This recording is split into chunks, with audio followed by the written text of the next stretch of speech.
If you ain't about that life, don't come around. Don't come around. Got the crowd, gone wild, gone wild. Tell me what you know about that Memphis style. That Memphis style.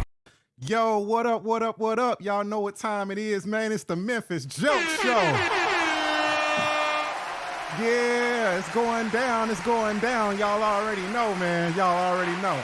Calm down, calm down, calm down. It's all good, it's all good. How everybody doing out there tonight? Say what? Y'all what? Tired of this rain and the cold? Me too, man. Me too, bro, for real, man. It's crazy, this Memphis weather. We'll have summer for 2 days. Then we'll come back the next 2 days and have a tornado. Then 2 days later, it's back winter again, man. Really though, I'm like, what the heck is going on here, man?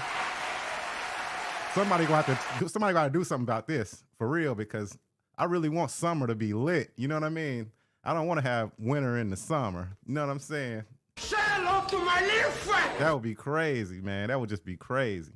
But anyway, man, tonight, y'all know how it goes down, man. I always bring somebody on that's super positive, super inspirational, somebody who, you know, can drop gems, man, and, you know, let the younger people know, you know, the right from wrong type of things to do when it comes to like business decisions and whatever it is that they want to get into, whether it's art, whether it's music, whether it's, you know, owning a company, starting a restaurant. You know, I always try to bring somebody positive in, you know what I'm saying, and shine some light on them so that they can enlighten others. You know what I'm saying? That's what the whole show is about, man. We here to enlighten everybody, bro, for real. Yeah.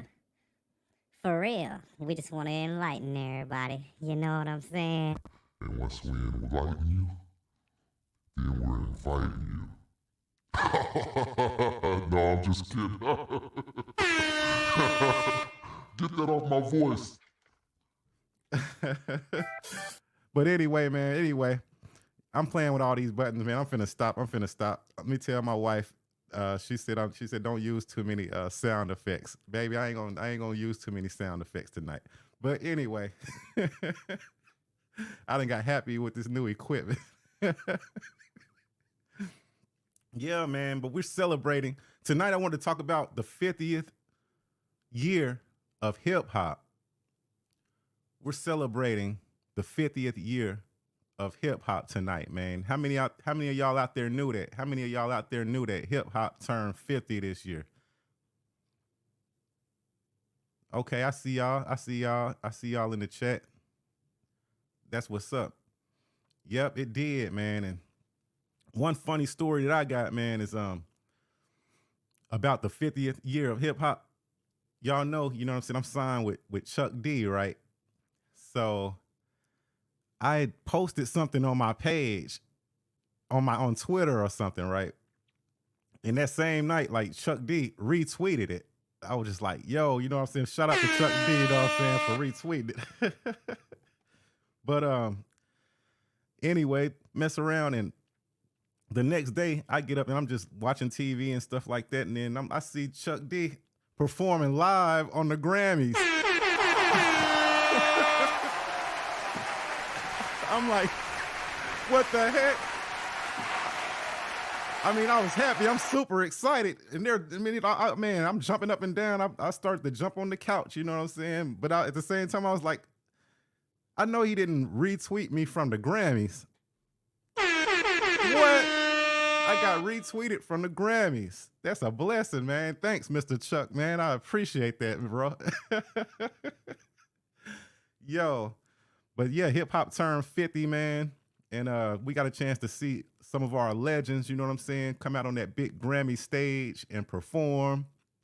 I feel like everybody did a good job. Everybody did their thing. Of course, I'm biased, so I think, you know, Public Enemy was the best. They had the best performance, but you know what I'm saying? That's people gonna say I'm biased. But it ain't that. I'm literally telling them I'm serious as hell, because the song that they did was like one of my favorite PE songs. I really wasn't expecting them to do that. I really wasn't expecting. I wasn't expecting to see them at all. But then to see them come out, everybody probably had on their mind that they maybe do Fight the Power, But when they flipped it, man, you know what I'm saying, and performed the song that they performed, man, I was just like, yo, that was super lit. They took the show. Shout out to Chuck and shout out to Flav, man. Y'all represented super tough, man. But moving on, you know what I'm saying? I brought tonight to my guest for the night for the show is, while we're speaking of Chuck D, this is the president of Spit Slam record label group. Y'all see what's on my chest? The Spit Slam record label group. This is the label that I'm on, that I'm signed to, and I'm proud to be signed to. CEO Chuck D and President C-Dot.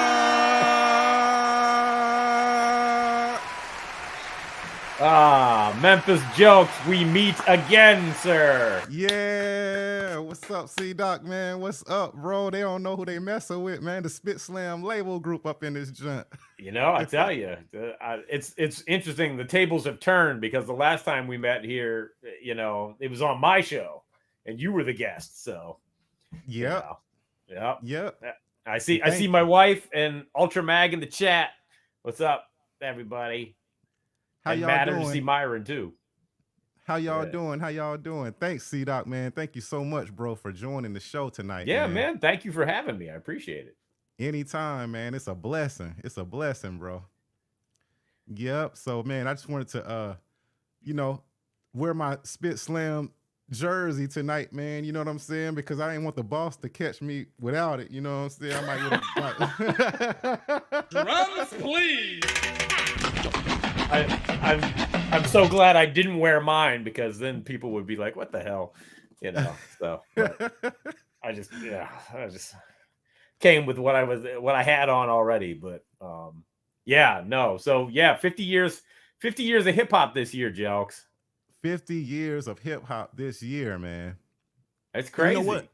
It's a good thing that you didn't wear yours too, because then we may have caught a Rico. Seriously. No, just kidding. They're like, the Spit Slam label group is a gang. Yep. No, we're not. Damn straight. No. Not at all. Not at all. Yeah, man. What do you feel about for one thing, I got the perfect person on here to talk about the 50 years of hip hop, man, because you've been blessed to meet a lot of the pioneers of the game, man.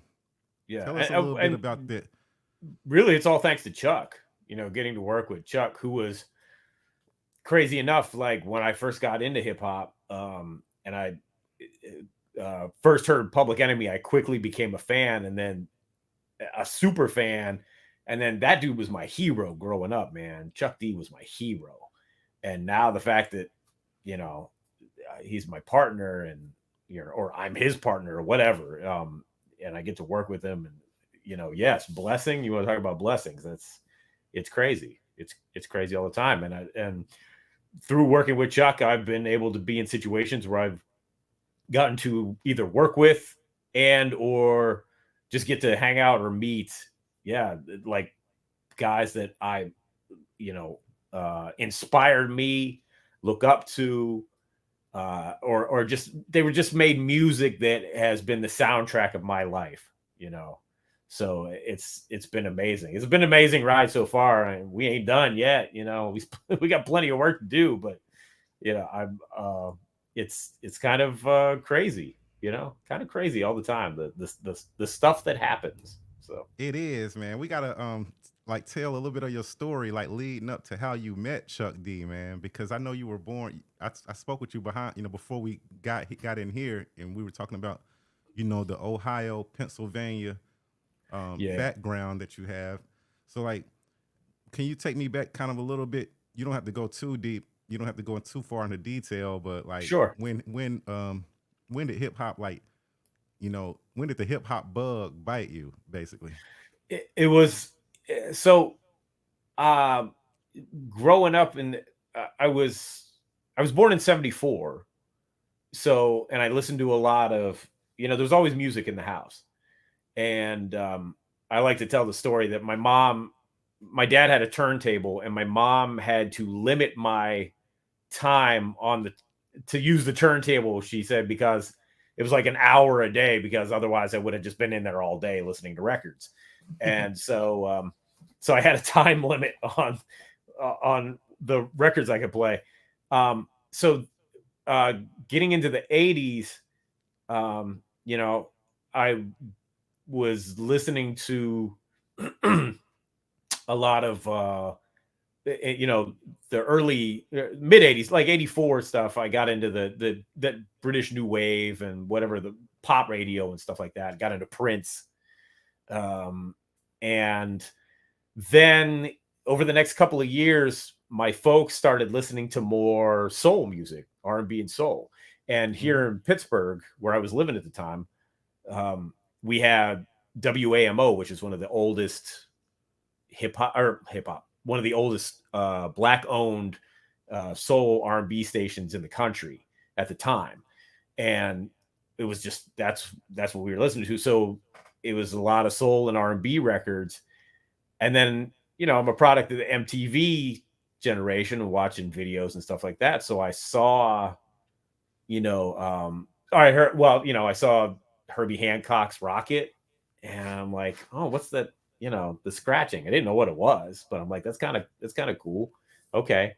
And then of course, Run DMC and Walk This Way. And so it was a little too rock and roll for me, because I was kind of getting away from rock at that time. And I always think back now, I'm like, man, if only I would have bought the album and it would have started with Peter Piper, I could have got like 2 years jump on it, but it didn't happen. So it's all right. So like 87, 88, I think it was like early 88, a guy that worked for my dad. I used to work for my dad. My dad was a golf pro. So we worked at the country club, and I do odd jobs around the country club. And one of the other guys was playing this tape, and I went into the back room and I said, what is that? What is that tape? And he goes, and he showed me the cover, and it was LL Cool J's Bigger and Deffer. Wow. And he goes, you want to borrow this? I'm like, yes, I want to borrow that. And so I took it home and made a dub of it. And it took me like 2 months to get past I'm Bad, because I would just kind of rewind that song. But that was kind of the start of it. And then my cousin went and got Boogie Down Productions, By All Means Necessary. And he's like, hey, check this out. And I heard that, and it's a rap. I was like, this is, literally, no pun intended, but like, it was like, okay, this is all I want to hear. Yeah. Yeah. It's like, this is all I want. Yeah. It's a rap, man. It's like, this is all I want to listen to. And then that was, you got to remember, was August 88, I think it was, that UMTV Rap started. Mm-hmm. And that was the gateway drug right there, man. Because then it was like, oh, okay, now I'm seeing all this stuff, because I'm living outside of Pittsburgh, and the music's trickling in. We didn't have there weren't any hip hop stations here yet. Whammo didn't start playing hip hop until 89, and then they would trickle things in. And then like in 1990, they had like a Saturday night show, I think it was, where they were playing hip hop. But like, you remember those days, man. It was just like, rap is a fad. It's going to be like disco. It's going to go away. It'll run its course. And so nobody took it seriously. But those are kind of the best days, because nobody cared, except us, except for the people that loved hip hop. Yep. Your journey, like, you just basically like walked me through my. Yeah, because I understand. You said LL Cool J. My oldest brother thought he was LL Cool J. Nice. And yeah. Yep. And BB and Boogie Down Productions. That was like when I knew like this dude. He was speaking knowledge, but at the same time, them beats was like I had never heard anything like that before. No, no. BDP.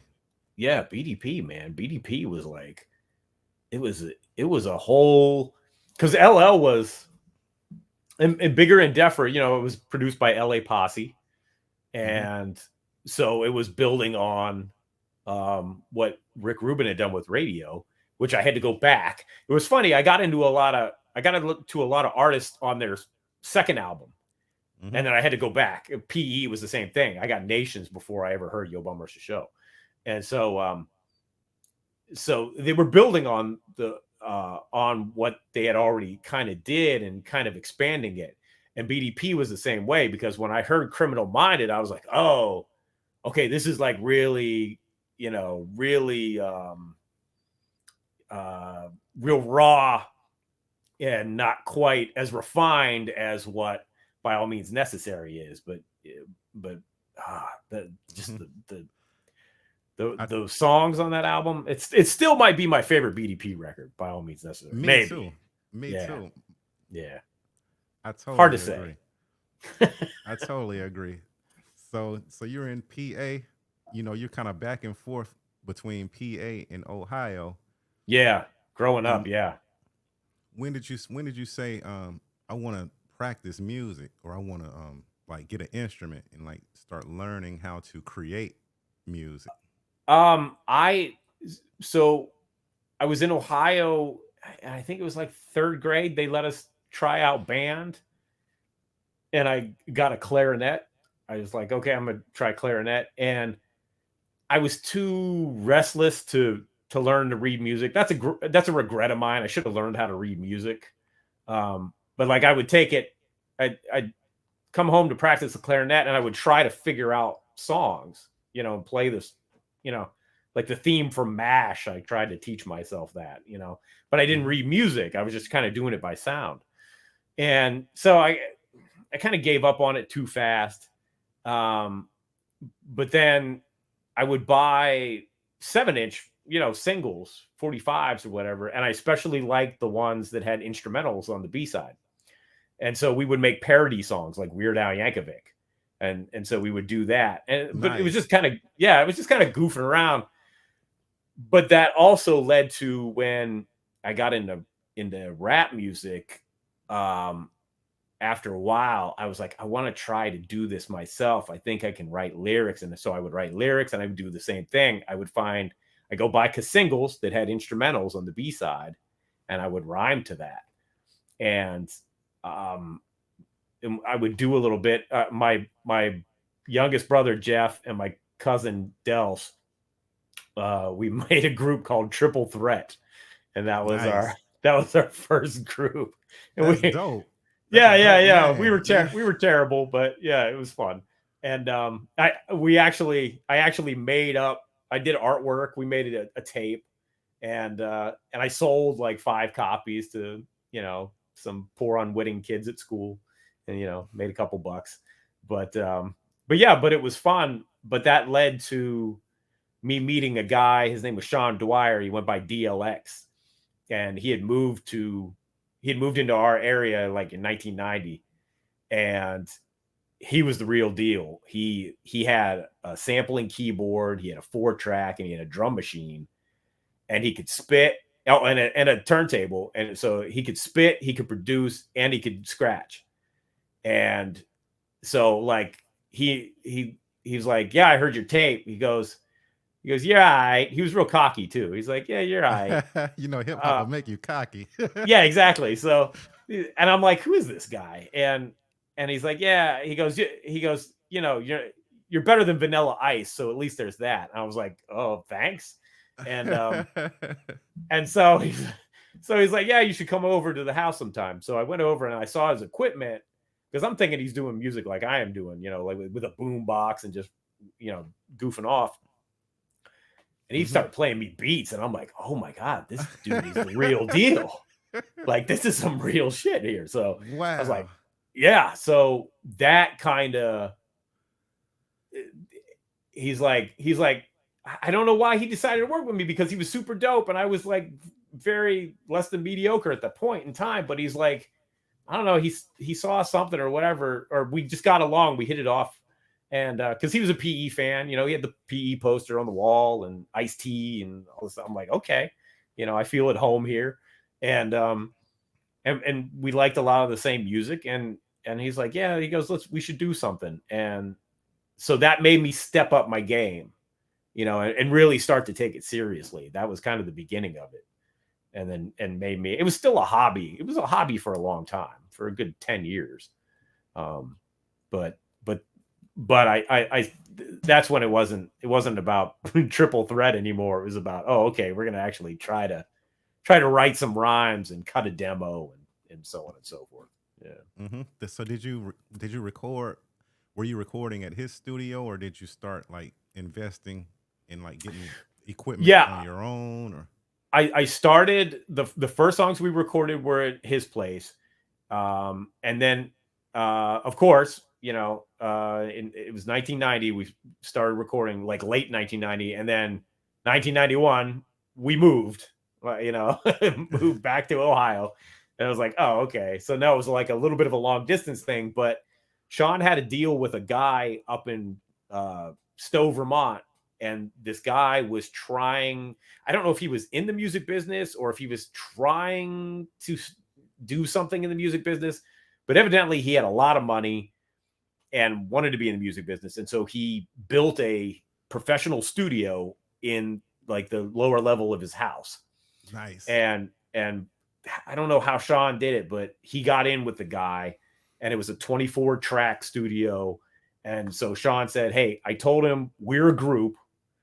Come on up to Stowe for a week and we're going to do a demo, like a real professional demo. And so we revamped some of the songs, and I went up, and it was my first time in like a real recording studio. I was 16, maybe 17. And we recorded, I don't know, 5 songs or something like that, 4 or 5 songs, and made a very professional sounding demo that was, I was like, I was whack on it, but like the songs are great, and Sean was really dope. He was, I was not there yet. You weren't whack. I'm sure. No, I was totally whack. No I was way. totally whack. Yeah. No way. Yeah. I was. Trust me. That's why he wanted you on there. So Bex, he knew you was dope. No, I was not dope. I was not dope, Jokes, but it was a good time. He was looking out for you too, because he knew you was dope. And then y'all probably had those conversations about the different music and groups that y'all have in common and stuff. He was like, yo, I gotta get him on this record. What was that? What the here's some deep cuts. So the soundtrack to that experience that we were listening to, because the records were out, were Kumo D's Funky Funky Wisdom that had just come out, and the Downtown Science record, which was Sam Sever and Bosco Money on Def Jam. I don't know if you remember that joint or not. That's a deep cut right there. So I don't remember that one. Oh, you got to check that one out. It's tough to find these days. I'll send it to you. So okay, definitely. I got copies of that here at the crib. So, but that was like, those were the soundtrack to recording our demo. And and like I said, Sean was really dope. He was a dope lyricist, and his production was crazy, and he was nice on the cuts. Yeah, Ultra Magnos. Yep, there you go. Sam Sever and Bosco Money. Yep. And it was fun. And then Sean got into we never really did anything with the demo. At least I don't think. I don't remember if he sent it out or anything, but he got into singing for bands. He got into like the alternative Seattle, that the grunge stuff. And yeah, I was wondering what happened. Like when y'all recorded the demo, did y'all ever release that record? Did it come? No, we never did anything with it. We did a couple songs after that. Like after we did the demo, like anytime I go back, we try to knock out a couple of joints. And so we did that. And I was telling M Rock earlier, there's one song, the last song we did together, we called New Day. And it's the one I'm most proud of, because I feel like I came off on that song. I really worked hard on the verse, and it's pretty good. So I got to dig that one out. I got to find that in the archive somewhere. It's on cassette. So you do still have access to it, to that recording. Yeah, I think so. Yeah, I think so. It's around here somewhere. Have you ever? I don't know if ever. Oh, sorry. Go ahead. No. I was gonna say I don't know if it's still the 4-track tape or because we cut that one on the 4-track, or if I mixed it down. I don't quite remember, but it's around here somewhere. Yeah. Have you ever thought about releasing that record? I was saying earlier, New Day I would consider, because it's a pretty ill song. Yeah, That's what's up. yeah, Awesome. that one is, yeah. But I was like, that was 95, I think. So I was like 21 years old or something like that. And by that time I had bought my own equipment. I bought a 4-track, and I had a little rack mount sampler, and I was starting to do my own stuff. So yeah. Nice. Yeah, that would be dope. That's like one of your first recordings, just to have it out there, Yeah. Here, I'll show you something. Wait, let me grab it, right?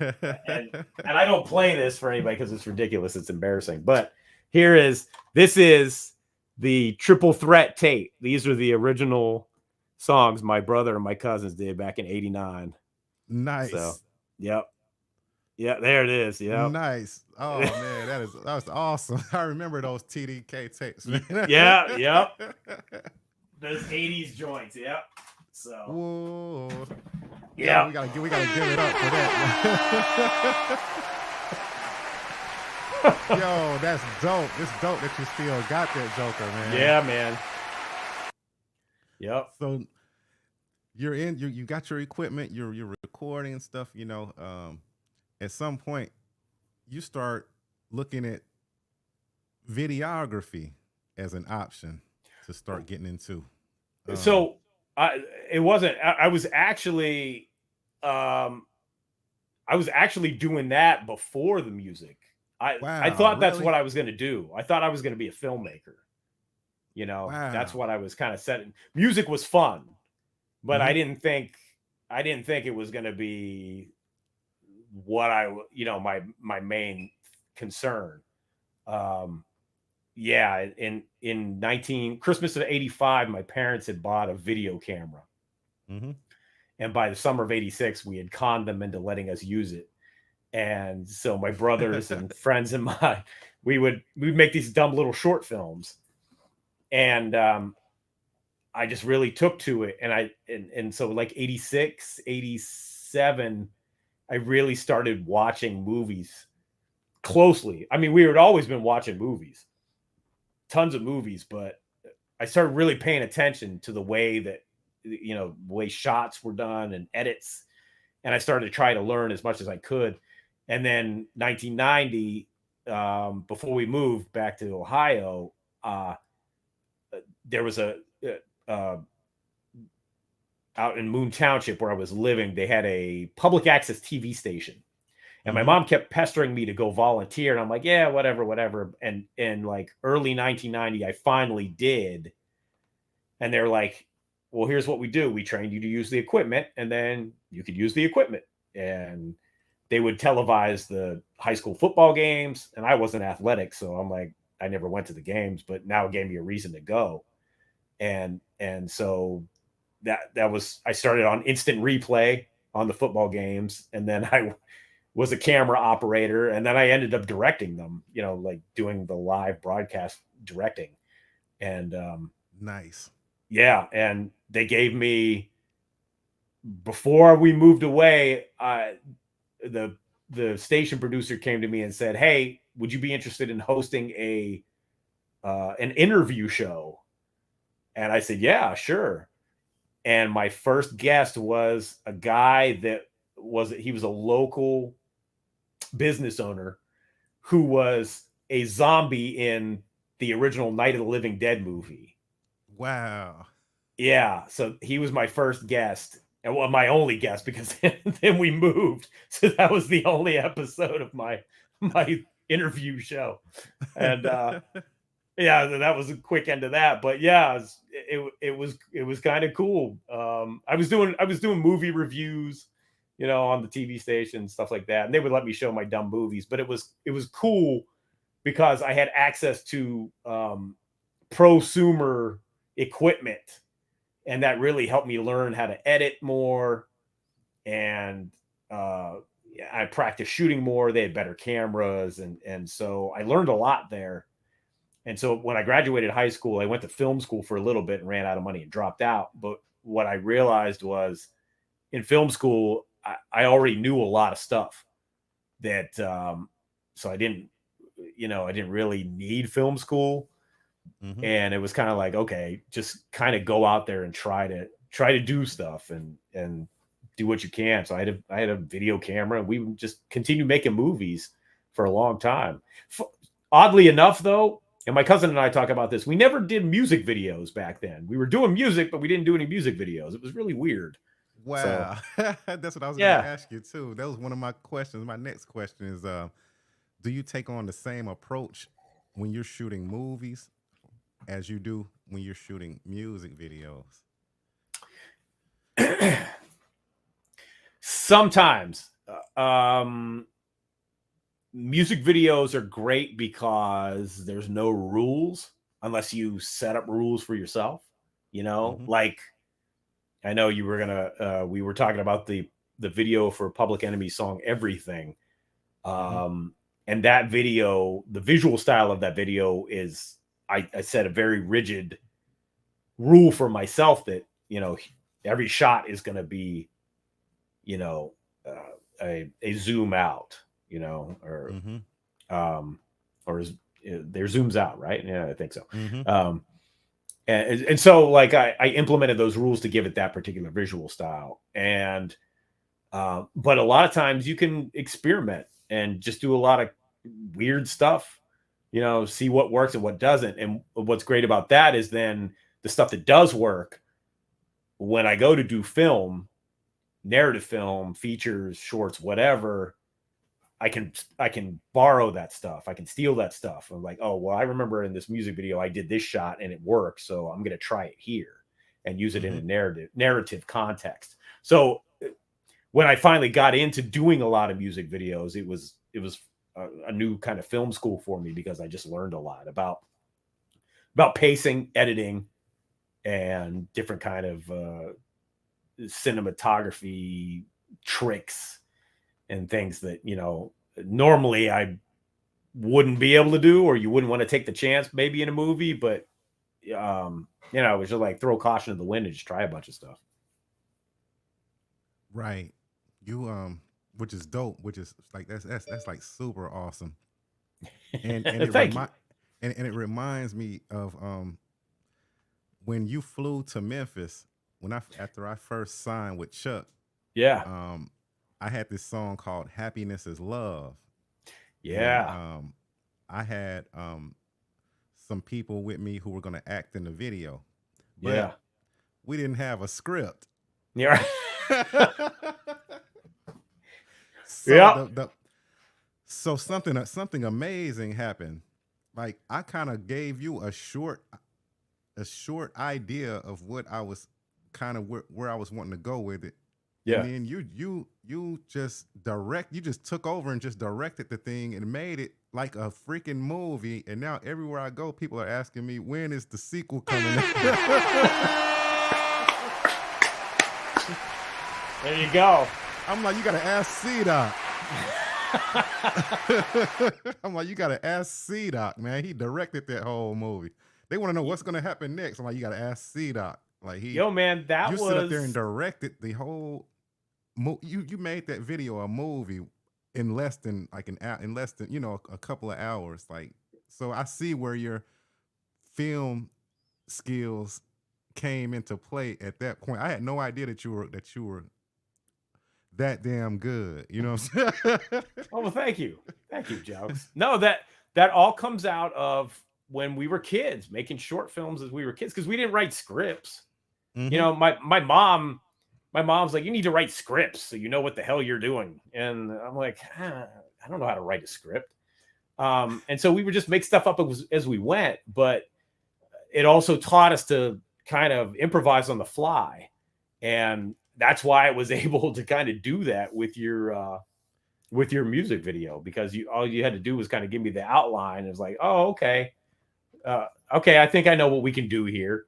And it was just trying to visually communicate that story, you know, and props to you and your actors, because you guys stepped up, you know. I remember we did a lot of slow motion, you know, and you come home and find the girl, and then the dude's in the bathroom, and yeah. That was fun. Yep, that was fun. Yeah, it was.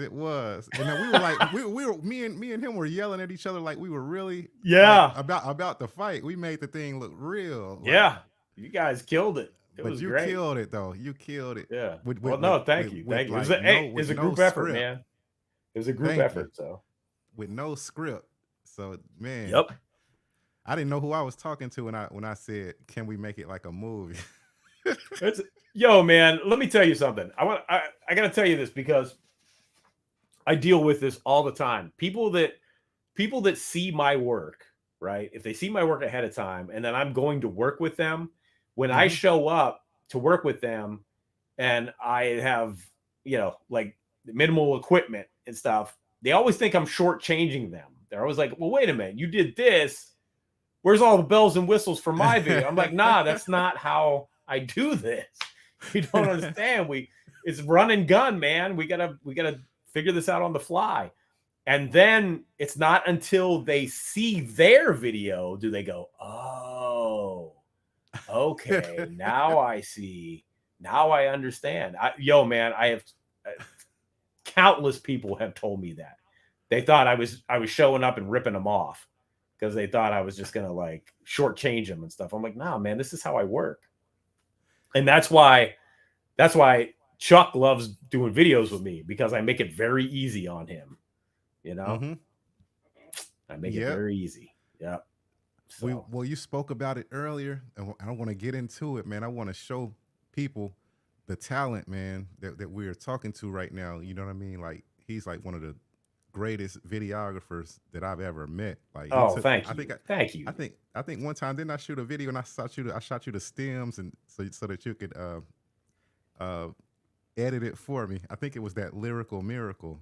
You had it kind of figured out. So I did some fine tuning for you, you know. Man, when you sent it back, it was way colder, way doper. Thank you, Jelks. Thank you. Yeah, hey man, you have come a long way, because you took it upon yourself to start to do it and learn it. Got yourself the drone and all that stuff. You're doing it, man. You're doing it on your own, and I'm proud of you for stepping up. It's hard for people to kind of to jump into that stuff and learn on the fly sometimes, but you know, you've shown that you see it. You know, you see it. You see the vision, and you know where you're trying to get to. So, you know, thank you. It's good stuff. Yeah, man. Of course. Thanks. So all y'all watching right now, man, this video that we're about to play is called "We Got It All," which is my favorite song by Public Enemy. And the video was shot by the one and only C-Dot. And we're about to get into it right now on the Memphis Jelks Show.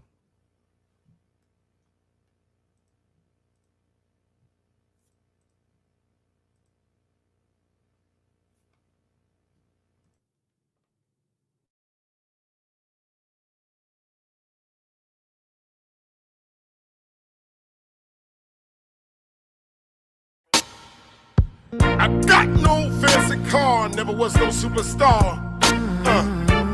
Got no Grammy trophy, got no problem if y'all approach me. Never had no Rolling Stone cover, never had no top 10 hit, my brother.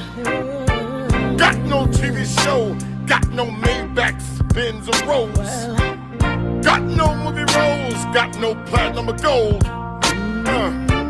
Got no diamond rings, watches, and all them things. Got no way to plane, What I mean is got no private jets, but I also got no regrets. Got no swag, what I got no love for something I never had. All of it, yeah, everything, yeah, everything. We got it all. We got it all. You know that. Nothing's changed, still the same. Got your help, Everything. family got your help. We got it all. Second verse. I'm telling you. Got no mansions, restaurants, I got no yacht. Well, I got no choice but to show y'all what some of us forgot. Never was hot, never was pop, but I never ever stopped that real hip-hop. Got no paparazzi, got no company that got me. Walking alone in the hood, so it's easy to spot me, y'all.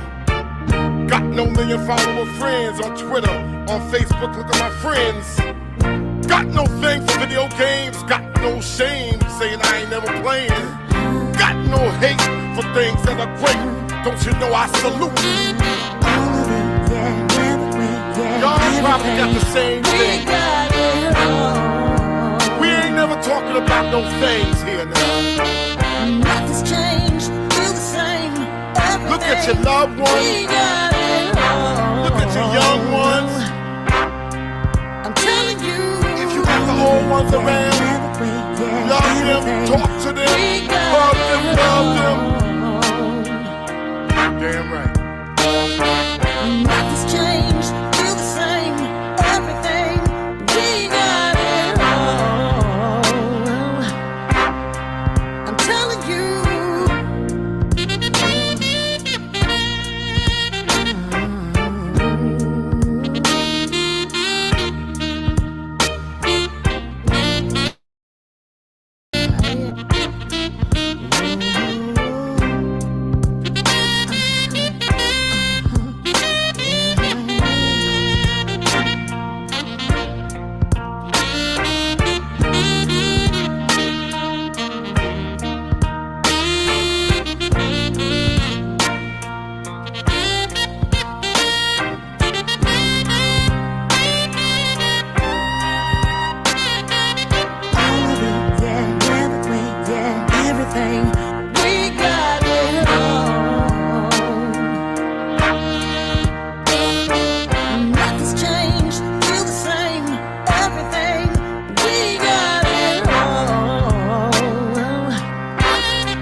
chase something and love something that ain't loving you. You have everything if you just look at it. Word.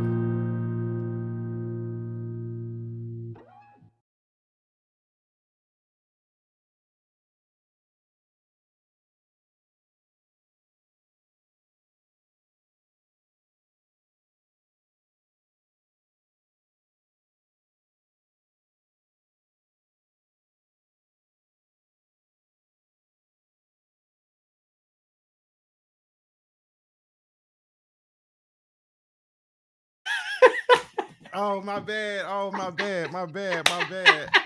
Y'all, I had it on I'm mute. like, oh man, you were so into it too. I'm like, I can't hear what you're saying. Yo, C-Doc, man, you did your thing on that video, man. That's my favorite. That's my favorite Public Enemy song and my favorite Public Enemy video, man. You did a really great job of like capturing them as human beings versus, you know, the gods that we, you know, like the hip hop heads, we all look at them like it's like these gods, you know, hip hop gods, which they are, but they are, you captured them as real human beings, man, and you gave them a human like feel, like, you know what I'm saying? Like you can actually, you feel like you could shake Flavor Flav hand, you know what I mean? You feel like you could, you know, shake Chuck D hand, you know what I mean? Like they were real. Like you brought like a naturalness out of them, like that people don't normally see, and that's why I think people really that video got like millions of views and stuff. Yeah, man. It's I think it's probably my best known video. I think so. If you go by view count or whatever, but yeah, it was. What's funny, Jokes, is that the concept for that video was something we had in mind for a long time, and there were like 2 or 3 other songs. We were like, oh, let's do that concept where we'll have other people doing the lyrics, and then and the original idea was for the whatever song. I think it was a song by the band. We were going to do it all in one shot and go from person to person and pick up different people as they did the lyrics. But we never got around to doing it.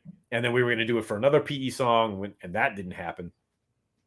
And then when it came time for doing the Everything video, the producers on Gary G. Wiz said, hey, you got any ideas for the video? I'm like, no, I had none whatsoever. And he goes, well, what about that concept we had that we were going to do before with the people doing the song? And I was like, oh yeah, nice. That's the one. And so shout out to my wife, Mara Snyder, because Mara produced that video. She got, there's a lot of our friends in there, but she got all the other actors and stuff, pulled them together. And my son, Davey, my oldest, he's in that video. He's the little kid swinging on the swing. And shout out to Davey. Yep. And then following that, in the shot following it, the little girl doing the snow angels, that's my niece, Marie, who, is all grown up now. It's crazy. So yeah. Shout out Marie. Yep. Shout out Marie. And then, of course, the farmer who he was actually playing his dad. He was wearing his dad's outfit or whatever, an outfit that was it was a costume to make him look like his father is the late great Marcus J. So shout out to my brother Marcus J, who was also a huge PE fan. We bonded on our love of Public Enemy. Yeah. Shout out to Marcus J. Rest in peace. Rest in peace, Marcus J. So, yeah. So that video is very special to me. It was funny too because the shot with Marcus was at his uncle's farm, and we were driving. Mara, Davey, and I were driving down to where my parents live now, which down in Huntsville, Alabama, and that was the last shot that we got for the video. Was Marcus, because we were driving. He lived in Xenia, Ohio, and on the way down, we stopped, got that shot, continued on, and then I edited the video on a laptop, and sent it off to Chuck and Gary, and Chuck was just. He was like, "What the fuck, man?" Floored. If I was him, I would have been floored. Like, dang, like I mean, that video was out of this world, Doc. Man. Yeah, it's. I'm really proud of it. It's one of my favorites that I've ever done, and shout out to Chuck and Gary for doing the song. Sheila Brody, who sang on it, and Gerald Albright that played on it, and I'm glad we were able to make it happen because it's a special video, and a lot of people a lot of people a lot of people relate to it. If you go read the comments on YouTube, people are just like, wow, this is the real deal kind of thing. So I'm glad it resonated with people. It is, man. I can tell you countless times where I'll be, just on the back porch, kicking it, me and my wife, and we'll put that video on. We'll just be out there listening to it. Thank you. On repeat. Yeah, man. Thank you. No, thank you. It was great. And it was, what? The other thing about it, it was easy. It was one of the easiest video shoots I've ever done. It was crazy easy. When like hit songs are always easy to make. And and you were just saying that it seems like when something comes to you and it's that easy, it's meant for you to it's like an energy that was meant for you to come out with it. It's something about it. Like we could spend hours trying to fine tune and perfect the song or something. It'd be that one song that just came to you real easy. That's the one. That's the one. Yeah. You wrote it in 10 minutes. You Yeah. dropped the beat in like 5 minutes. Yeah. Yep. It's when that energy is flowing, man. It's like there's nothing like it. There's nothing like it. It's rare, man. I read a book about I read a book by Quincy Jones, the latest book that he came out with, and he said that he practices putting himself in the state of mind to be able to do that. In his book, he claims that if you're like when you're halfway sleepy, like when you get into like a halfway where you're feeling kind of sleepy, like that's the way that that's the state that your mind, you can put your mind in, and it will make you be able to have that, that power to where it just flows through you like that.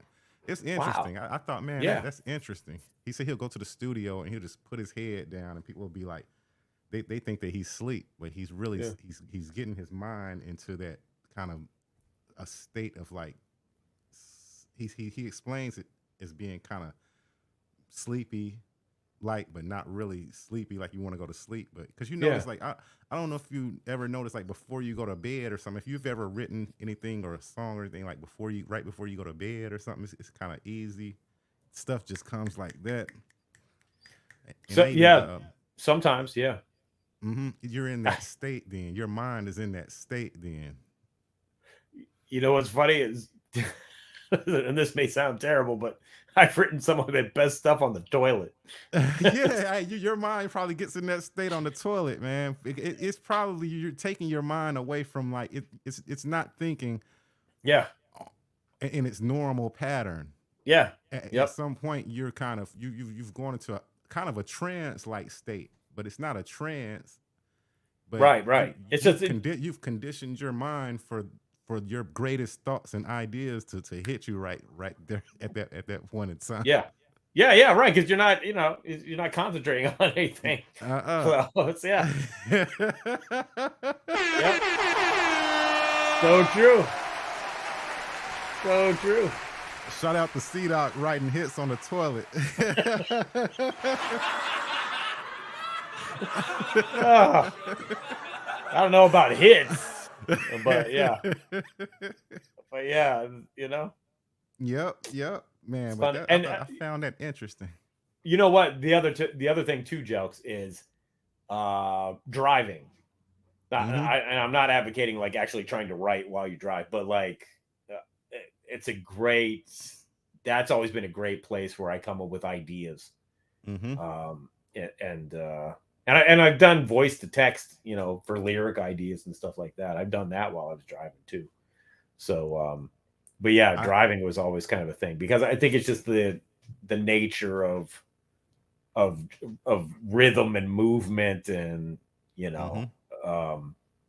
that kind of calm that comes with driving most of the time, when the weather's nice and, and the pressure's off and you just kind of go.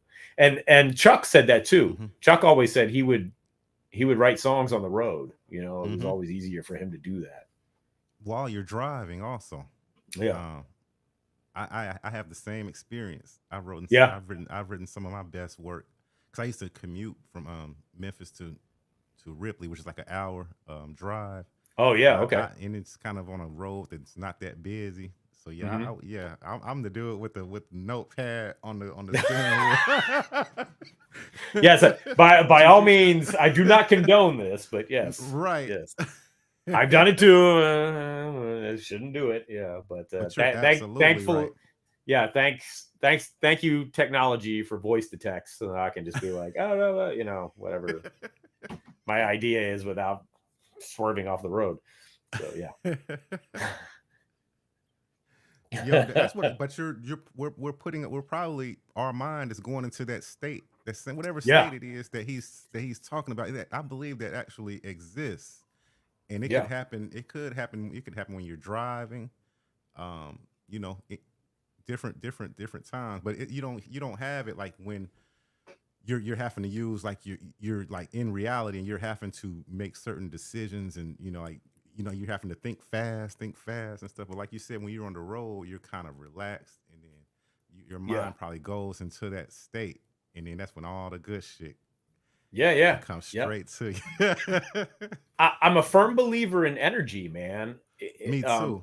In positive energy, and I like to surround myself with collaborators that bring that. And for the film company stuff, that's what we've been striving to do, is find the right kind of crew, the right people that we can plug into certain situations. Because when you're making a feature film in 4 days or 5 days, man, and it's running and gunning, you need as much positive energy, and you need to be able for everybody to pull their weight and make it happen. And luckily we've been working with some great people, because you got to make quick decisions. You go in with a plan, but you also have to be available or be open to the idea of abandoning that plan and starting from scratch if you have to, because sometimes that stuff happens. Or you'll see something and you're like, you know what, that's better. Let's roll with that. And I like to stay open in the creative process, because that's where some of the best stuff comes from, man. You know, you never know what's going to happen, especially when you collaborate with people, because magic happens, and you want to try to capture that. That's the essence of the creativity, I think. Okay, interesting. That's interesting. Tell me about Heights Girl 2. Oh, Heights Girl 2. I got the Blu-ray. Yeah. Oh. Yeah. The Blu-ray. Yeah. That's awesome. That's a rarity right there. That's a limited edition joint. No. Hold that thought right quick. Hold that thought for me, please, C-Doc, for a second. Because sure. I'm about to bring on drums, please. Oh, in the building. Yo, what up? What up? Oh. Man, listen, better late than never. Yo, what's up, bro? You made it. I see you made it. Yeah, awesome. Man. Wi-Fi was trash earlier, so I couldn't get on. I couldn't even get Instagram to load up, man. That's why I was like, email me the link. So I'm finally up and live, man. Sound like y'all done had a good show, though. That's what's up. Yeah, we're having a good show, man. Oh, it's been fun. Yeah, it's been super fun, man. I've been trying to use my sound effects too much. I gotta slow down on those. Hey, man. When you get a new toy, that's what you do, man. Yep, yeah, I'm like a kid with a new toy. Yeah. Run it into the ground. Run it into the ground. But we were getting into this film that C-Doc directed. It's called Heights Girl 2. So if you don't mind, C-Doc, we can pick up from there if you don't mind. Yeah, no, sure. You're gonna jump to Heights Girl 2. So so there's the O. Wait, there we go. There's the OG too. You know, there's Heights Girl 2. Yeah, this was Heights Girl. Did Heights Girl 1 too, because when I was doing my research, I only saw I saw 2, but I was probably looking at a different article. But I didn't know you did 1 too. But that's dope as heck. Well, so what happened was, okay, so it started with we had done this movie in 2013. It came out called Swing Low, Sweet Chariot, which was adapted from a novel from a writer in Cleveland. Her name's Stella Hall, Cleveland's own Stella. And after we did that, my cousin and I were like, okay, what are we gonna do? What's next? And so he said, well, I think we should try doing a web series, because at that point in time, DVDs were still kind of a thing, but streaming didn't quite start yet, or had started, and it wasn't really a big thing yet. I think maybe Netflix was trying it. So he wanted to come up with something that would keep us in front of our audience on a more regular basis. And so he came up with the idea of Heights Girl, and we did this as a web series, and released episodes sporadically over a year. And then when we had the finale for Heights Girl, he had this idea. He said, you know what, we'll rent out a theater and we'll show the finale. And I said, well, what if people haven't seen the rest of the show? And I said, well, what if we take all the episodes and you know, because they were short episodes. I said we could put them together and then show the finale. And I checked to see how long it was going to be, and it was going to run about 2 hours. I'm like, okay, it's like a movie. So I told him. He's like, yeah, good idea. Okay, cool. So we did that, and it went over really well. And it was right about that time that Amazon Prime Video opened the doors to video creators, and they said, if you're a creator, you can upload content directly to Prime Video, and then you can start to earn money on it on streaming. And so John and I talked about it, and I said, okay, we're going to upload Heights Girl. I said, are we going to do it as a show, or are we going to do it as a movie? They said, we'll do it as a movie. Why not? And I'm sorry, for some reason Siri thinks I'm talking to her. Anyway, so we uploaded Heights Girl as a movie and didn't pay any attention to it. Well, a couple months later, just by chance, I said, I wonder how Heights Girl's doing. And I went into the back end on Amazon to see, and the thing had streamed for like 1 million minutes. And it was like, wait, what? And, you know, it was getting all these views. And I called John up. I said, have you looked at the Amazon numbers? And he goes, no. And I'm like, dude, we're making bank on Heights Girl. And he went and he looked, he goes, oh my God. It was crazy. And so when we finally, people were saying, you know, are you going to do Heights Girl season 2? You know, early on, but then it was, and we had written Heights Girl season 2, but we weren't sure if we were going to go in that direction again. And then when that happened with Heights Girl as a movie, then it was like, well, okay, we're going to do Heights Girl 2 as a movie. So we took all the scripts we had for season 2 and cut it all down to make it like a movie form. And then end of 2019, we shot Heights Girl 2. And we were going to do a big premiere up in Cleveland. Had it all ready to go. And I drove up to Cleveland, and this was 2020, early 2020. I think it was March or whatever. Drove up to Cleveland, dropped off the DCP at the movie theater, had lunch with my cousin. This was on a Saturday. We were having the premiere the following week. Drove home, and Monday they shut down the state because of COVID. And so no premiere. Oh my goodness. Dang. Yep. That was the end of the Heights Girl 2 premiere. So oh well. But it was all good. We ended up at that point in time, Tubi had happened. And Tubi became, because in the interim, in the middle of all that, Amazon kept messing around with the pay rate. You know, they kept lowering it. And it was like, okay, this is not going to work anymore. But lucky for us, Tubi appeared, and Tubi became kind of the home for independent Black cinema, you know, and that's kind of the vein of the films that we make. And so it was just kind of like a good thing for us. It was like, okay, so we put up Swing Low on Tubi. We put up Heights Girl on Tubi. Heights Girl 2 came out on Tubi. And we've had success there. And then from them we did Scam Likely, which was really big. It was #1 on Tubi for like 3 days in a row or something, you know, which was pretty big, because coming without any advertising budget or whatever, it came out the gate really strong. And it's still doing pretty well. And then we have a new film. Our new film, Locked In, is just about to drop. We don't have an exact date, but we're kind of hoping it drops Friday. Fingers crossed, you know. Mm-hmm. So, you know, Locked In's right around the corner. And I am currently editing our new film, which is called Airbnb. And I'm in the middle of the edit on that. And we're prepping another one. So...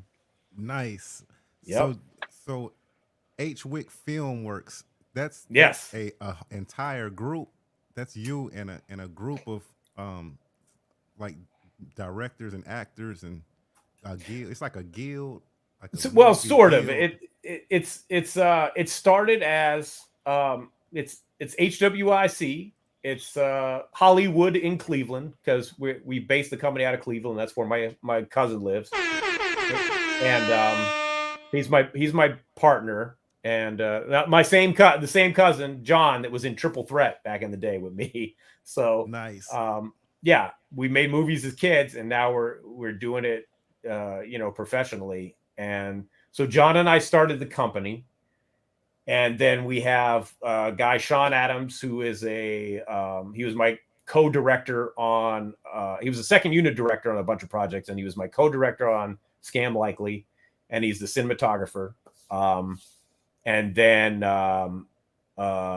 we have Jillian Holt, who is starting with Scam Likely. She's our screenwriter, and she's crazy talented and fast. That's the main thing. She's knocked out a bunch of scripts, and she writes them very quickly, and they're really good. And we all have this similar vibe and vision, and then we've built the team from there. And we're still trying out different people, plugging in people here and there for production designers and costumes, sound, and so on and so forth. But it's good. It's working, and as long as Tubi keeps doing what they're doing, then we're going to be in a good place for a while. We're trying to capitalize on it while we can. So what's Nice. the process and time frame for, the idea comes, putting the project together, casting it, shooting it, and getting it on Tubi? What's been your company's time frame for turning that stuff around? Because it sounds like, I don't want to speak too quickly, but it sounds like y'all just kind of churn them out, every 6 months, every 8 months. You just boom, boom, boom, boom, boom. Yeah, well, that's the thing, man. We're getting faster, and that was the whole idea. The whole idea was to get faster at it, without really sacrificing the quality of the projects. And so far, so good. It's tough. It hasn't been easy. Scam Likely took a little while.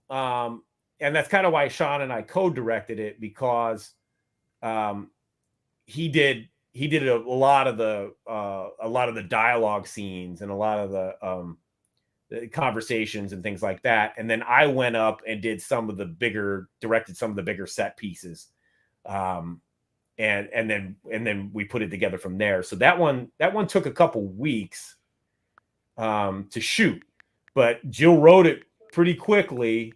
She wrote it in like a week or two, and then we got it done. And then I went through the editing process. And then after Scam Likely, we did this film Locked In.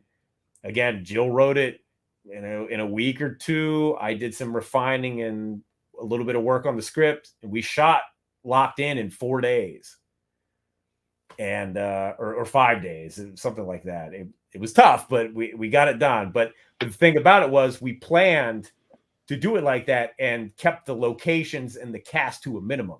And when you do that, you don't have to move around as much, no travel time, and you can move. So Locked In is a movie about these 4 girls, and they wake up in a basement. They're tied up in a basement, and they have amnesia. They can't remember why they're there. And the whole movie is this mystery with flashbacks of them trying to figure out why they're there and how they can get out. So Nice. Yeah, so it's pretty cool. And it was an interesting exercise, to try to like keep it, the bulk of it takes place in the basement. So we were able to shoot all that stuff in like 2 days, and getting the right cast, getting the right actors that know their lines, come prepared, and can move quickly. That's been the key thing. And then we just did this, and Airbnb, again, we did in like 4 days or something like that. And most of it takes place at, we got an Airbnb as the location, this really amazing house, and shot the first couple of days, all the other locations. And then we were in the house for 2 days and shot the rest of the movie. And, Wow. yeah, and it's just Mm. again, the actors are phenomenal. So what is And that process like? How many actors does it take per film? And then what's the process of acquiring them? my cousin John heads up the casting, and he's gotten very good at it. So we pull from Cleveland talent and people we've worked with before that are reliable. So it's a combination of that, and then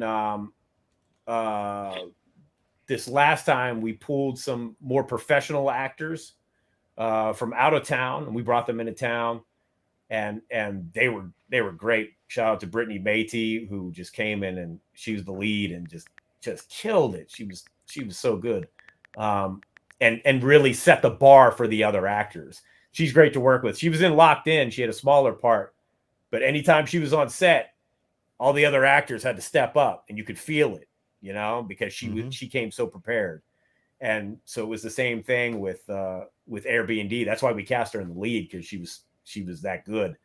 And so we've been trying to refine the process. John goes in and casts it, and he's gotten really good at that stuff.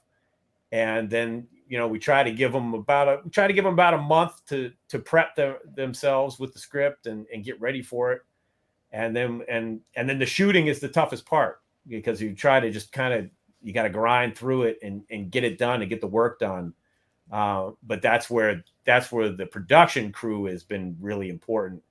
And when I have Sean Adams, my cinematographer and second unit director there, he knows what we've worked in long enough now together that he knows what I'm going to look for. He's like, well, you're going to probably want something like this. I'm like, yeah, it's kind of a shorthand. It's nice. So, or I make, little suggestions and things like that. So we have a great working relationship, and that's been the key thing over these past couple of years, is building that so that we can just keep moving and get them done, because that's where the money is. It's all in streaming time. So the more films you have up there, the more money you're going to make, unless you're making like garbage. So we're trying very hard not to make garbage. That's a key thing.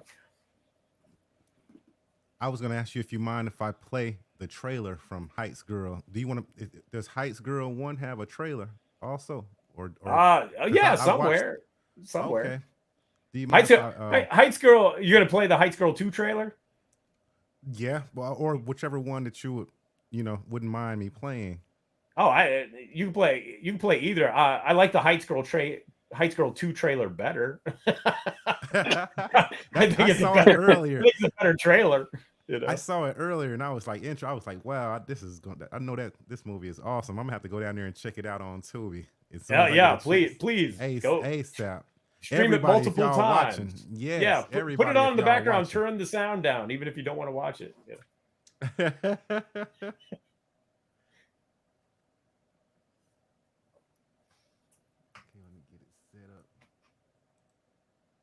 But yeah, Heights Girl 2 was let me know when you're ready to pull it up. But Heights Girl 2 was a bigger production, so it took us a little bit longer, a handful of weekends, and you'll see. Okay, it's ready. Okay, yeah, go ahead. I'll let you play it.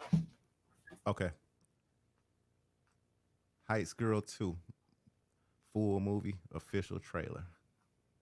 I think we should just wait until we find out what's really going on. Oh, come on, Eddie. Like we don't know what's really going on.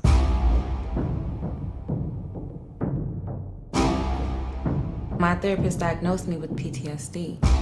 There's no cure for that. Look who it is. Shauna, what's up? Do any women come on to you when I'm not around? Curtis is not stupid. This is stupid. What you doing here, Bryce? Thought you walked away from this man.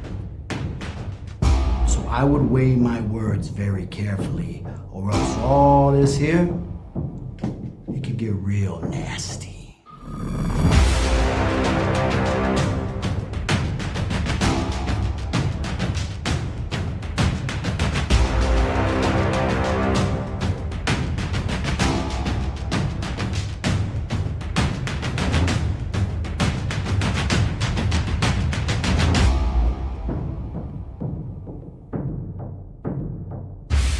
We good now? I think we should just wait until we find out what's.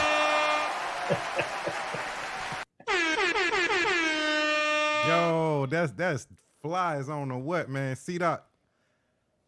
It's official, man. I'm gonna have to get you down here to help me shoot a movie.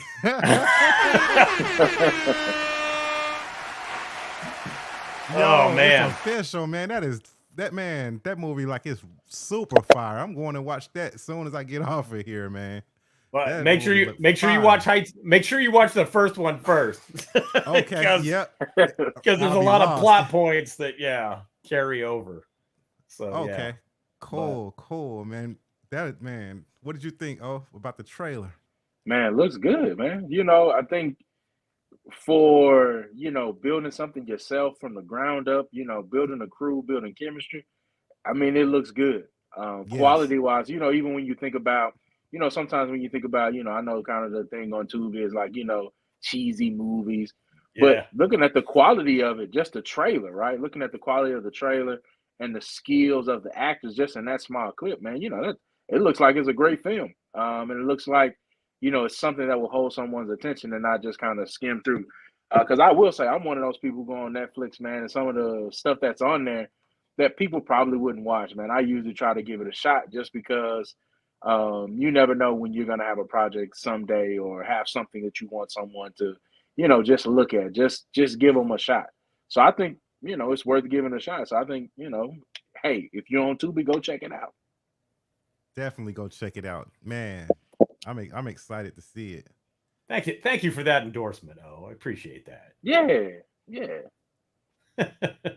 Yeah, Heights Girl 2 was because Heights Girl, the original Heights Girl, we felt like we had to up the ante, and so there's a big action sequence at the end of Heights Girl 2 that was it was one of the bigger things we had done. We actually had so many actors at that point.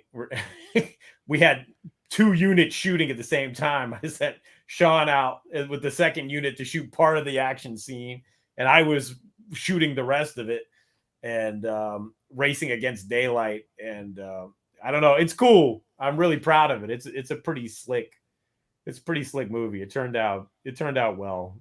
I'm happy with it.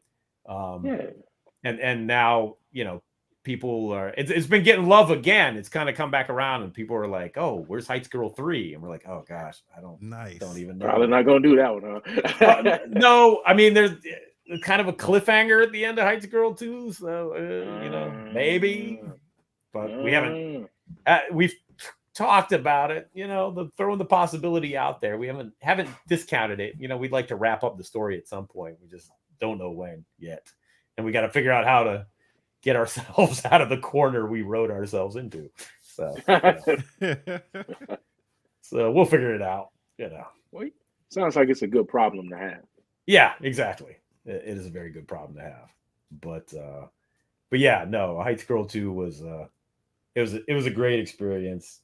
Both those. We love all the actors that are in it, and if we get to figure it out and go one more go around for Heights Girl 3, it'll be cool.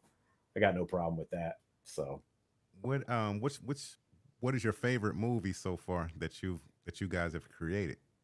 Oh, it's like trying to pick my favorite kid, man. That's hard. The second movie I ever did, it's called Dark Winter. That's gonna be up on Tubi, and it's kind of experimental. It's kind of a weird dream logic, psychological thriller sort of thing. And I got to revisit it recently when I was prepping it for Tubi, and I forgot how much I really liked it.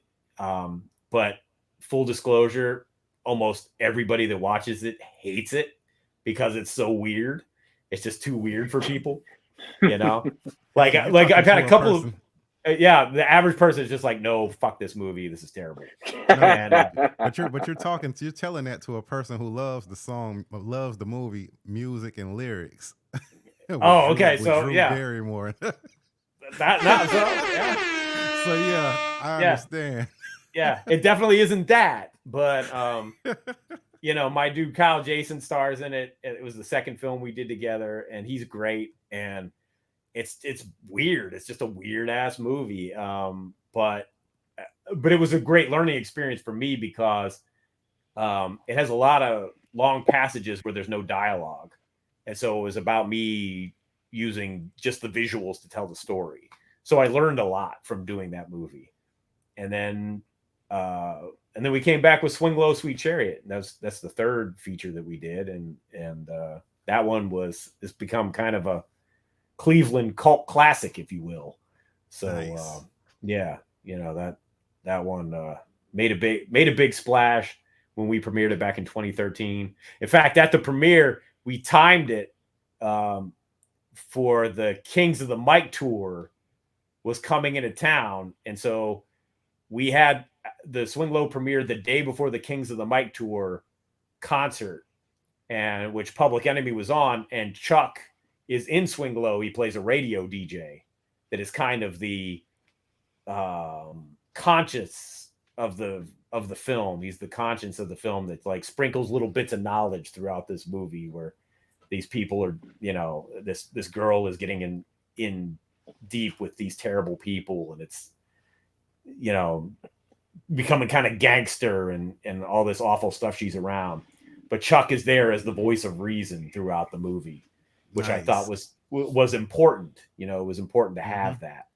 And so it was great. So at the premiere, PE rolled into town and they were at the premiere, and Chuck, that was cool. Chuck was there. Yeah, it was really great. And shout out.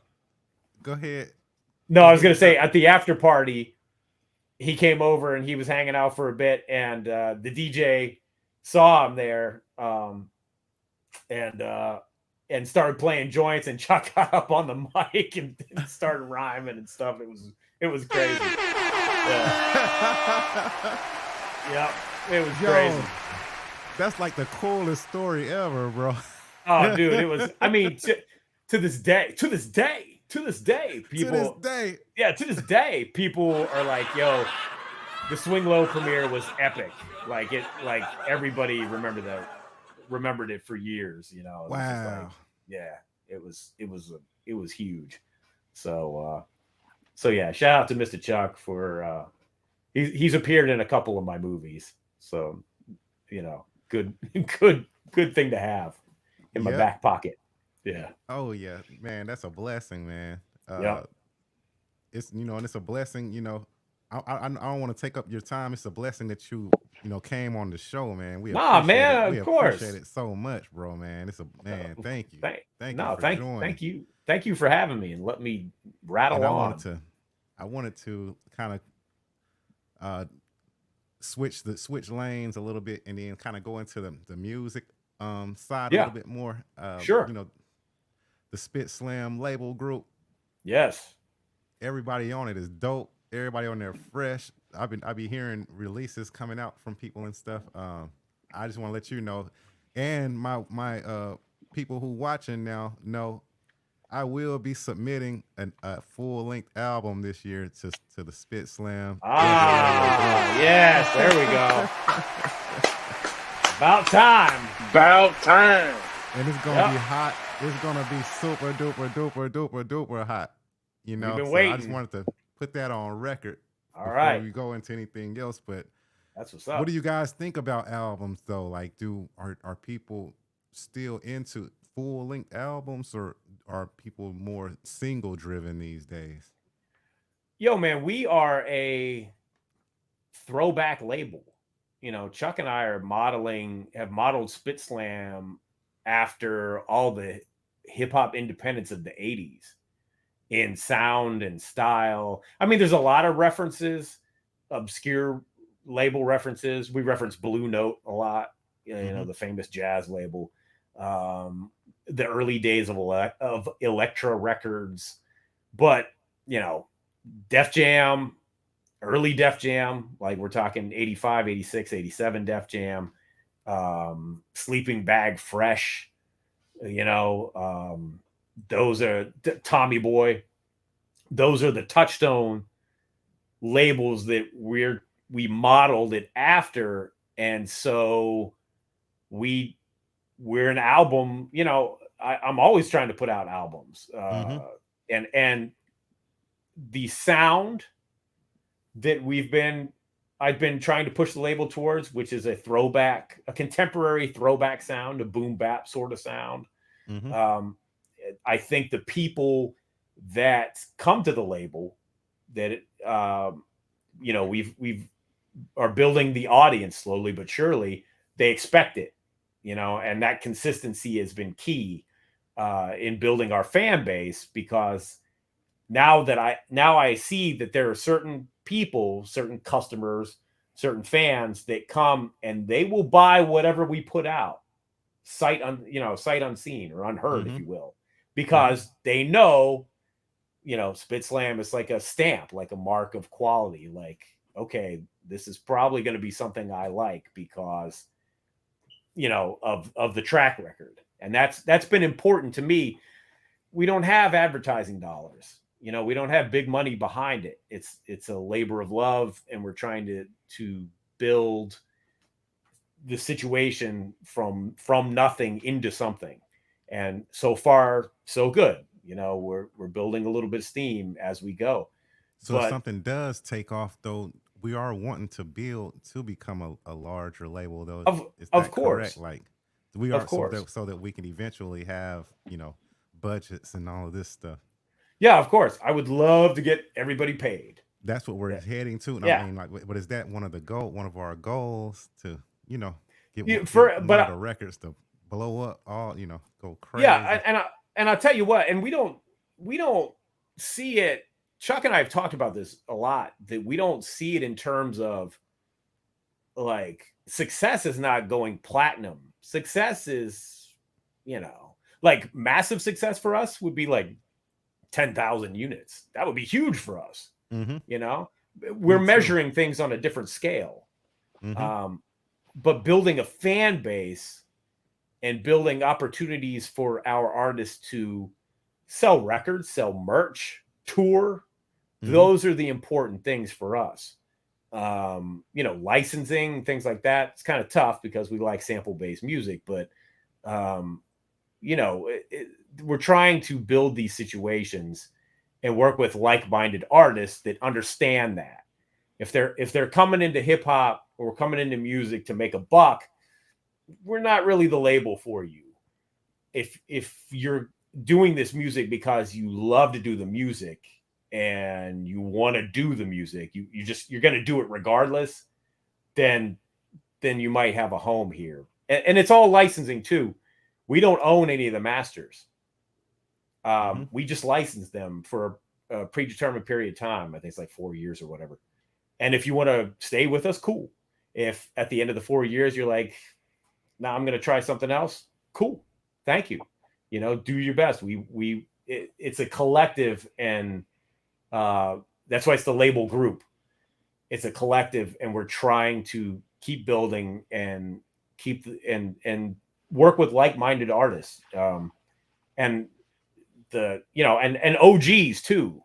So, you know, it started by Chuck, and we have Daddy-O, Professor Daddy-O from Stetsasonic, who's released a lot of great music. I was very fortunate. Last year, we released a new album by Chill Rob G, which I got to produce, which was a dream come true for me, because I'm a huge fan of his album Ride the Rhythm from '89. And it was great working with Rob. And we have some other artists coming up. We've put out some singles by Stetsasonic. Chuck's done the Enemy Radio project, a couple of solo projects. We have the B-Boys, Donald D, Brother B, and Chuck Chill Out. And they're finishing up their first album ever. Nice. You know, they had done which is super dope. They had done singles back in the 80s for Vintertainment, for the Vintertainment label, but this is their first album ever. And we dropped a maxi single from them last year, a couple of cuts and some remixes. And that's the other thing too, Jelks, talking about throwback style. We're bringing back the maxi single, because I always love those. Yeah, man, I love maxi singles, remixes, instrumentals, acapellas, bonus joints, whatever, you know? So when people come to me and they're like, yeah, I want to do a single, I'm like, well, let's do something, you know, what else can we do? Because it's easy. You can go anywhere and just drop a single. You know, you can upload your own single. You know this, Jelks. You do it a lot. You're very autonomous.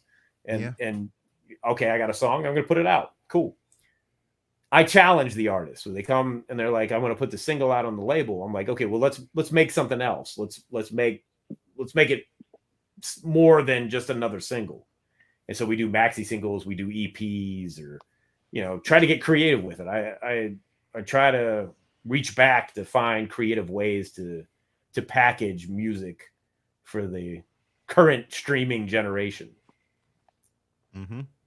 So I think it was something key that you said there, though, that I think makes the difference, is understanding your audience. Yes. And who you're targeting. Yes. Because I think a lot of times, just in general, and maybe, you know, not necessarily labels, but just artists, I think sometimes people jump out there and try to ride the wave or whatever wave that's going, which is great. It's fine.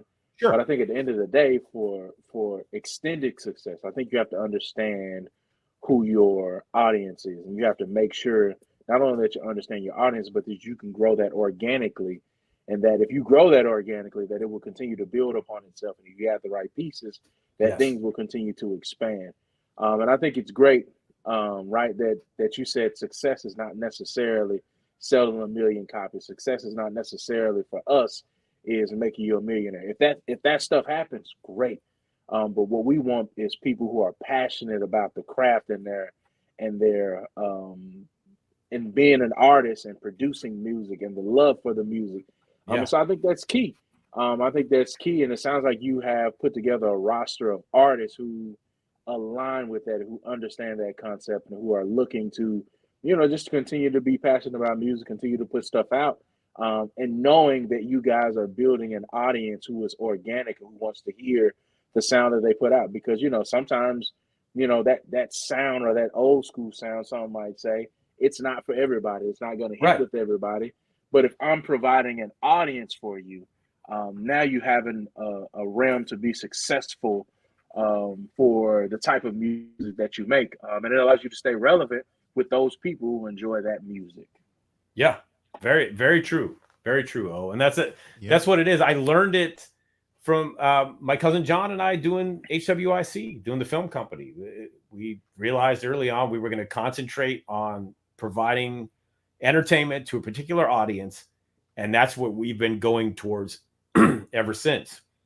And so when Chuck asked me to head up this label in 2017, I think it was, I was like, dude, I don't know how to run a record label. What are you talking about? He's like, no, Doc, come on, man.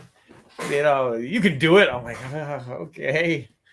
And so I reluctantly said yes, but I quickly realized that I had to focus, and I was learning stuff that John was doing, because in the film company, I'm the director, you know, cinematographer, editor, yada, yada, yada. It's my job to interpret the script and to the screen and make it work. He's the business guy. He sells it. He markets it and he sells it. So I've been trying to learn as much as I can, because that's not in my nature. And I've been trying to learn and steal from him as much as I can and apply it to the record company. So it's just little things like that. But the mindset was the main thing that I took from that. It's like we have to find our audience, because I know they're there, because we're not the first label to do this. You know, there are other labels that are doing it or have done it. So, and this is the music I know. It's the music I love, the music I grew up on. And when we're working with these artists that, like the B-Boys or Chill Rob G or even Chuck, they're the people that love those old records, have that kind of expectation that they're coming to the, you know, okay, they're going to put out new music. You don't want a Chill Rob G album to sound like Young Jeezy or something like that. You know, it's not going to work. So do what you do best. He's a lyricist, and we gave him a soundscape that would fit that. And I'm happy to say that we did a limited run of vinyl for that album, in cooperation with a group called or a label out of Canada called Black Buffalo Records, and we sold out all the Chill Rob G wax. So nice. Yeah, that's good. Yeah, that's a win. Yeah, yep, that's a win. So those are the small goals, man. I'm talking. I've been in talks with and getting started with the legendary Chris Schwartz from Rough Nation Entertainment, the guy that co-founded Rough House Records back in the day, that had Cypress Hill and the Fugees and so many other amazing acts. And Chris has a vinyl pressing plant in Philadelphia, and he's working with Niccolo Brothers that I just had on my show last week. Nice. And Grammy, a lot of Grammys around these guys. And but a lot of amazing records too. Schoolie D, and Cypress, Booyah Tribe. I didn't even realize, but Joe the Butcher and Phil Niccolo, and they have a pressing plant out in Philly. So we're gonna be doing vinyl through Rough Nation Entertainment, which is Chris Schwartz's new company, and he's excited about it.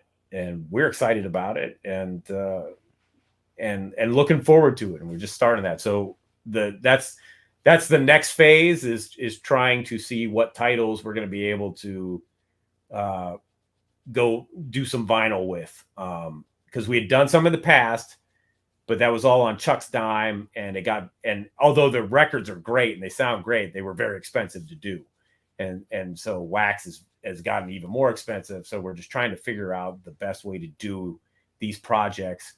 Every project we do, we release on digital, on Bandcamp, and on CD, because we have this company called Kunaki that does CDs on demand.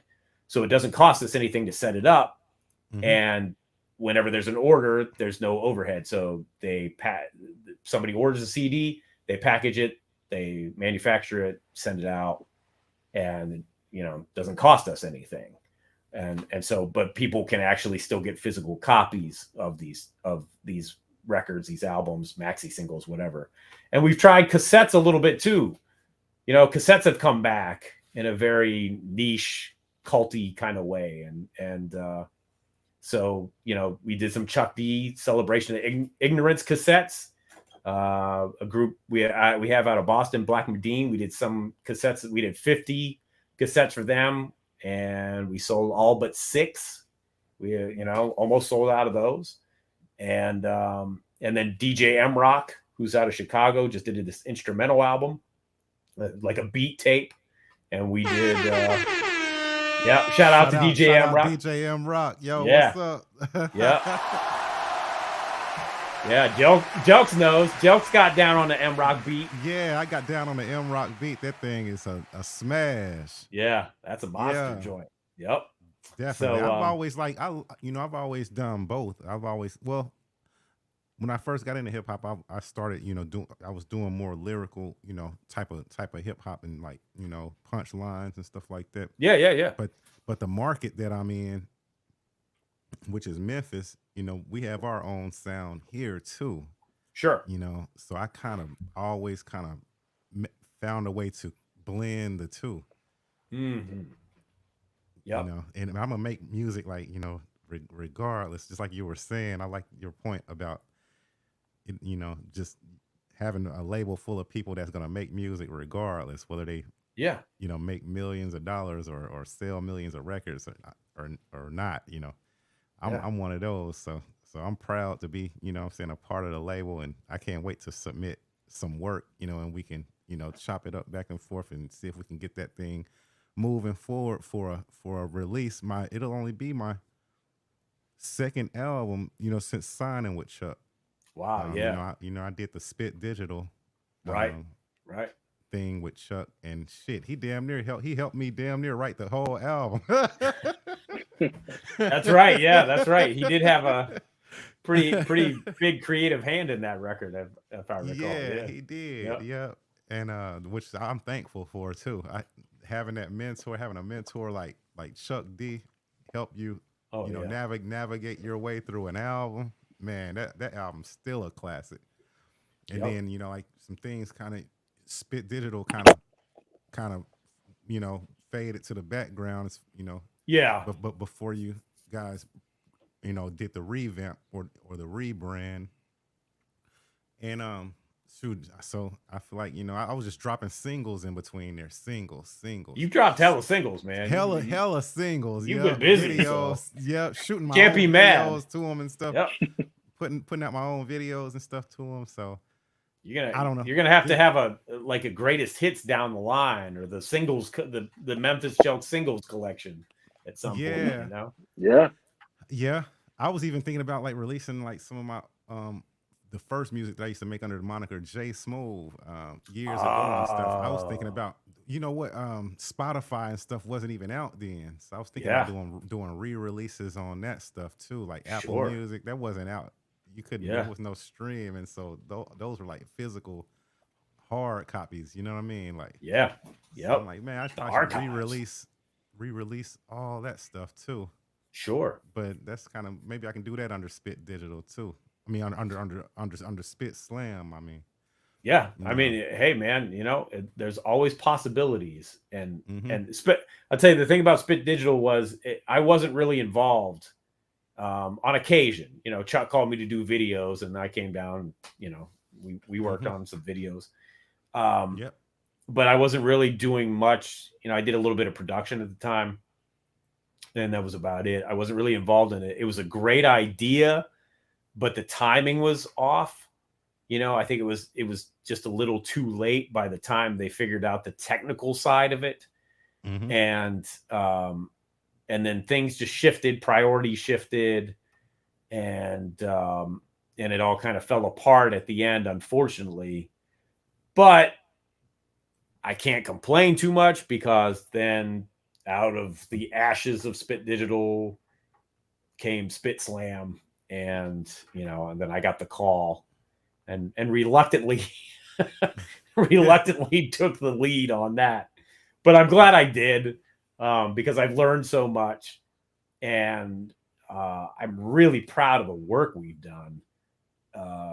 You know, we've put out some really great music, and I'm glad I've been able to have a hand in it. And, you know, even if it's just, whether it's stuff I produced personally or stuff that I've just, you know, kind of like guided or shepherded or championed, you know, you know, we got, like I said, the B-Boys are about to drop their first album ever.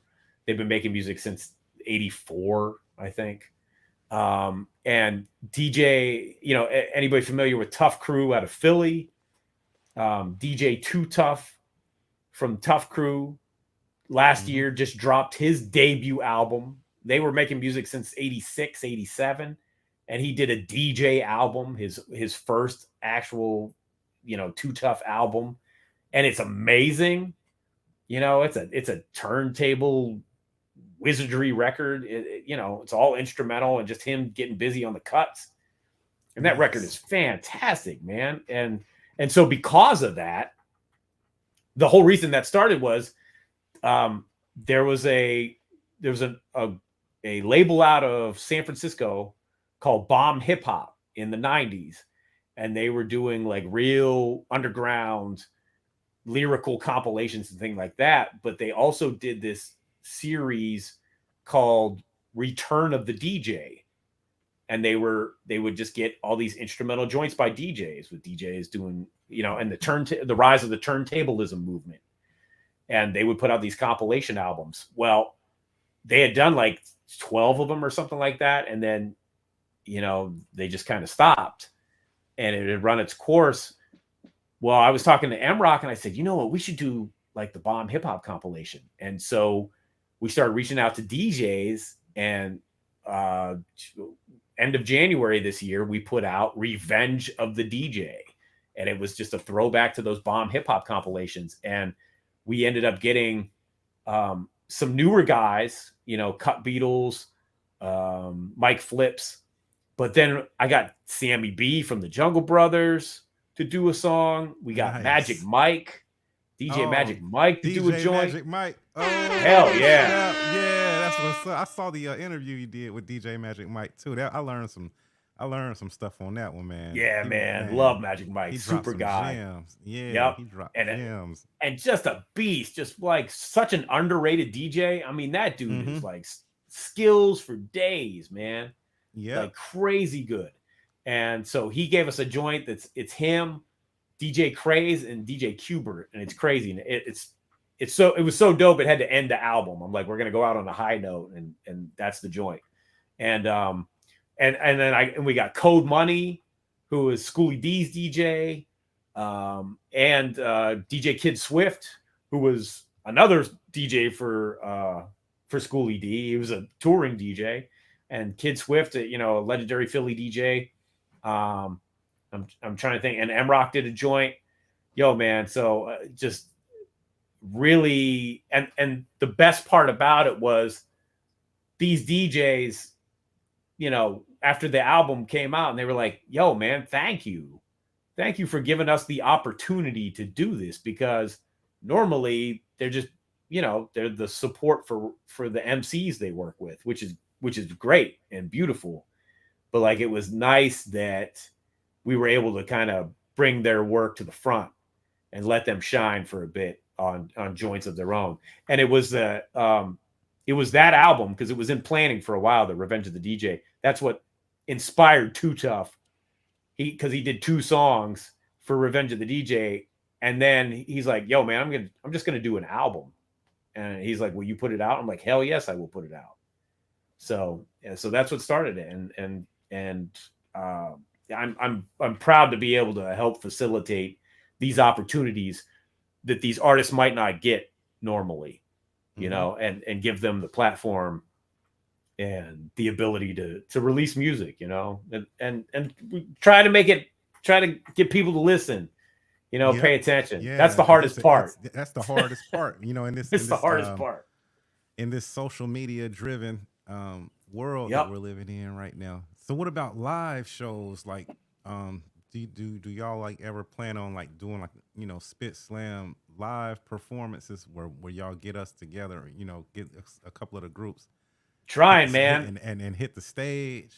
Yep, that is the idea. Again, we've got some things in the works that we're trying to put together, and whether it's mini tours or a big showcase show or something like that, I've talked to 3 or 4 different people that are interested in doing that sort of thing. And so we're, you know, slowly but surely, this is the time to do it. Hip Hop 50, you know, everybody's jumping on the bandwagon, so to speak. Yeah. But the beautiful thing is that we've been here, and when Hip Hop 50 is over, we're still going to be here, you know, so we'll take advantage of it if we can, you know, if people are interested. But yeah, I think it's a key thing, man. It's a key component, because I remember when my group, The Impossibles, when we were doing records, people would hear the records, they'd be like, yeah, okay, whatever, you know. We weren't doing any music that sounded like what was coming out at the time, so that made us the oddballs.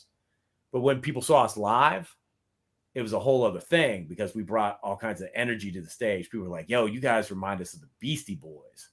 And he said, not really because you're white guys either, but just because you have that energy.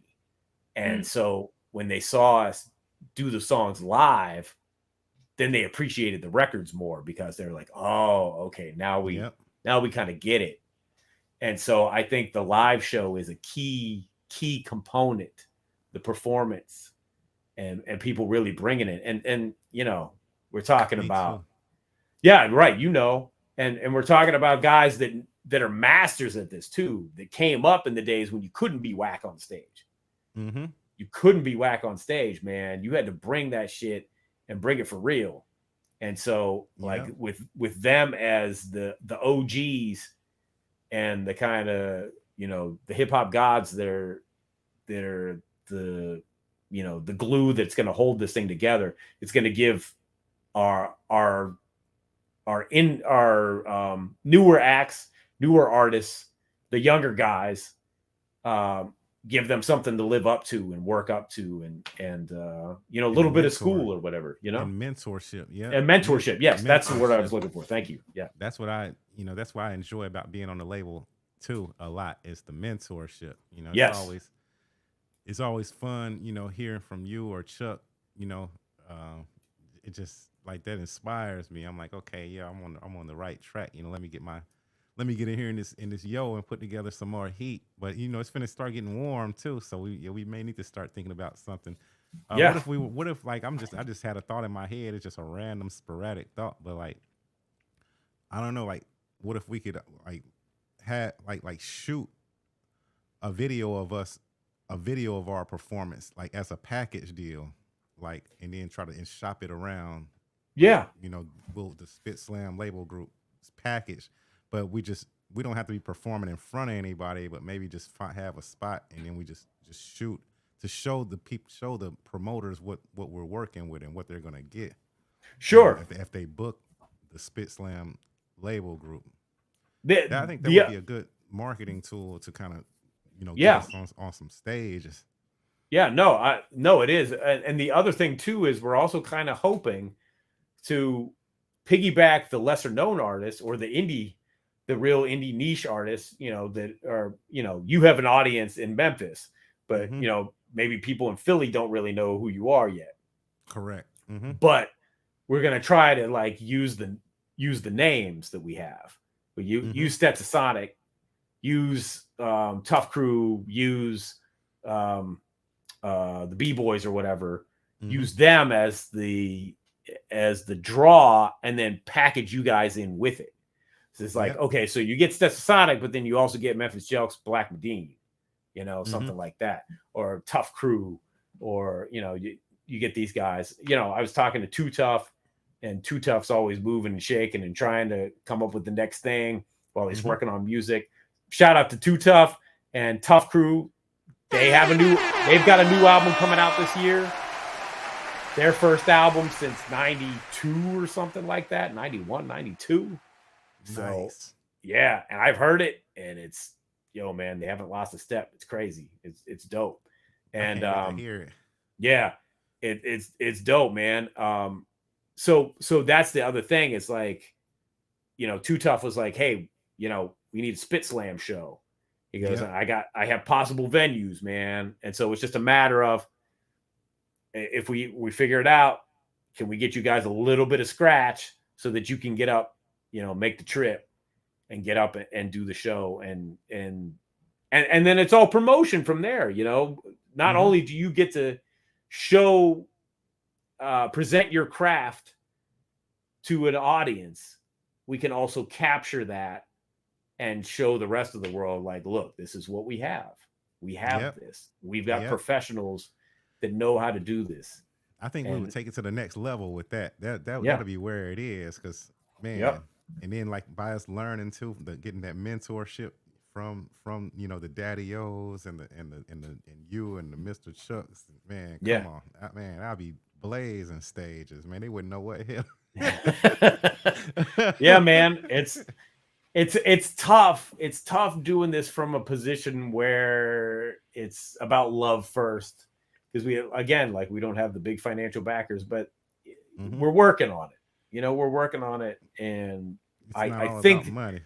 Right, that's the thing. It helps to have the money, though, because if it would be great if I could say, Jelks, I'm going to fly you up to Pittsburgh to do this gig.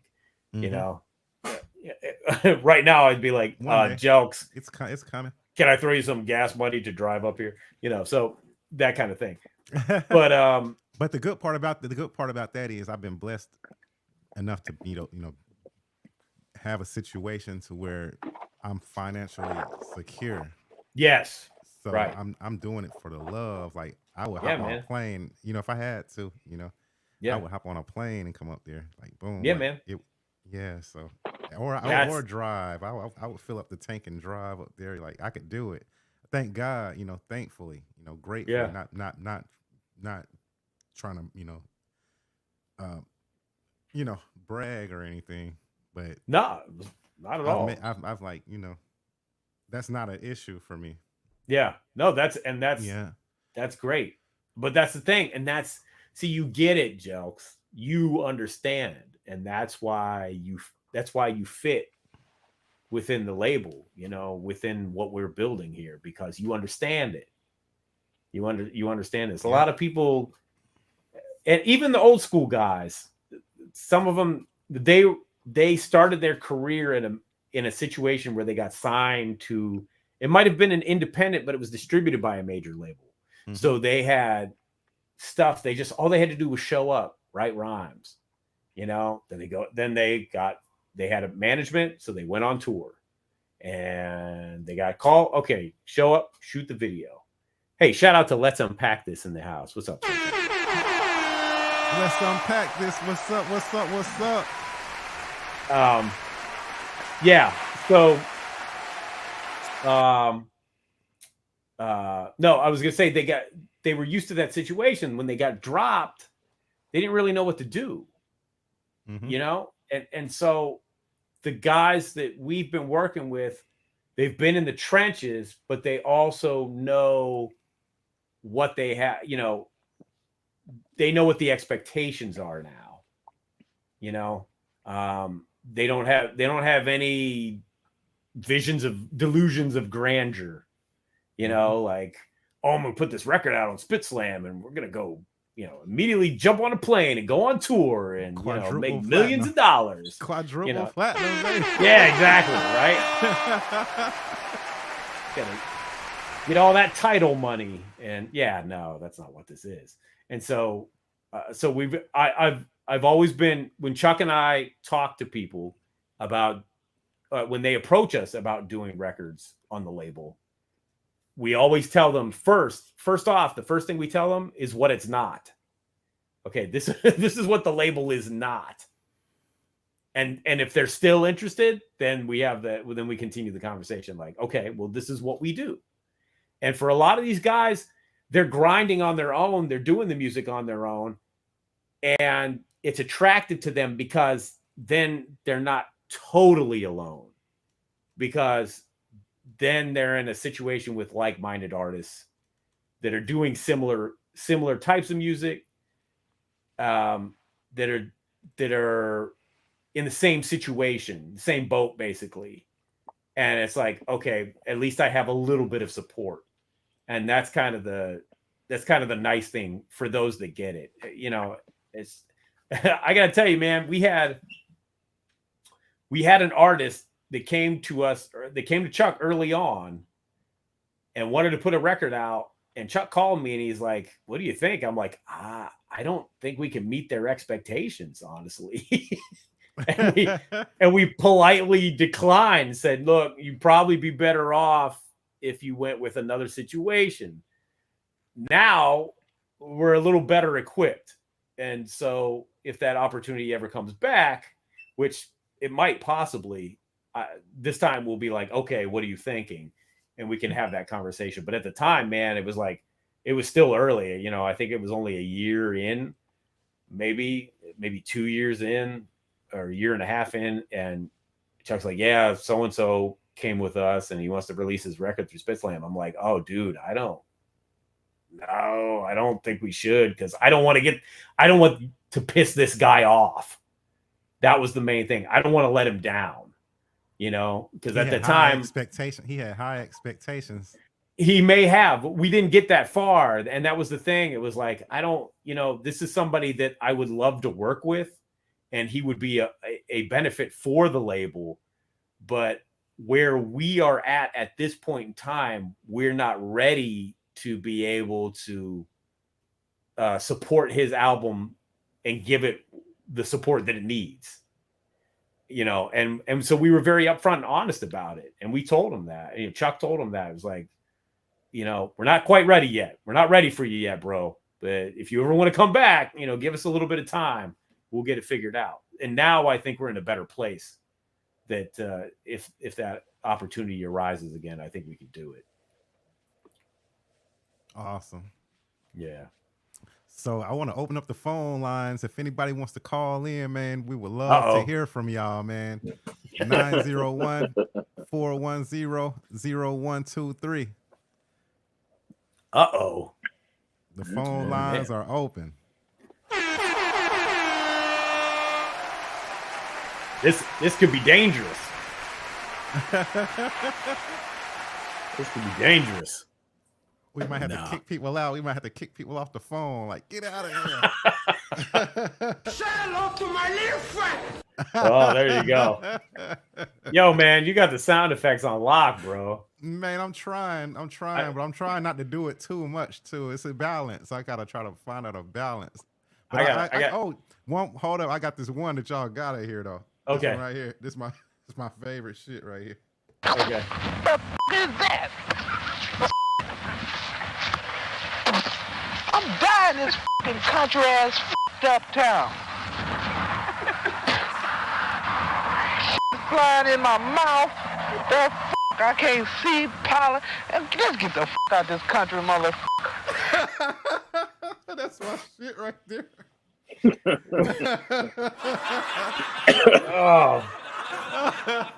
Oh man, where you come up with that? That's this clip of this news reporter was reporting in a bug flew in his mouth. Yes. Yes, I know it. Yes, I know exactly what you're talking about. What's that? Oh, that shit is hilarious. He said, "Man, I'm dying in this town." He said, "Man, he said, shit. Let's get up out of here." Yeah, he said, "Let's get up out of this country, mother." He was mad. He swallowed that bug. Boy. I got this one. I got this phone app that does this, and I put this on here in honor of De La Soul. So I got, if you can hear. Yeah, there's the Crocker for from De La Soul is dead. Nice. Prince Paul. Yeah, Prince Paul always used that. So anytime I curse at my kids, I'm like, yeah. It's got the air horn too. So nice. Yeah. Yep. So yeah. Silly stuff. But so shout out to De La Soul also for getting their masters back and getting their music on streaming for a new generation. Shout out. Long overdue.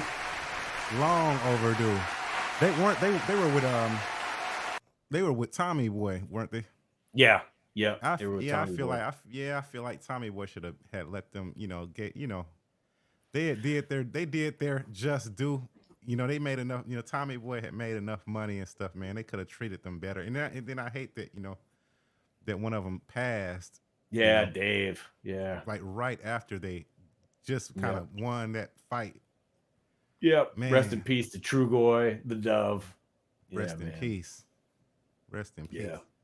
Now I don't know that the Tommy Boy situation with them is really goofy, man, because Tommy Boy claimed it was the samples, right?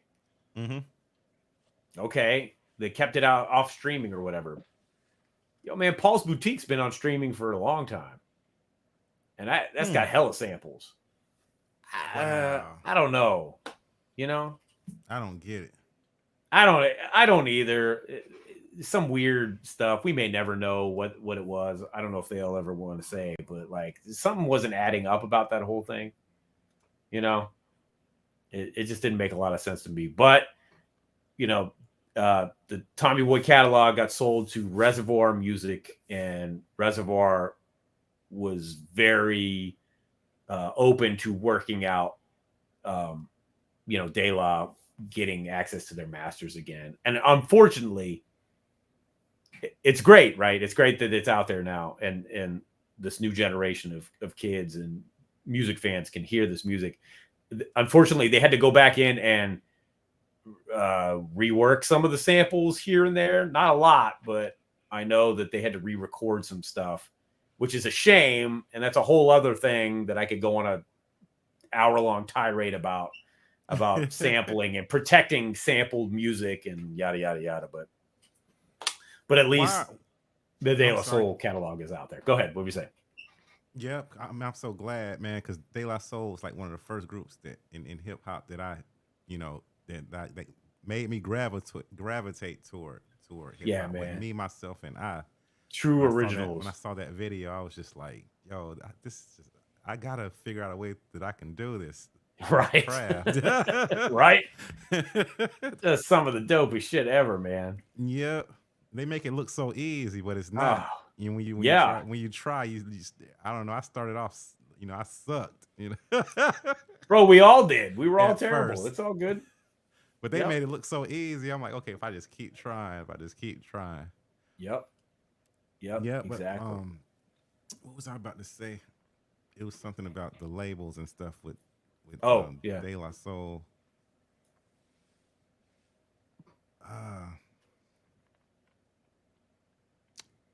It slipped my mind. I went into something else.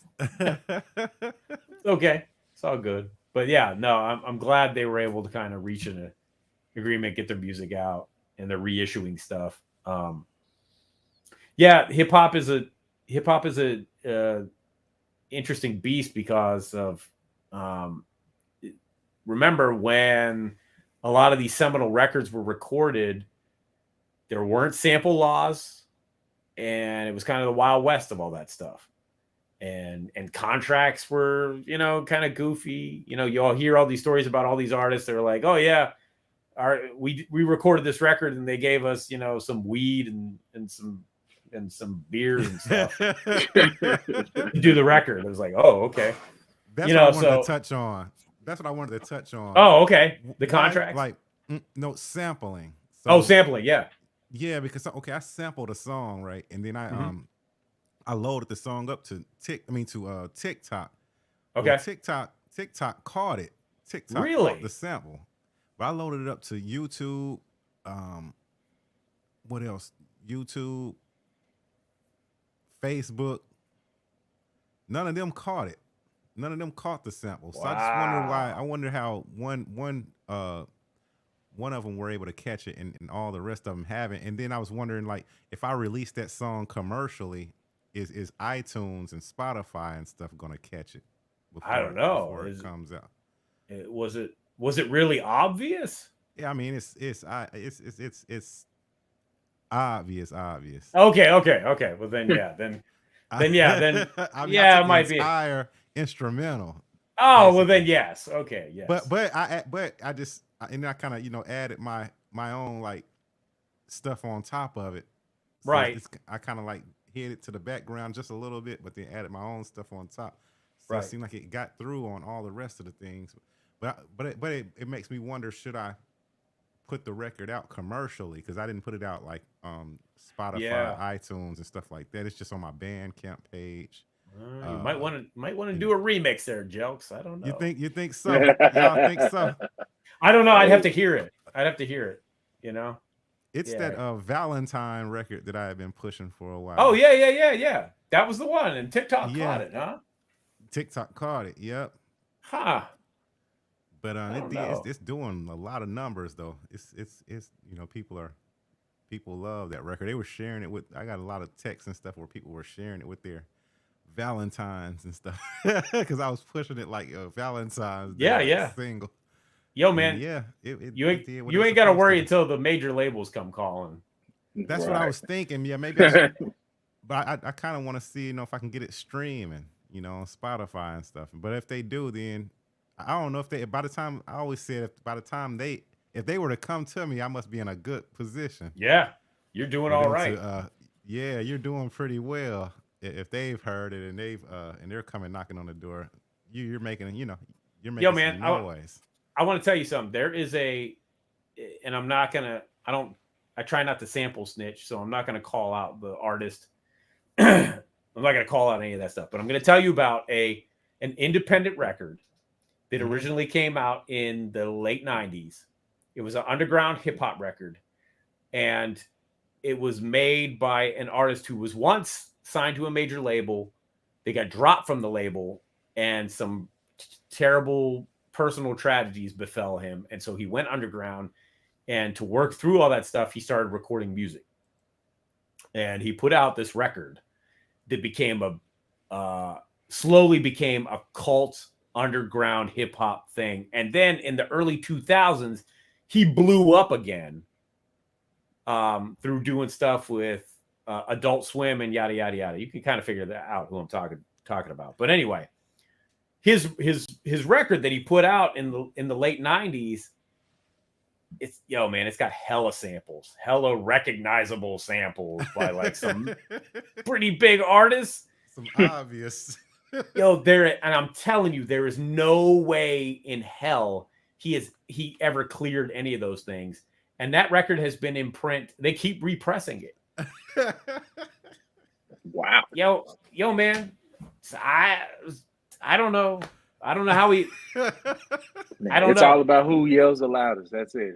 If someone really cares enough, then they're gonna come after you. But if people don't care, we'll forget about it.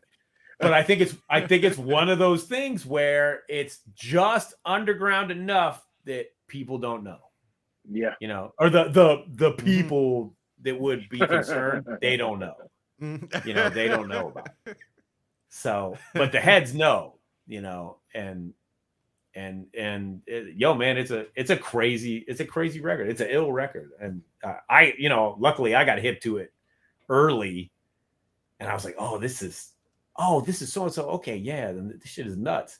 And then like I said, he was doing music, and he got in a situation and got a nice little following, and that record, I'm always seeing stuff. They're like, oh yeah, re-released. And I'm like, yo, man, okay. Good for you guys. So that's great. You pull one over, I hope it keeps rolling like that. But people are re-recording their albums if they're like 30, if the album is like 35 years old or something like that. You get your masters back then, and then so like you can like Ashani. I think Ashani is doing it. Isn't Ashani trying to re-record her original album? That was Murder Inc. and stuff. Yeah, so the situation with that is, and it all depends on their original contracts. But up until I forget what year it was, up until a certain point, it was 91 or whatever. They always change the laws. I'll explain. But up until a certain point, after a 30-year period or so, you could get your masters back. Mm-hmm. You were legally allowed to get your masters back. They changed that. They changed the law because they always change it because of Elvis. So whenever time passes and it gets close to Elvis's catalog going into the public domain, they change the law. So it won't go into the public domain. And that screws everybody else. It screws me from sampling Elvis. Yeah. Can't do it. So it's all thanks to Elvis. So pardon my language, but motherfucking Elvis. Yeah. So shout out to Elvis. Yeah. So yeah, there was a up until like 1990 or 91 or something, after a 30 or 35 year period, you could get your masters back. The other thing, but what you can do is after that, right? If you have your publishing, you can re-record your masters. If you retain your publishing, that's what allows you to go out on tour and do your songs, and you can collect royalties on your songs when you do them live, because they are not the exact master recording that the record company owns. Mm-hmm. Yeah. Right. So you can always, and Chuck has advocated artists do that. PE did it at one point in time. They had re-recorded some of their classic joints for licensing situations, so that Universal wouldn't get a piece of it because Chuck owns his publishing. So that's also a possibility for artists that own their publishing, as long as they were cognizant of that, getting into the record industry, into the record business, and were able to retain their publishing. That gives them some leeway with the music, But I'm a firm believer in artists should own their masters. Artists should own their publishing. I'm not a fan of when third parties buy out publishing, because that's a thing that happens. You know, most famously, Michael Jackson bought the Beatles publishing. You know, that was the thing that happened. You know, shout out to Mike Jacks for being savvy and whatever. But at the same time, I'm kind of like, you know, bro, those aren't your songs. Not that the Beatles needed the money, but the bad thing about that, okay, where that becomes problematic is it trickles down into situations. You're talking about sampling, Jelks. There are guys that when soul artists they don't have access to their catalog, or they sell off their publishing, or they didn't have their publishing, and some guy somewhere buys the publishing, and you go to sample one of those records, now you got to pay some guy that had nothing to do with that music to sample the record, and he can charge whatever exorbitant fee he feels like. It's like that. What the hell is that? You know what? That's F that. That's not cool at all. That's some sucker shit. You know, some scam artist shit. I've heard artists say, particularly T-Pain. Shout out to T-Pain. Shout out to T-Pain. Yeah. But he said that if he samples something and that artist or whoever he has to clear it with, they want 100% of the publishing. He agrees to it. He said he agrees to it because he's gonna make a killing on the road performing the song. Oh yeah, on stage, it could be a smash hit. You know, T-Pain can do that. T-Pain can do that. Yeah, yeah. And he'll let them have 100% of the publishing. Yeah, as long as they let him use the song, he go out there and get his show money. Yeah, T-Pain can do that. Yeah, he can do that. He's an artist. Not everybody can do that. Not every artist can do that. Yeah. But that at least he's got a plan. You know, at least he's got a plan with that. Damn, I was gonna say something. I don't know. I don't know if I can tell the story. So I'll tell it without revealing. I hope he doesn't mind. But another prominent artist told me that he sampled a classic rock song, and not only did he have to give up 100% of the publishing on that song, he actually had to give up some of publishing on another song on the album. And I was like, what? How? Why? Yeah. I have never heard of that. That's insane. It is. Somebody being greedy. Yes. That's exactly what it is. I would have said, say hello to my little friend. Right? That's the correct answer. Yes. Wow. But no, I was like, what are you kidding me? He's like, no. That was a thing that actually happened. I'm like, that is crazy. So they listened to the album. whoever published it, whoever he sampled, listened to like I want a 2-for-1 deal. Yeah, both of you know those. that number 3. You can use this one. Yeah, he's like, if you're gonna, and it was I gotta say, it was a sizable, it was a notable record. So it was a notable record that they sampled, and it was a notable record that came out. But I was like, you know, I had heard of the 100% publishing. Okay, yeah, I get that. But they were like, yeah, you have to give up some publishing on one of the other songs too. I'm like, what the fuck is that about? No, man, some major label politics bullshit. Yeah, that's what that was. Yeah, he paid for somebody's vacation that year. Yeah. Yep. Look, man, I'm a firm believer in artists getting compensated for the work and sampling too. But it has to make sense, because here's the other thing about it, right? I don't know if you guys saw the last Spider-Man movie. Yeah, Spider-Man No Way Home, right? Okay. Yep. It's coming back to De La Soul. They used in the end credits, they used De La Soul's 3 as the magic number, right? So I'm like, oh, dope. You know, I took my kid to see it. We're sitting in the theater, and song comes up. I'm like, oh shit, De La. I'm like, this is great. Well, I'm watching the credits, and when it gets to the music credit, I noticed that De La didn't get any publishing on it. Whoa.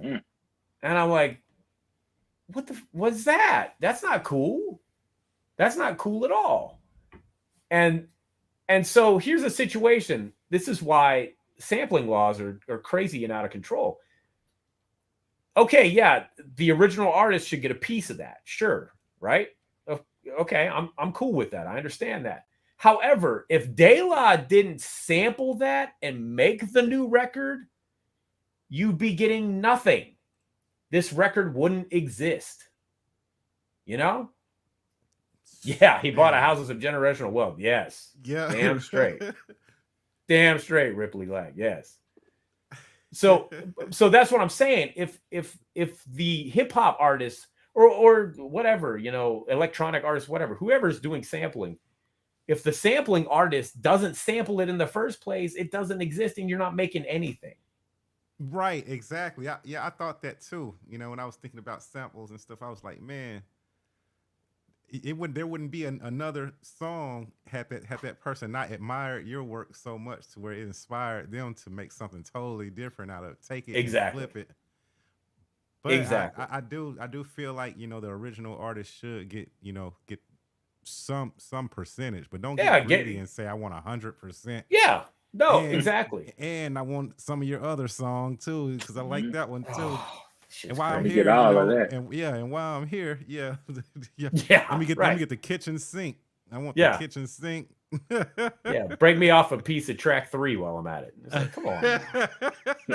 What is that? I did like track 10. Let me get a part of that. Too. Right. Yeah, give me some of track 10. And then I'm gonna roll the dice. Yeah, I know you clear track album. Yeah. Yeah, I know you clear track 4, but give me track 10 and whatever you got coming up next year. Next year. Yeah. Come on. It's crazy. Oh man. Yeah, I mean future recordings. They want your firstborn son's first single too. Damn straight. That's what it's like getting close to. That's what it seems like. That's what it feels like. That there is there. Let me tell you this, right? This is here's C-Dot conspiracy theory. And it's not baseless, right? And I don't want to bring.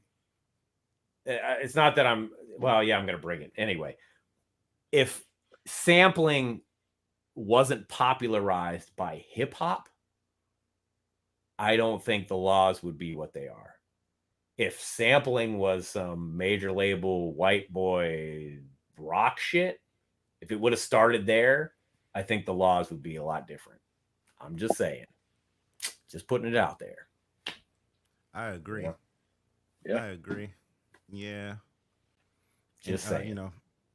Yeah, they had it out for hip hop at some point, after. Oh, hell yes. After, hip hop after like Luke Skywalker and had the and PE and NWA, yo man, hip hop was dangerous. It was dangerous. And they took them to court. They started taking them to court. Yep.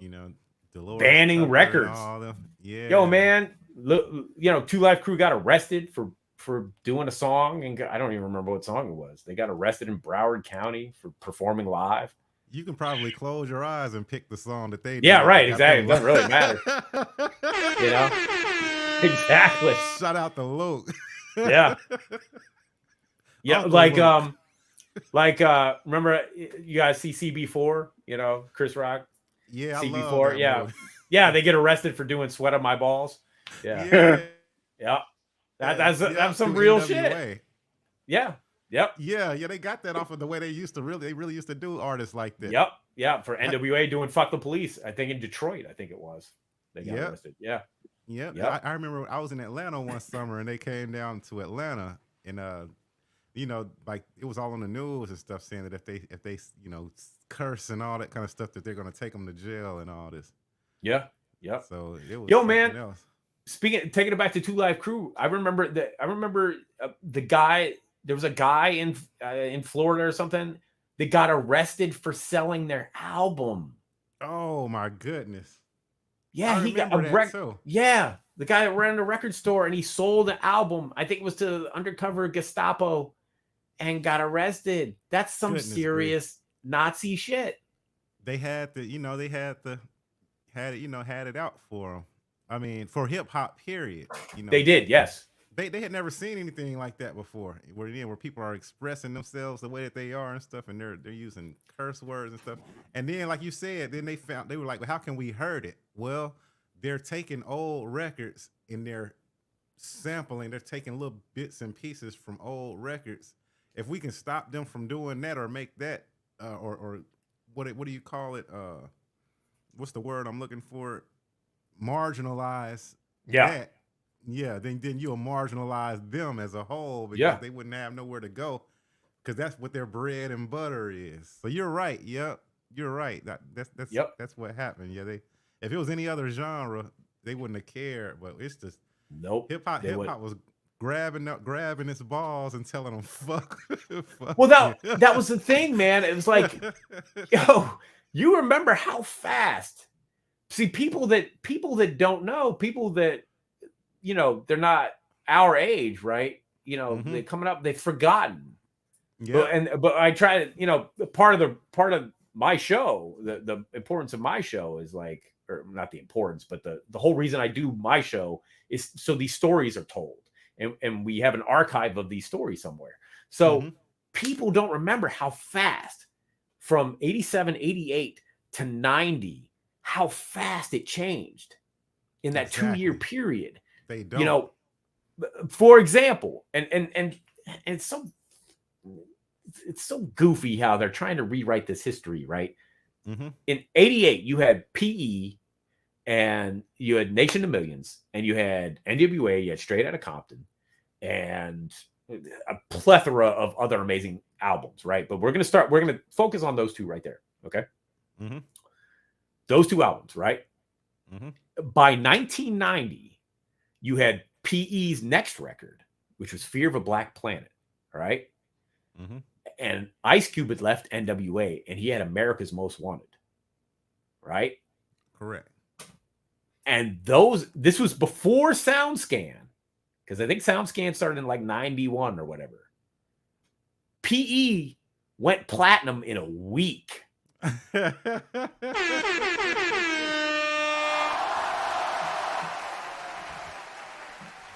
Fear of a Black Planet.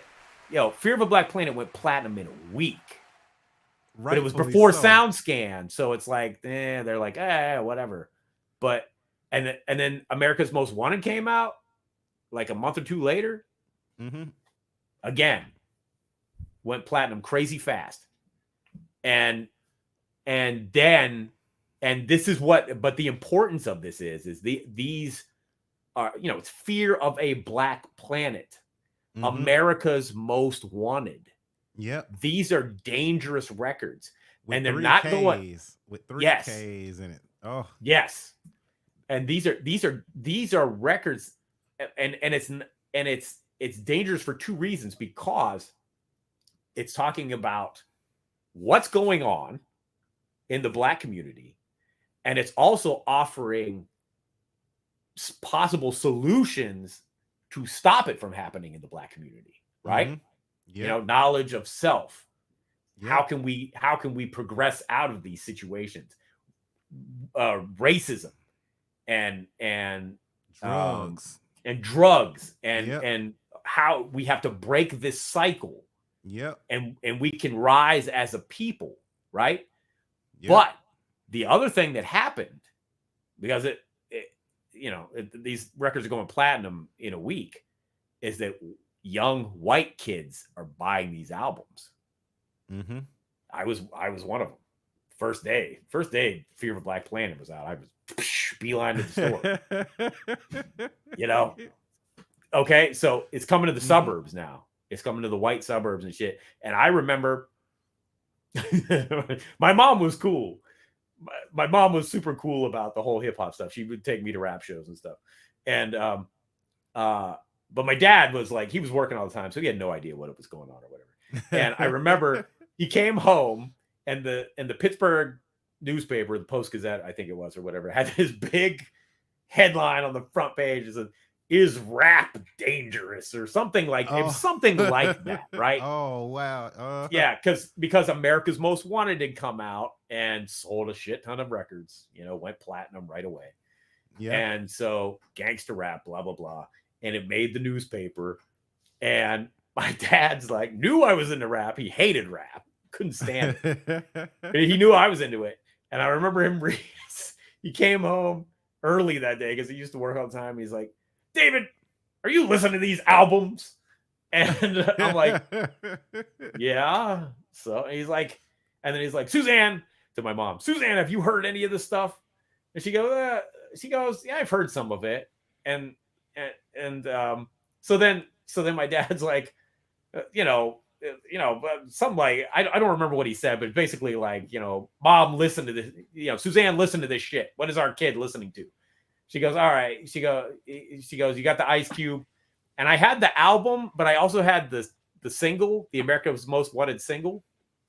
Mm-hmm. And I go, so I went and got the single because it only had the 2 songs. With the clean version. Yeah, right. And so I gave her the single and the Walkman, and she sit there and she listened to America's Most Wanted, the song right there. Yeah, right. My mom listening to it, and she's kind of like bopping her head to it, or whatever. And then, and she played it. I don't even think she listened to Once Upon a Time in the Projects, which was also on there. And then she turned it off and she handed me back my Walkman. And she goes, "Yeah," she goes, "it's nothing he hasn't heard already," and walked away. And that was the end of it. And so my dad was like, "Okay, all right." And then I'm going upstairs and listening to, "Fuck the Police" by NWA. But hold up, shout out to C-Doc's mom. Yeah, shout out to Suzanne. In fact, shout out to her because she for whatever reason, I wasn't going to the mall one night and she was, and she's like, "You want me to get you anything at the mall?" I'm like, "Yeah." I said, "If you happen to see Slick Rick, The Great Adventures of Slick Rick, or NWA Straight Outta Compton, can you buy them for me? Grab them for me?" She's like, "Yeah, sure." And the next day I woke up and sitting on the table downstairs were both of them. And I was like, "Oh, whoa, damn." That's what I'm talking about. I was like, "Mom came through." And so then grabbed them, ran upstairs, put in the headphones because I knew NWA because I already had Eazy-E. I already had Easy Does It. So I came late to Straight Outta Compton. So put on the headphones because I knew it was like, okay, I can't let anybody hear this shit. No way. Yep. Straight Outta Compton comes on, crazy motherfucker named Ice Cube. I'm like, oh boy, here we go. So yeah, it's on. It's on now. Yep. Yes. Yep. So yeah, man, it was but that was the thing, man. It was hip hop was a collective back then. So you could have NWA next to PE, next to De La Soul, next to Tribe, next to Jungle Brothers, next to K Solo, next to Kid and Play. Yo, man, Too Hype is one of the dopest records ever made. It is. Yeah. Don't front on Kid and Play. Yeah. And please, I hope people don't front on Will Smith, man. Man, Hell Will is one of the no. coldest rappers ever to ever do it. Yo, man. If you ever have any doubts about how dope Will Smith is, go listen to Brand New Funk. And then I know. I was just gonna say that, man. Brand New Funk, man. Dude, man, come on. He could float. Chuck D did an interview that I saw. He said that he said Will would go out on stage sometime and just freestyle for like 30 minutes just off the top of the head. He wouldn't even be writing the shit. Jazzy Jeff would just be back there scratching this shit. and look who, and there you go. Look who Will's DJ is. One of the best to ever do it. Exactly, man. Jazzy Come on. Jeff. Come on. Yo, Shout man. out to DJ Jazzy Jeff and the Fresh Prince. Hell yes. The Fresh Prince of Bel Air. Hell yes. Yo, man, when COVID was in full effect and the quarantine stuff, you see Will and they did that virtual performance of Brand New Funk. That shit was I saw that. It was crazy, dope, man. He's killed it just like he was like he did like on the record. He sounded just like on the record. Yep, like he was still a kid. Yo, yeah, Will is dope. He shouldn't have smacked Chris Rock like he did. That was fucked up, but nah. But oh my goodness, I done coughed yeah. up some stuff. Yeah. No, that was whack, Will. That was whack. But you're still bad. You're still dope. You know. Yeah, man. That was the thing. Chris Rock got his lick back the other night, didn't he? Yeah, I know. I haven't seen it yet, but I heard. Yeah.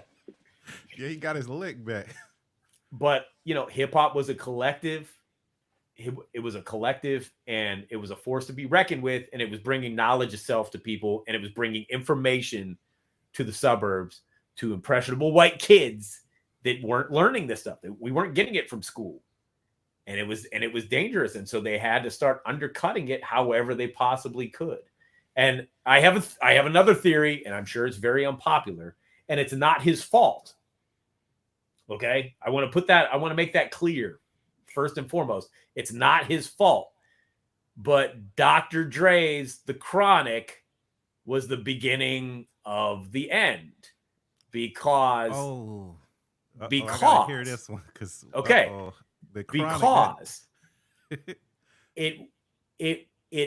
it's Dre's greatest strength as a producer is knowing what sound is going to be next, or at least it used to be. I'm not so sure anymore. You know, I think he's got what's that term Chuck always uses? Something paralysis, excellence paralysis, analysis paralysis. Yes, thank you. From paralysis. Yes, analysis paralysis. He has paralysis from analysis. Exactly. Yes. Yeah. So he can't get out of his own way. But anyway. Exactly. Anyway, Dre was always great about knowing what sound was going to hit next. And when he heard Above the Law doing the G-Funk, he's like, yo, that's going to be the thing. And so Dre is a sonically gifted like that. He does The Chronic, and The Chronic explodes and just becomes, you know, the biggest fucking record ever. You couldn't go anywhere without hearing that damn record. Right? Oh, great question. So what do the record companies do? We want more of that. We want more of The Chronic.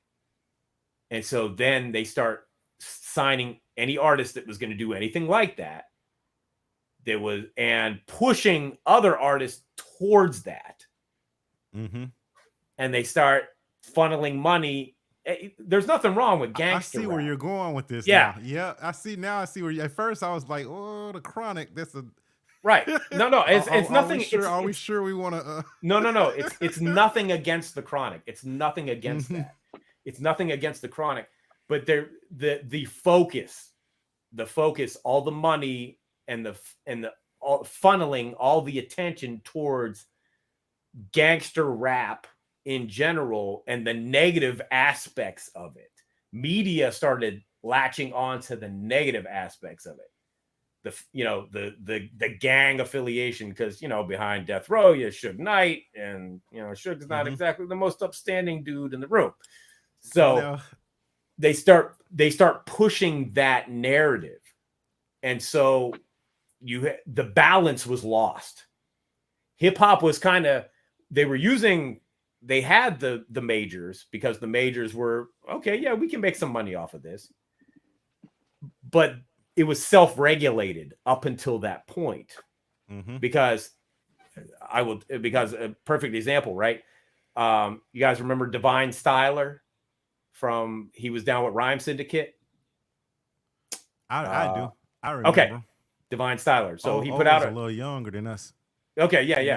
He may not. Okay, so there's this guy, Divine Styler, who's down with Ice-T's Rhyme Syndicate, but he did like kind of De La Soul kind of style. It was kind of, it was offbeat. It wasn't Rhyme Syndicate style shit.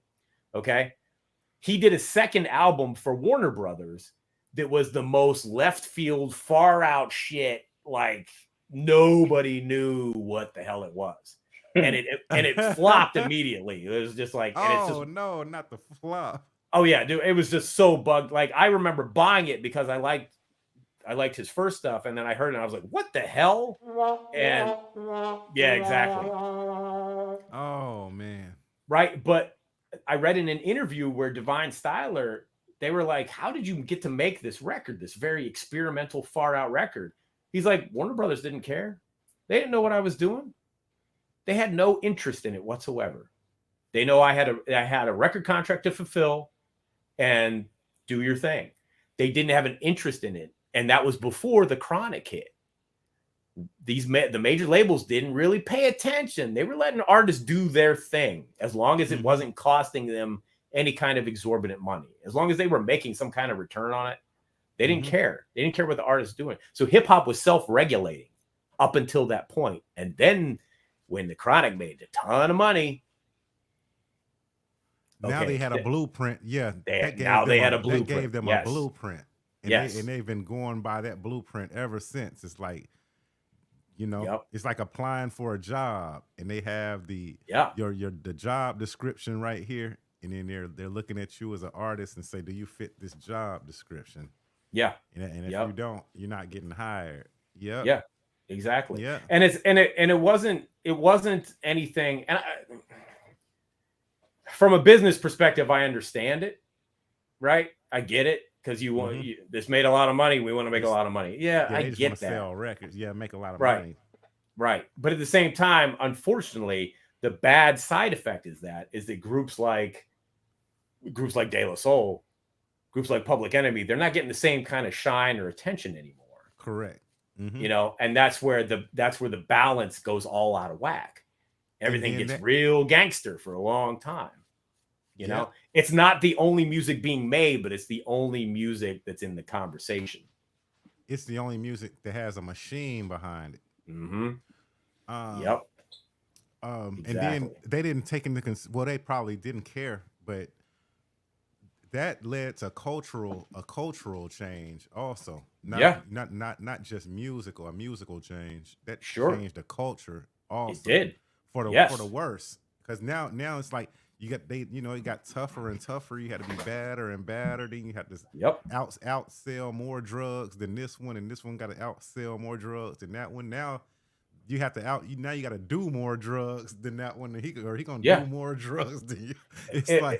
It's all this crazy cycle, man. And it's not that there wasn't positive music ever coming out, because it would. It would. Yeah, there would be, and there were things that broke through. Yeah, there were things that broke through and stuff, but like all that shit, all that negative energy that kind of came out of that. There is a reason why Dre left Death Row. You know, there was a reason why Dre left Death Row, and all that negative energy led to the whole East Coast West Coast beef, which was just like, I was like, what the hell is going on? A lot of people died too. A lot of people died in that beef. People were dying, and that shit was crazy to me. It was just like, what happened to this music that was so unified, and now it's fighting each other? Money, the love of money, not money, but the greed, the greed and the amplification of the narrative. That was the big thing. It was the selling point of the narrative of fighting, of violence. Hip hop is dangerous in a different way. Man, it's hip hop. They're hip hop. When Tupac died, that was like unheard of. You know what I'm saying? Like, it was like, what the hell? Then Biggie turned around and died, and then that was even more of a catastrophe. But now we're losing our artists a month. Yo, man, I remember I was living in South Carolina at the time. And the kid I was working with was from New York. I was never a big fan. I was never a Biggie fan. I just didn't get his music. It just, whatever. I like Craig Mack better, but whatever. I was a Tupac fan. Whoever Tupac said, that's who I liked. If he said don't like him, I don't like I like Tupac too. I like Pac. But I remember going to work the day Big died, and Jason, he was a New York kid, and was a Biggie fan. He was like, "Yo, man, Biggie got shot. He's dead." I'm like, "What are you talking about?" And he's like, "Yeah, he got killed." I'm like, and it was just kind of like, what the hell? What is going on? What is going on?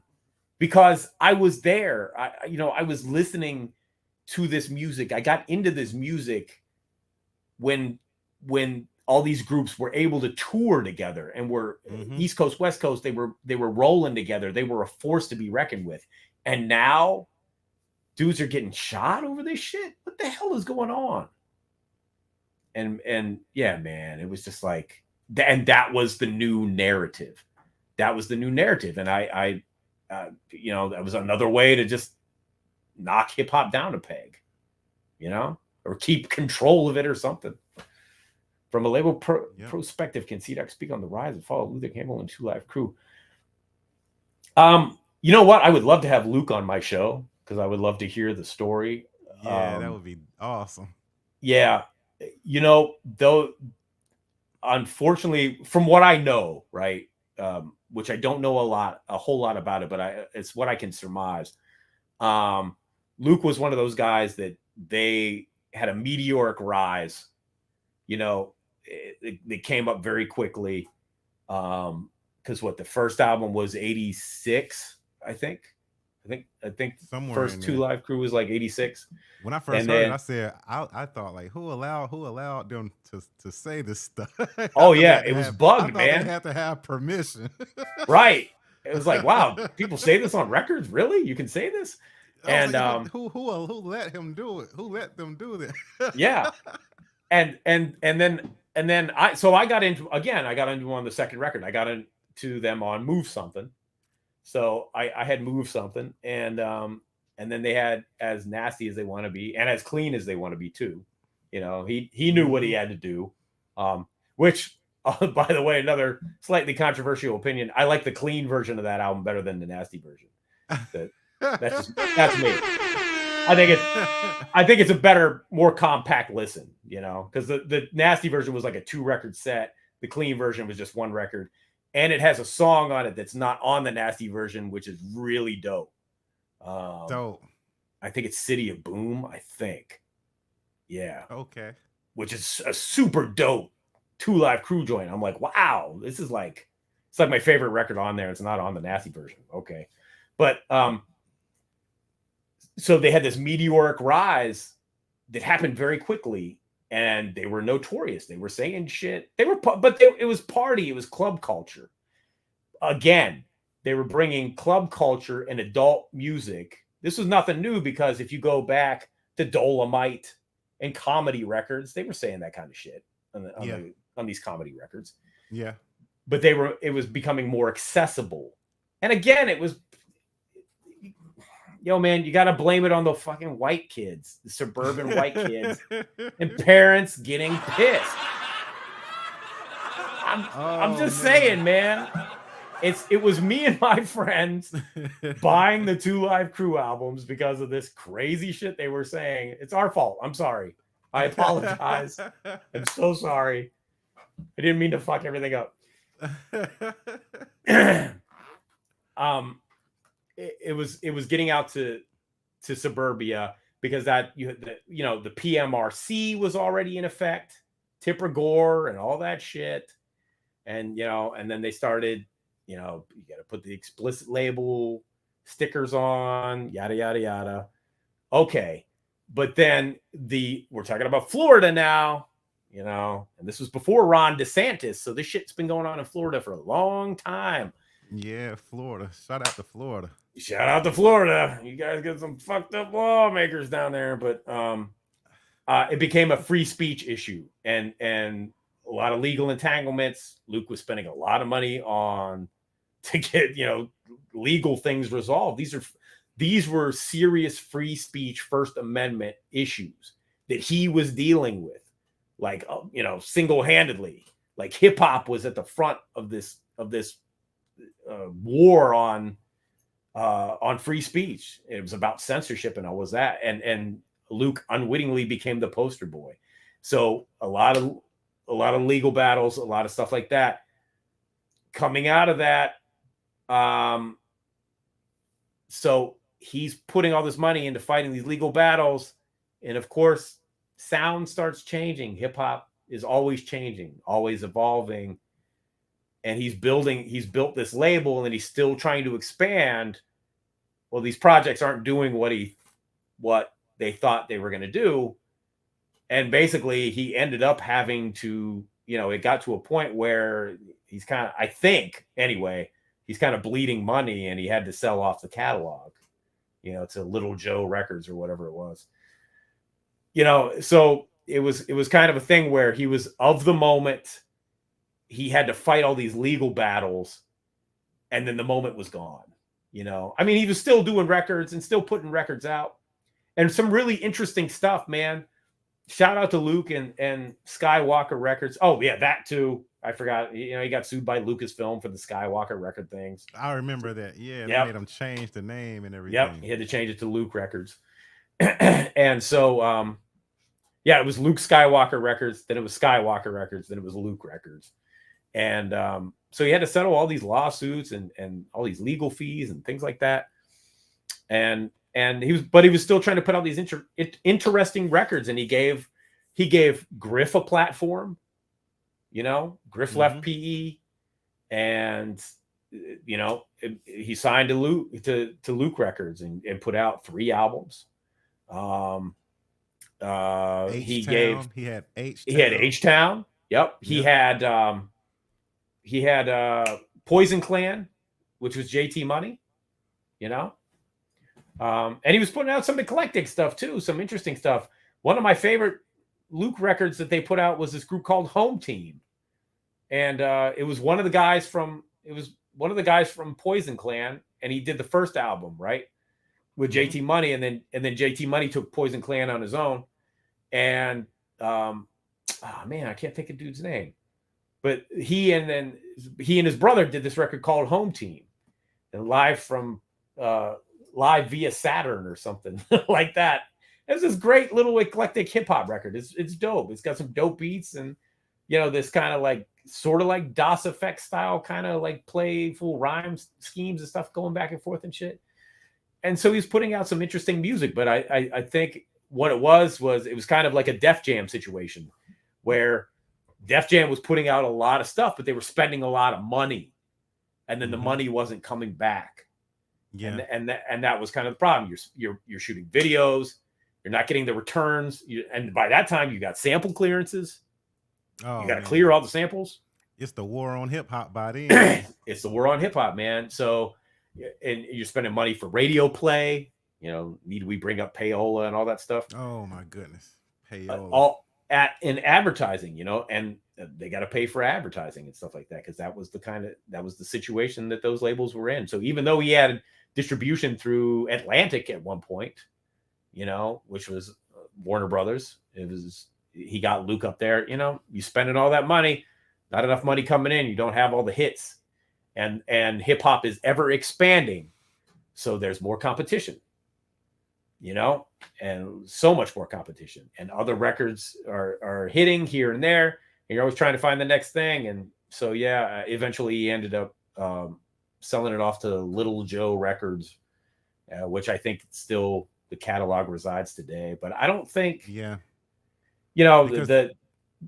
following up on that stuff, like who owns what, and because Griff was like, I don't know who owns those records. Or where you probably own those records. I think Little Joe Records puts them out, but you probably have your masters back.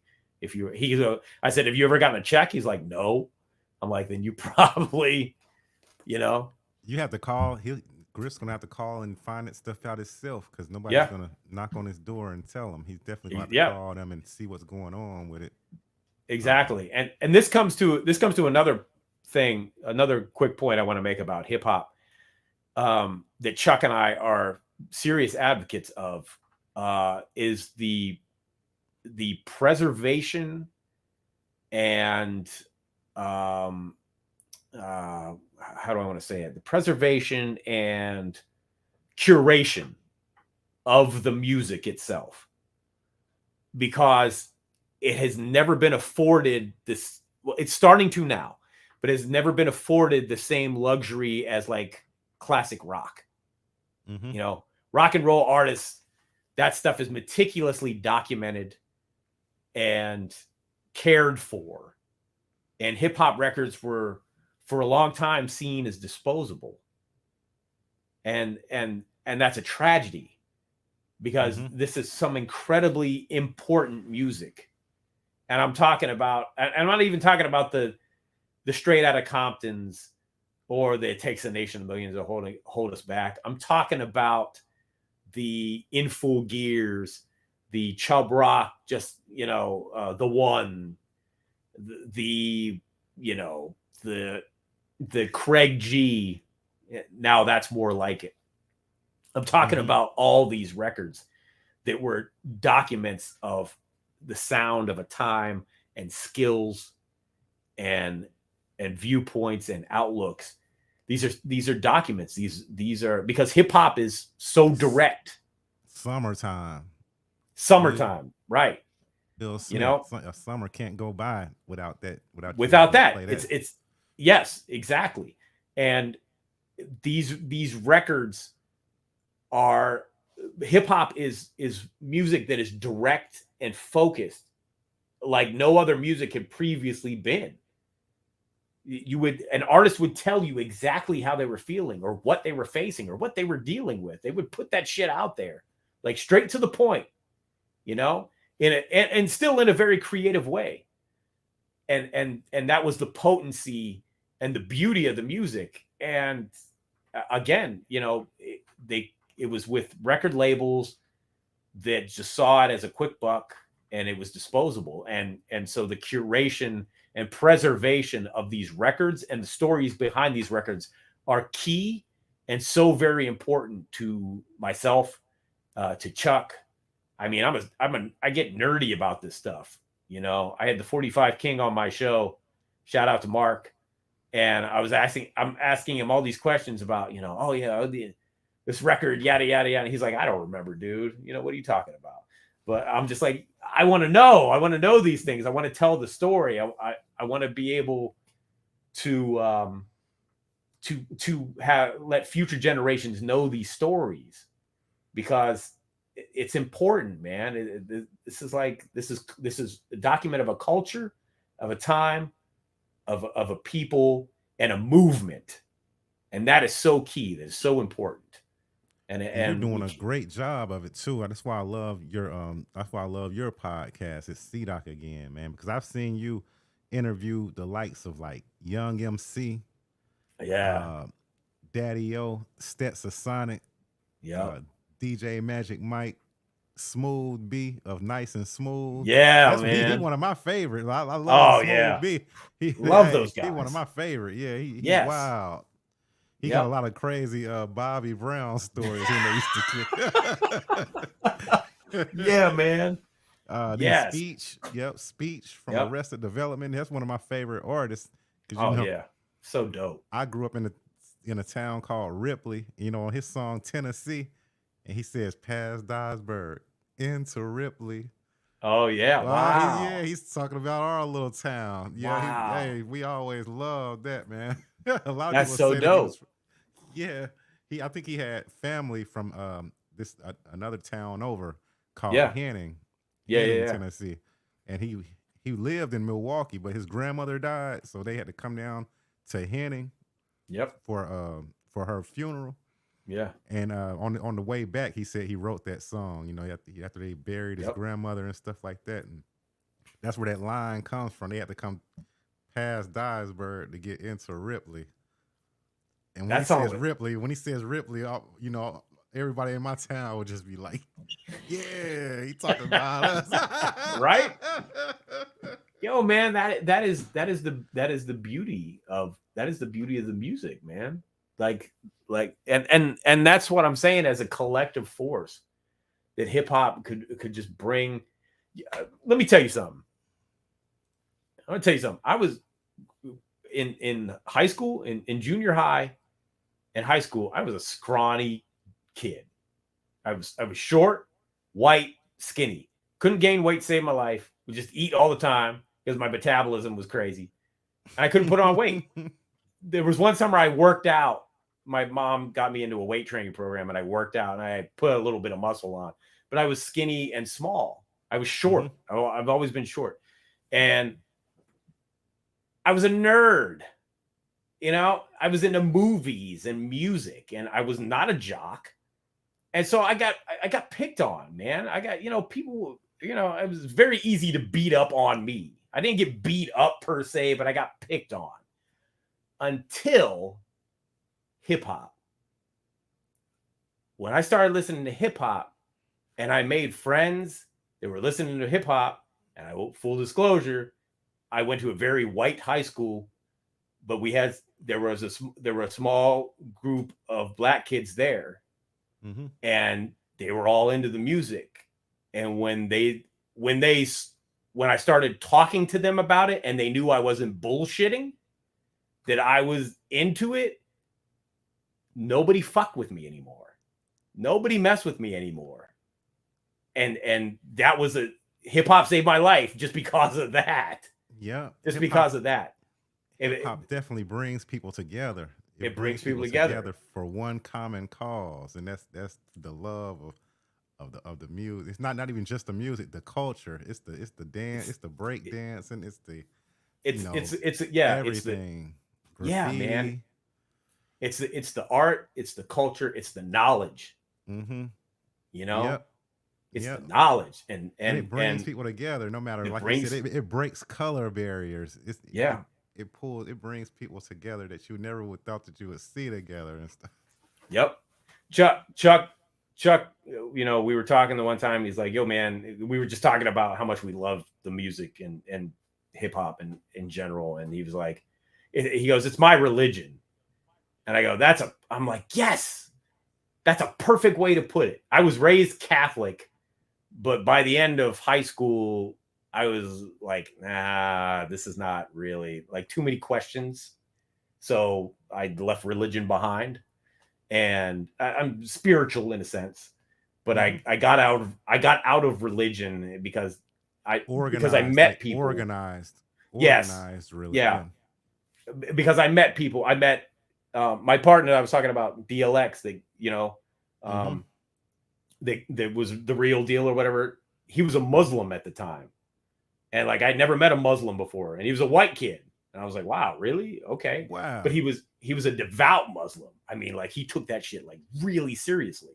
He let it lax, you know, as time went on. But when I first met him, he was like really he was very into the religion.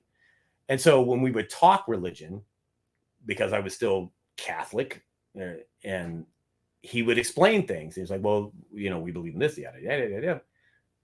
Oh, okay. So then I start questioning things. I'm like, well, wait a minute. That's not what I was taught.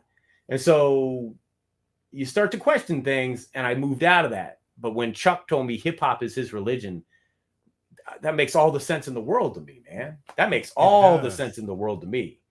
It does. And I'm like, yeah, okay. If I'm going to say anything's my religion, that's what I'm going to say. Hip hop's my religion too. And that's what I'm glad we got out of this interview tonight, is that we got a chance to, you know, get an understanding of who C-Doc is. A lot of people, when they interview you, they want to ask you a lot about Chuck. I didn't want to. Yeah, sure. I didn't want to do that. I want to know I want the people to know who C-Doc is. Well, because it would have been easy for me to just ask you a whole bunch of questions about Chuck and you know, Public Enemy, and that ain't what I want to do. I didn't ask you anything about none of that. I think we did a good job of, you know, bringing out your story without Thank you, any of the other stuff. No, hey, listen. Man. Thank you. No, hey, real quick though, shout out to Chuck. Yep. Oh yeah, shout out to Chuck. I love Chuck and I love PE. Again, growing up, my favorite group quickly became my favorite group of all time. I was PE ride or die forever. You know, yada yada yada. Anyway, the honor and privilege of working with him, becoming a friend, becoming a business partner. My kids call him Uncle Chuck. But the whole PE camp, those guys, shout out to Mike, brother Mike, James Baum, Pop Diesel, DJ Lord, Griff, Flavor.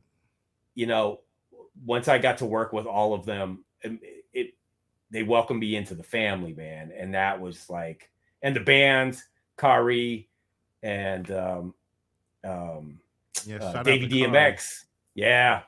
Yep. Shout Shout out to Kari. Remember Yep. we went over his house and we shot that Heavenicopter. Yeah, video. man. Yep. Yeah. Hell yeah. That was Bad. the It's shit. just one of the baddest guitar players I've ever met in my life.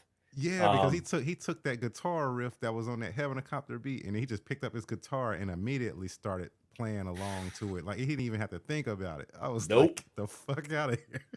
That dude is like, I've seen him. I've seen him like they let him vamp on stage, like and go and solo and stuff, and you watch him. He knows when his time's coming. He's like, all right, and he lets it loose, and he goes into a trance. And that dude is just like, it's his eyes closed, his head goes back, and he's just like, wow, and he is just one with the music, and it is a sight to behold. Wow, man, Kari, Yeah. man, shout out to Kari. Yeah, man. Yep. Just one of the most talented dudes I've ever seen in my life. Kari Wind, yep. So, and I haven't talked to him in a long time. I hope he's well. So. Me neither. I sent him an email not too long ago. Okay. I'm gonna have to hit him up. I'm gonna have to give him a call. Yeah. Me too. I wonder if his because still has contact. I want to do some music with him. You know, if he's just chilling or something. I got the MPC Live or whatever. He can just plug a guitar right in there and shoot. We could start rocking out from there. Yeah, that would be I dope. imagine we could come up with some good stuff. Yeah, man, that would be dope. Yep, he is a bad son of a bad man. So, yeah, I would love to get Chuck on the show. Like that's one of my goals. You know, for this. Oh year. yeah. So Come hopefully on, get now. Chuck on the show and give him. dope. He's been doing a lot of press for the PBS BBC doc, so I know he's trying to decompress from all that press. So, exactly. but I watched that too. That series, dude, I love it. It's off the yo hook. man. So they were airing the new episodes Tuesday nights when I do my show, so I haven't seen him yet. But I gotta watch him. Oh god, I'm slacking so bad. Yeah, I've been so busy. I just haven't had time to watch anything. Mhm. And so, but I gotta see it. I gotta watch it. They I've put it heard nothing together. but great things, man. Yeah. They put it together really well. Yep. Yeah. I can't wait to see it. I gotta watch that, and I gotta watch the Nelson George's Willie Mays documentary. I haven't seen that yet either. And Chuck and I did the theme song for that. So, oh wow, I gotta see that then. Where's that showing? I think it's on HBO. I think. Okay. I gotta check that out. Yeah, the Willie Mays documentary. Say Hey Willie Mays. Yeah, I gotta see it, man. Because we did the Nelson reached out to shout out to Nelson George, the legendary Nelson George, and he reached out to Chuck D and asked Chuck to do the theme song. Chuck and I had done a series of short songs for the MLB network over the past couple of years, all these baseball related themes, because we're That's both what baseball I like. fans. I love that baseball. I've heard one of them. I may not have heard all of them, but the one I love is where Chuck says, "I'm tired of my baseball cards." Oh yeah. That So right hard to there, see man, my is a baseball cards classic. move on. Yeah, man. Yes. So I will quickly put it out there, because I'm finishing the compiling it up, but for opening day this year, that's the plan anyway. We're going to release those songs collected together into an album. So all the baseball related songs that we've done. Nice. Yeah, we're gonna do and the plan is for it to be ready for Major League Baseball's opening day, which is the end of March, the end of this month. So yeah, there'll be the new Chuck D baseball themed album with all those songs compiled together, and a couple extras. I'm trying to finish it up now. That is So, awesome. yeah. Because his knowledge of baseball is like impeccable too. Oh yeah. Yep. Exactly. I'm a more casual baseball fan. I'm not as heavy into the stats. That'd be my brothers. My brother Jeff and my brother Phil. I have two younger brothers, and they played baseball. I think they still play in like men's leagues and stuff like that. But my brother Phil is basically a walking baseball encyclopedia. He just knows everything about everything. And then shout out to Phil. Yeah, shout out to Phil. Yep. Billy Dean. So and Jeff knows a lot more than I do too, you know, because they're just entrenched in it or whatever. But I'm a casual fan. I like to watch it. I root for the Pirates, even though they stink, you know. And shout out to the Tigers. I like the Tigers too. Oh So, yeah. You know. Well, you know, I'm from being from Memphis. You know, we have the Memphis Redbirds, who are like the Nice. minor league team for the St. Louis Cardinals. For the Cardinals, yeah. Yeah. Yep. So I'm rolling with the Cardinals. Shout out to the Cardinals. Yep.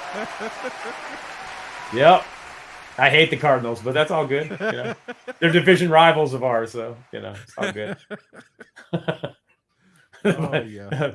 And the Pirates stink. The Pirates are so bad. They just every year it's like they start out okay, and we're like, oh, this will be the year, and then they just get onto the skids, trounced. Never changes. Oh well, but yeah. So my kids like baseball too, so that's cool. You know, I love baseball. I can't play worth a crap though. Nope, me either. I suck. Yeah. Yeah. I remember one time I was calling myself playing, and I got on this little team. I got on this team and stuff, and they messed around and sent me out in the outfield. And a pop fly came right to me. I mean, it went way up in the air. It came back down. It's like it went through my glove and just hit me right in my chest. Boom! Oh! I fall out in front of everybody. Everybody's looking like, is he okay? Is he okay? You know, the whole crowd is watching this. Oh man! I'm like, this has to be a nightmare. This has to be a dream. Somebody wake me up. This didn't just happen in front of all these people. Oh man! Yeah. Baseball school of hard knocks, Jelks. Jeez. Definitely, I could use some practice. Yeah, but I love the sport though. Oh yeah, no, my dad, when my brother started playing Little League, I never played, but when my brother started playing, my dad would take us out and we shag fly balls. So I always enjoyed that. You know, that was kind of cool. But I never played, and but I watch the games or whatever. I enjoy the games. Baseball and football, those are my sports of choice. So Pittsburgh doesn't have a basketball team. I never got into basketball. So well, if videography and music was a sport, you would be number one, C-Dot. Thank you, Jelks. Thank you, man. I appreciate that. I mean it, man. I mean it, man. And I thank you. I thank you like a million. I can't thank you enough for being on the show tonight, man, joining us. Oh, it was fun. Yeah, man. Anytime I get the chance to come on and just like yap for a couple hours, it's great, you know? But no, awesome. I don't often, well, I do my show weekly, but I try to let the guests talk, you know? Me too. That's what I try to do too. Yeah. I learned that from this book that I just read recently. So I'm reading a book on podcasting. Oh, that's dope. That's dope. Yeah. You have a podcast. You should read a book about it, of course. Yeah. Yep. So yeah, one of the things, you know, being a good host is to let your guests talk. Yeah. Yep. The show is about them, not about you. Exactly. We're providing a service. Yep. So like you let me talk whenever I came on your show. So yeah, man. I sit back and let you talk. Yeah, man, you got to tell the story.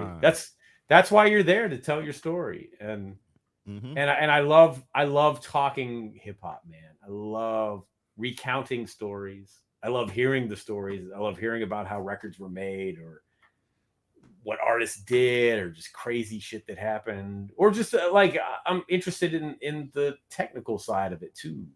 You know, the creative process. Everybody's creative process is different. There are similarities that come through, but the creative process, you know, is unique to each individual. And I love to find out about how people approach it, you know, because then I'm always looking for information. Being creative and life in general is always a learning process. And so I'm always trying to learn something, you know, there's always got to be new things, and I'm trying to impart that to my kids, but my kids see learning as school, and they're just like, oh, I don't like school. And I'm like, yeah, whatever, you guys have fun. I don't want to hear it. And they're like, oh yeah, but I got a math test. I'm like, yeah, then that sucks, but you'll be fine. There's a lot of other stuff about it, but that I love talking records and music and film and all this stuff. So thank you for giving me the outlet to do that. Anytime, man. Anytime you want to come by and stop by the show, or just you can just pop in on any anytime you want to, man. I'll pull you right in, man. You're welcome here, anytime. That's the only vice versa. Right now is anytime. Yeah, man. I know you've been in the chat and stuff like that, but when you got new music and stuff coming out, always swing by the show and promote, please. I'm gonna submit an album, man. I'm gonna submit an album to you, man. We're coming out with that on the Spit Slam label group. I feel bad that I've only did one album with under Chuck's watch. Nah, man. Listen, don't feel nothing to feel bad about. Like I said, you've been dropping hella singles. You're being creative. That is the point. Whether you release it through us or release it yourself, at least you're releasing music. At least you're doing it. You're staying active. You're staying creative. That's the point of it, man. And so I'm happy. Thanks, C-Doc. Yeah, man. I said that. Another small boutique label situation I'm involved with. Shout out to Chris Nab and Slamboyant Records. We've been working with the Jungle Brothers, and we pressed up a couple of their albums on vinyl. They were previously unreleased on wax, and I approached it the same way. I've got to call Mike G, because they just came off tour, and I want to talk about the record that we just put out on wax, which is called I Got You. It's not on streaming, and I want to pitch it to him. I'm like, I can put it out on Spit Slam so that we get it out on streaming, or if you guys need help doing it for JB's Records and do it yourself, cool. I just want to see it happen. Let's facilitate this. Let me help you guys. Let's get it out. Let's do it. What do we got to do to make this thing happen? Because that's what it's about, man. Yep. Let's make these things happen. And so when you have your album ready, I'm ready to hear it, and we'll go to the next step. Okay. I remember you last time we spoke, when I was on your show, you said that you were thinking like of a different kind of sound that I could kind of come with too. So if you come up with some beats, or or some other producers on the label have some tracks that you think that could be fitting, please send them over to me. Yeah. Yeah, man. I'll put that in my creative process. Jelks, the thing I appreciate about you is that you recognize your lane and your audience, and that's perfect, because that's what you need to do. You need to be there. I also appreciate your versatility and your fearlessness, and that you were able to jump on that M-Rock joint from his album Night of the Living Jeep Beats. Lyrical Miracle 2 standout track. I love it. And yeah, man. It's one of my favorites on the record. And you fit that style like a glove. In fact, when M-Rock sent me those beats originally, and he's like, which Spit Slam artist do you think would fit on these? As soon as I heard that track, I'm like, oh, this is Jelks. Wow. No question. Some of the other ones were I was a little bit back and forth. I'm like, I'm not sure here. But as soon as I heard that beat, I'm like, oh, that's Jelks. And it was just a matter of, I hope Jelks likes it, so he'll do it. It was that kind of thing. He sent me 3. Yeah, he sent me 3, and that's the one that I picked too. I picked the same one. I told him, I'm like, yeah, that's got to be Jelks. So wow. I think he sent you a couple just to keep it open, just in case. But yeah, that was the one I picked for you. But that's what I appreciate that, and I think that we can. We should come up with a project, a situation, whether it's like a group thing or a fake group thing or something, where that you can expand your sound and try some other stuff too. I think why not? Because you got the lyrics to do it. You know, Okay, I'm down. you got the with lyrics it, and the man. flow, man. So Thank you. I know you should do the music that you do for your audience, because that only makes sense, right? But it doesn't stop you. Wouldn't stop you from doing something else that I think we could brand as something else and just try it. Why the hell not? You know, or team you up with some other lyricist or something. I don't know. With you know, That'd be sky's the cool. limit. Let's get Yeah. creative. I'm ready. Just like if you get some beats or something, shoot them over. You know, email them to me. See if I like. You know, if I Okay. see what I can come up with to them. You Yeah. never know. One thing, you know, it's just like you said. I'm in this demographic of Memphis, and Mhm. so I have to keep something that I'll be able to perform locally. Sure, of course. I wouldn't want to go too far left. You know, on doing a local show. Right. Now I may do a record that, you know, that's produced by, like, let's say Chrome Beats or something. Yeah. And it might pop up like in the northern region, like a different Yep. region.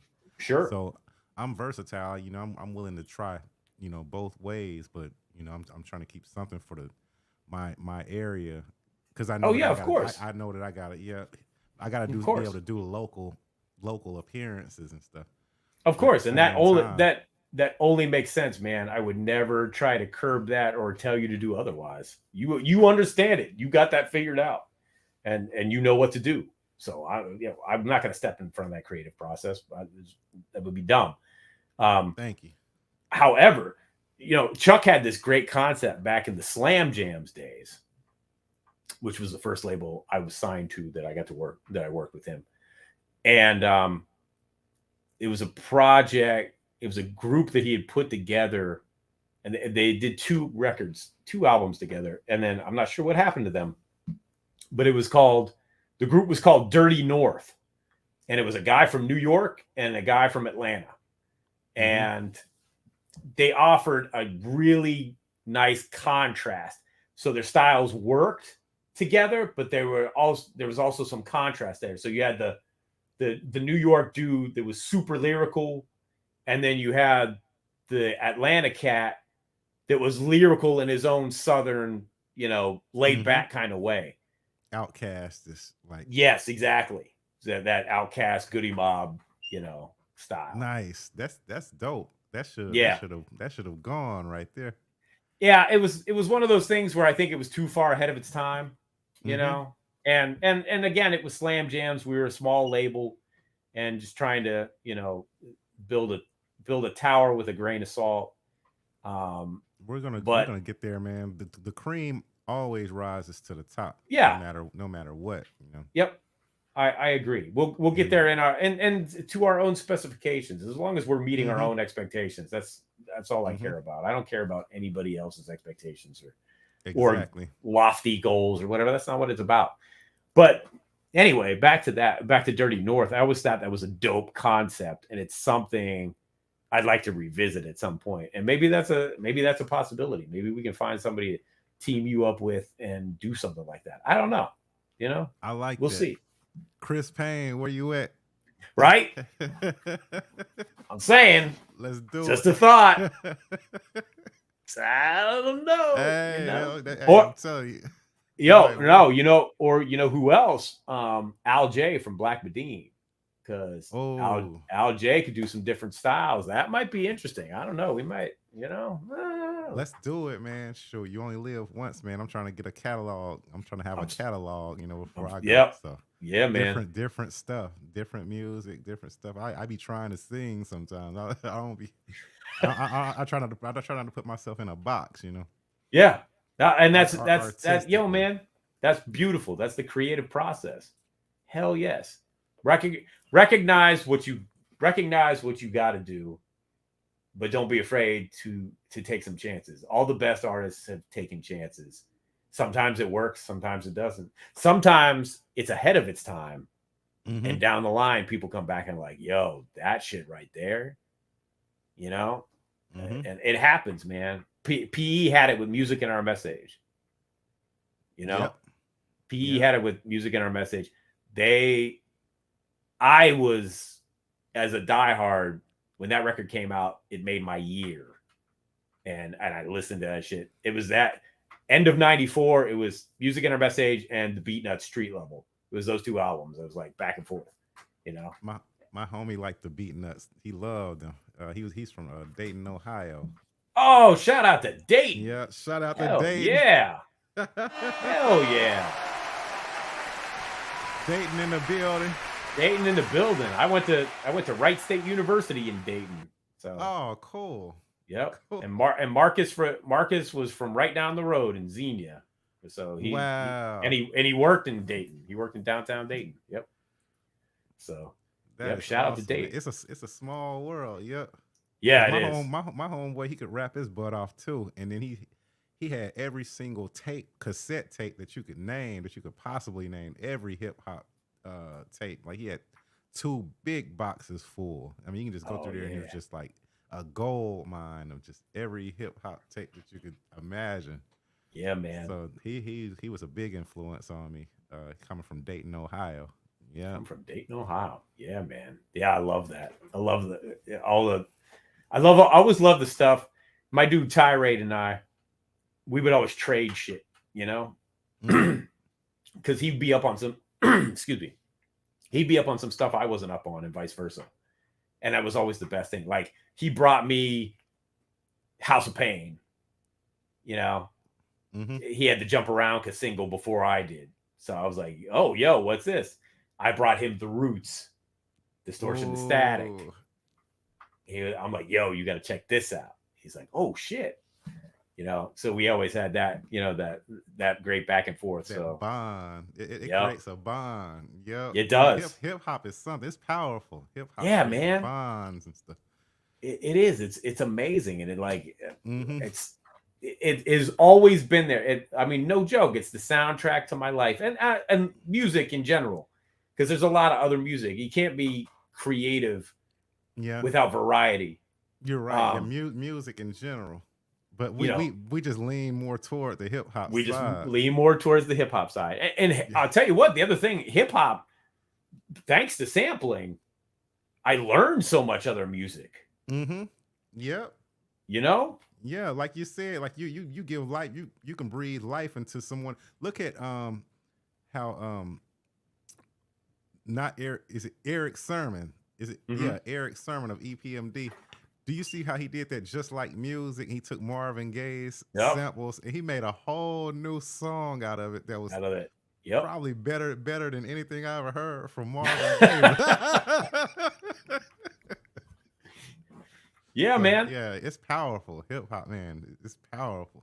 Yo, the serious crate diggers that have gone in and found obscure records and given new life to them with the breaks and whatnot, that is just like the most amazing shit to me. Or the guys that like the Bomb Squad that would take tiny pieces of different songs and combine them in a way to make something entirely new. That's something else. I still to this day don't know how they were doing it, because weren't they using tape? Weren't they like cutting the reels to reels? Bro. Oh, tape and tape, primitive samplers. It's crazy. It's crazy how they made records back then. Yeah, man. We have it made now. Oh yeah, so shit, so easy. I can bang out beats in 10 minutes or whatever that. But yeah, like the way they put those in, and so 3 Feet High and Rising, De La Soul, Paul's Boutique, Beastie Boys, Fear of a Black Planet, even America's Most Wanted to a degree. The density of the sounds, the collage, the conflicting samples, and how those records are constructed. It's and on that kind of primitive equipment, it's mind-boggling. It is. How did they do that? Like, how did they do it? It's crazy. It's crazy. If you go listen to like Hey Ladies by the Beastie Boys, and everything that's going on in that song, that shit is amazing. Did they use a lot of samples? A ton of samples, but like tons of samples, but it's the way that they use the samples, right? It's the way they use the samples, and it's so cohesive that you would like it's funny, man, because like digging, you go digging, right? I would hear all these records first when I was a kid, and then over the years I go finding, as I become more of a producer, I'm looking for my own records. So I find these other records and I like hear something, I'm like, oh shit, that's part of Hey Ladies. And then you gotta find something, oh, that's part of Hey Ladies too. And it's like, I never would have guessed, and then you hear a little part and you're like, oh, maybe they just did that in the studio. And then you find a record later and you're like, oh no, that was something else that was part of Hey Ladies. Holy hell. And man, it's just, and anybody that says sampling is not an art, shut up, just go away, because art, man. you don't understand. Because like people like Jay Dilla, which, like you said, some people would chop stuff up in real little bitty small pieces and then be able to put it, just put it all together like so cohesively, like you said, to where it sounds like it came fresh out of the package like that. Bro, like Dilla, you just bought it and it was already just like that. Yo, man, somebody told me, I read a story once that Dilla had an idea for a bass line, and he took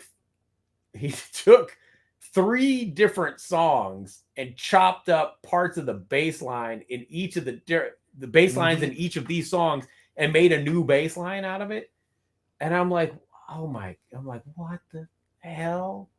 What is that? I know. I wouldn't even want to compete against him as a producer if he's doing that. Serious, like next level space alien type shit, like otherworldly. Yo, man, like that dude. I would politely decline that battle. Yo, bro, and I've had some moments. Like one of my proudest moments, right, is the first Public Enemy song that I produced from scratch, because I started out doing remixes for them. The first one I did from scratch is a song called Superman's Black in the Building, and it's the last song on the New World Odor album from 2005, and it's I think it still retains the record. It's the longest Public Enemy song in their catalog, because the running time is like 11 some minutes, almost 12 minutes, because it has this extended instrumental, where we had live musicians come in, and this extended exit of the song where they just play, and it's crazy. But what my point was, it's one of my proudest moments because nobody knows what the sample is, because the way that I chopped it and stuff. And in fact, I went back to try to find the sample again, and I couldn't even find it. I'm like, I don't even know what I did. And you can't, the number one rule is it's not the sample snitch. Nope, no sample snitching. No, never sample gonna do it. Snitching. No way. Nope. I sampled this song one time and I sold it to I didn't sell it, but I sent it to one of my friends. And then about a day or two later, he called me and he had his girlfriend with him, and they were like asking me, could I tell them where I got that sample from, because they're familiar with the song, but they cannot pinpoint it. Yeah, they can't place it for anything. I had to tell them, like, no name calling on the track. No name calling on the track. Yep. Or no snitching on the sample. Nope. Can't sample snitch, man. But yeah. Man. No, that's one of my prouder moments, because that I hit it so well that I can't even find it now. So and that record was dope, man. That record was dope because it got licensed in a movie. It was in Stomp the Yard. Yeah, they used it in Stomp the Yard. Cool. Yeah. My homeboy Al Capone had a song in there too. Oh, word, yeah. Yep, he had a song in there too. Who got the deepest hood? Yep.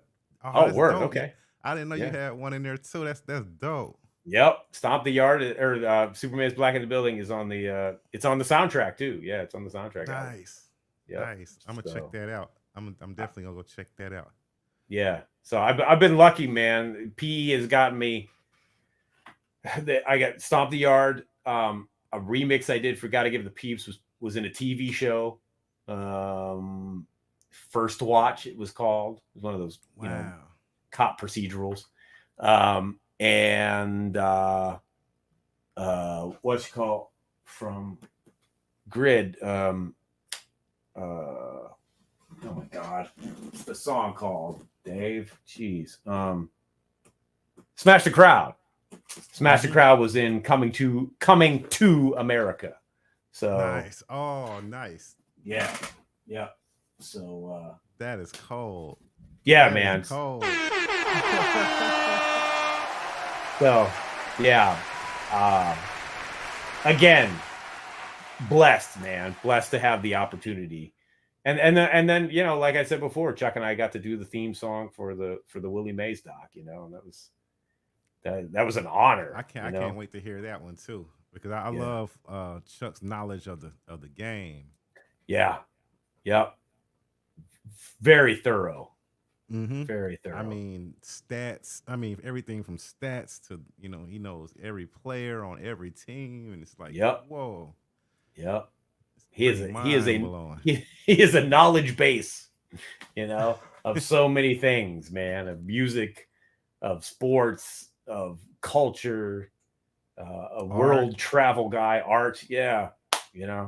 So he's just like, and he's just one of the best people overall, just one of the kindest, most giving people I've ever met, man. He's got the voice, he's got the talent, but and he's an MC, so he's got that edge, he's got the ego when he needs it. He's like, I will go out and crush motherfucking stages because he knows he can, because he has, and he knows he can. But that does not affect him as a person. He's just like one of the dopest people I've ever met in my life. And it's all love and respect with him. And if anybody tells me otherwise, like if I hear anybody speak ill or whatever, I'm like, I know you're lying. You're totally lying right now. Yeah, I wouldn't even entertain that if I hear anybody say anything bad or nope, or negative about him. I wouldn't. And it's not to say, it's not to say he's a perfect person. We all have flaws or whatever. Oh no. But I just I've worked with him now for 24 years, I think, which is crazy. It's been like 24 years, and he's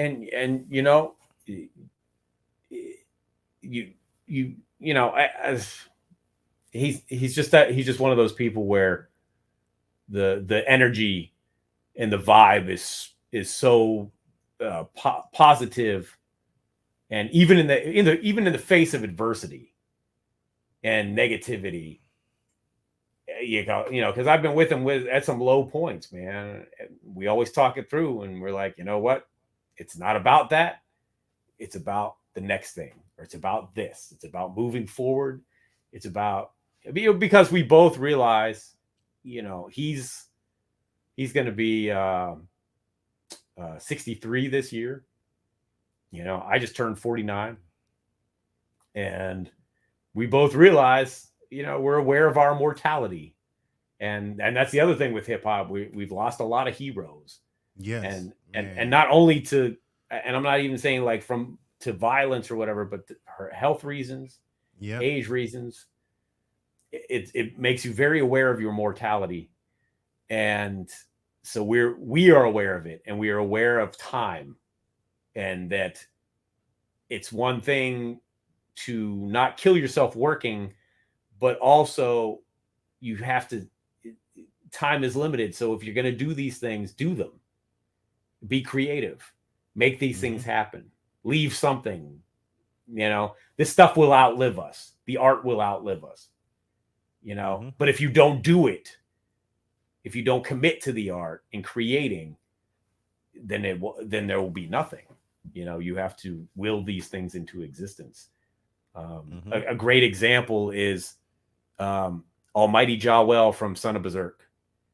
For years, I had heard about he was working on a solo album. He asked me for a track, and it was the Spit Digital days when you guys were doing Spit Digital.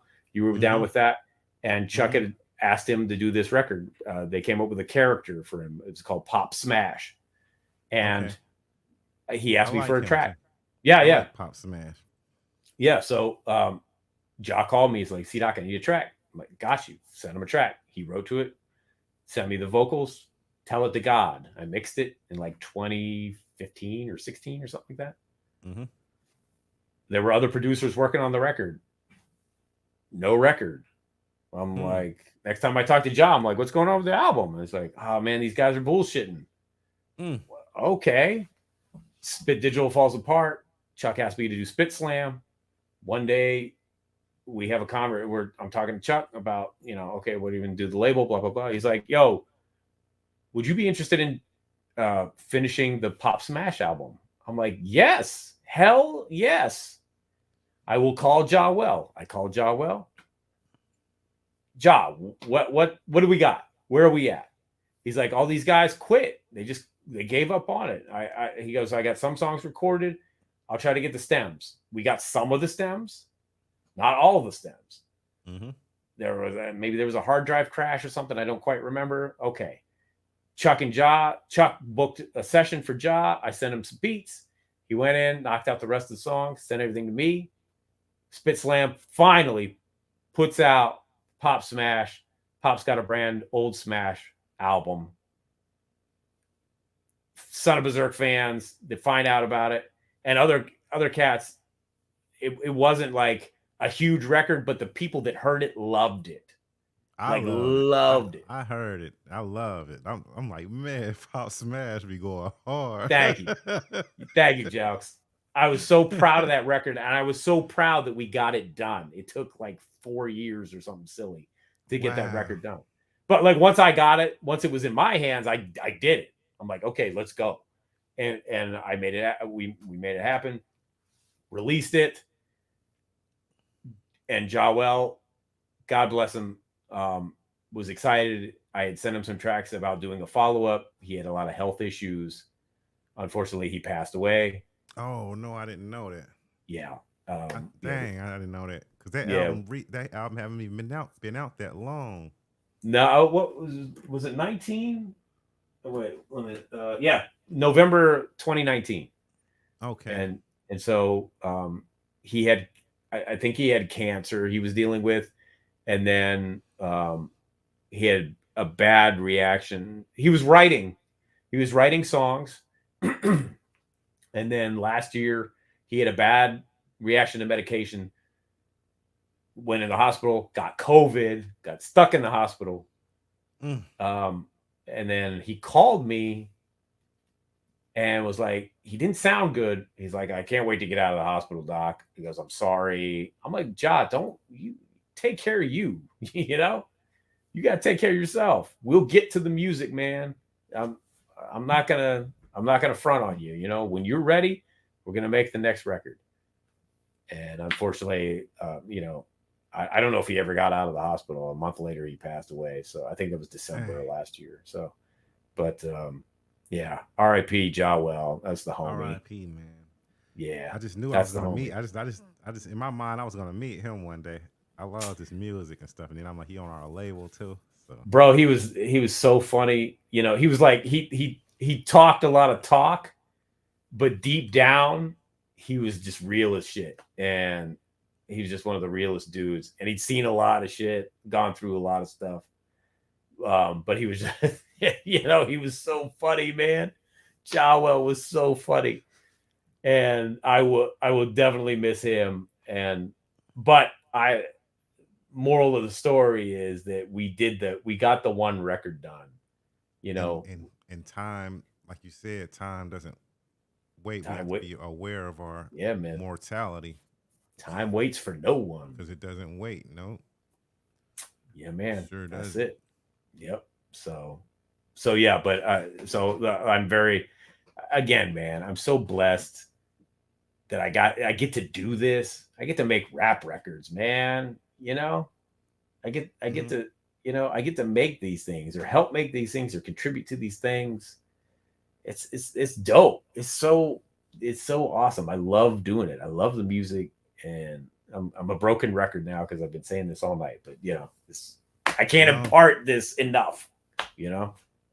And and hey, I feel the exact same way. That's why I'm glad that you're here. You know, Yeah, man. Like-minded people. You know, birds of a Yep. feather, they say, flock together. You know, There you go. That's It's what I it. feel like the Spit Slam label group is. Birds of a feather, man. We got to keep flocking together, man. We'll figure it out. We'll figure it And, out. you It's know, the energy, bro. It's Yep. that energy. Yep. Yep. If That's why I wanted to. I'm sorry. Go ahead. no, I was gonna say, and if we can put some money in people's pockets too, that's the bonus. I'm hoping it gets to that. You know, Yeah, I know that's it's a not bonus. about that, but like it No, helps. it's not. But that is a bonus. Yep. It is a You're right. bonus, yeah.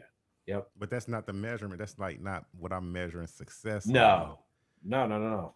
Man, with my music, my success was if I touched someone, you know, if it made an impact to somebody, Mhm. you know, to one person or whatever, if it helped them get through the day. And I've heard those stories over the year. I mean, the Impossibles we were not super popular or anything like that. We weren't even mildly popular, but we had our moments. But we did some music and we put it out there, and I've heard from people that were like, yo, I love your song. Or, yo, like I had a buddy, an artist that I respected who hit me up once and is like, this song that you did, it was a joint that Tyrate and I did. We had the side group called Lowdown, and we had the song called Lyrical Transportation. And he goes, if I'm in a shitty mood, I put on Lyrical Transportation and my day is okay. And I'm like, word? He's like, yep. And his girlfriend at the time, she's like, yeah. If he's in a bad mood, I put on Lyrical Transportation and he's okay. That just like changes his mood instantly. I'm like, really? Like, and it's like, he's like, yeah, man. He goes, that is the record that will save, you know, will put me in a better headspace. And I'm like, that's fucking crazy to me, you know? And that's worth more than money. That's so much. It's worth so much more than money. Touched a person. Yeah, you've created something that helps someone get through their life. Yeah, feeling in a more positive way. Get through the day, get through the hour, get through whatever, get through the situation. Yeah, man. That's like amazing. Yeah, that is the reason. That is the reason. A friend of mine told me I was one of his favorite MCs once, and I said, you're being kind. No, I don't man, believe it. I don't think you give yourself enough credit, man. I don't think you give yourself enough credit. I listened to Divided We Stand. Your album, Divided We Stand. Yeah. The other night, you know, and I listened to the whole thing because I was just chilling that day. I didn't have nothing to do, and then I talked to you, and then you had, you know, put me up on it. Yeah. So I went and I didn't download it, but I streamed it. But I'm gonna download it though. But I went over there and streamed it. Was listening to it. That Story song. Oh yeah. Marcus J. Shout out to Marcus J. That's Marcus J. Yeah, it showed. That's right. Okay, dang. Yeah, it showed, man. Rest in peace to Marcus J. Rest man. in With peace, that Story song, y'all murdered that song. That was his idea. He brought that. I gave him the beat and he brought it to me, and then I wrote off of what he wrote. It's called Tell It, or it's called Storytelling. Storytelling. Yeah, storytelling. Yep. Yeah. Man, I love that song. I was like, this is the one right here. This if this was like, if I was in charge in the boardroom, this would be the single off this album right here. That record just turned 10, which is crazy. But wow. That record was fun. And on my show on It's C-Dog Again last night, I had the Mike Gregoire, who's the head of MG, who's the head of the Block Sonic label, and which is a net label, and they release music with Creative Commons, and so it's free to download, free to share. And so when he started that label, or early on rather, he invited me to do some remixes for some of the artists that he was putting out. And so eventually I asked him, I'm like, what is this? Explain this all to me. And he's like, well, it's a net label, blah, blah, blah. And and we share the music. And I'm like, really? And he's like, yeah, it's all free to download and you share it. I'm like, oh, okay. And I was, at the time I was feeling creative, and I said, can I do something? And he's like, I would love to put out a C-Doc album. I didn't know what it was going to be. And he said, let me get you a release date. And I said, okay. And this was like fall of 2011. And he goes, okay, so the next open release date I have would be October 2012. And I'm like, wait, like a year from now? And he's like, yes, that's the next open release date I have. I'm like, okay, cool, sign me up. And then I promptly forgot all about it. And totally forgot what in winter of 2012, I shot my movie Dark of Winter that I told you about earlier. Mm-hmm. That summer, I started shooting Swing Low, Sweet Chariot, or late summer. And in late summer, like I think we just started production on Swing Low, and Mike hits me up. He's like, hey, Doc, so you got that album ready to release? And I'm like, huh? And he's like, yeah, we remember you were going to release the album. Did you still want to do that? And I'm like, oh shit, I totally forgot all about it. And I'm like, and I didn't want to let him down. I'm like, yeah, okay, Mike, I got you. And so it was this mad scramble. I'm like, I didn't know what to do. And I was, so like, I started digging out old songs and like going back to my 4-track tapes of stuff that, you know, was kind of a thing. And I'm like, I'm just going to put some goofy ass album together. And so that started as that, but then like it started as a silly thing, but then the more I got into it, it started clicking. And I had a couple of songs that were left over. I had the song Far Gone that Def Chad is on, that he does all the rhymes. And that was a song he had recorded years prior, and I had remixed, and he really loved it, but it didn't have a home. And so I'm like, okay, well, this is the first single. And I'm going to just do the C-Doc featuring the Impossibles, and it'll just be this thing. You know, I'll figure it out as I go. And it became Divided We Stand, and it just kind of happened. So it was bits and pieces of stuff that didn't have a place to be, stuff I had written before, and I cobbled lyrics together. The not the intro song, but the not Get Ready, but the song after it was 2 verses from 2 different songs that never came out. Mm-hmm. And I just threw them together over a new beat. And then I called up Marcus. I'm like, hey, you want to jump on a couple joints? Sure. And the first joint he sent me was Storytelling. And I'm like, oh, that's the shit. I'm like, oh shit, this is dope. Shout out to Marcus, rest in peace. Shout out to Marcus, rest in peace. He sent you a smash right off the bat. Yo, man, yeah, he sent me the lyrics, and I'm like, oh, shit, okay. So I came up with the beat, and then I wrote my verse, and then I had Surf MCs Must Die. I sent him that. He goes, what the hell is this? I'm like, just, whatever. Have fun with it. He's like, okay. Because it was that kind of a record. And I turned it in and I finished it very quickly. Like did it in 2 weeks or something like that. It was very fast. Because I had to get back to the movie. And MG was like, hit me back. He's like, yo. He goes, I had high expectations for this album, but it's really good. And I'm like, you think so? And he's like, yeah, man, it's really good. I'm like, well, okay, thanks. And that album kind of kickstarted me back into music. And like, because I was kind of doing music, but not really. Because Slam Jams had kind of like dwindled down. Spit Digital hadn't happened yet. Yeah, I kind of got sad a little bit when Spit Digital went down. Yeah, sure. And so it was just it was the same sort of thing with Slam Jams. It was like, I don't know. I don't know what I'm doing anymore. The Impossibles had been on an extended hiatus. We'd kind of fallen apart.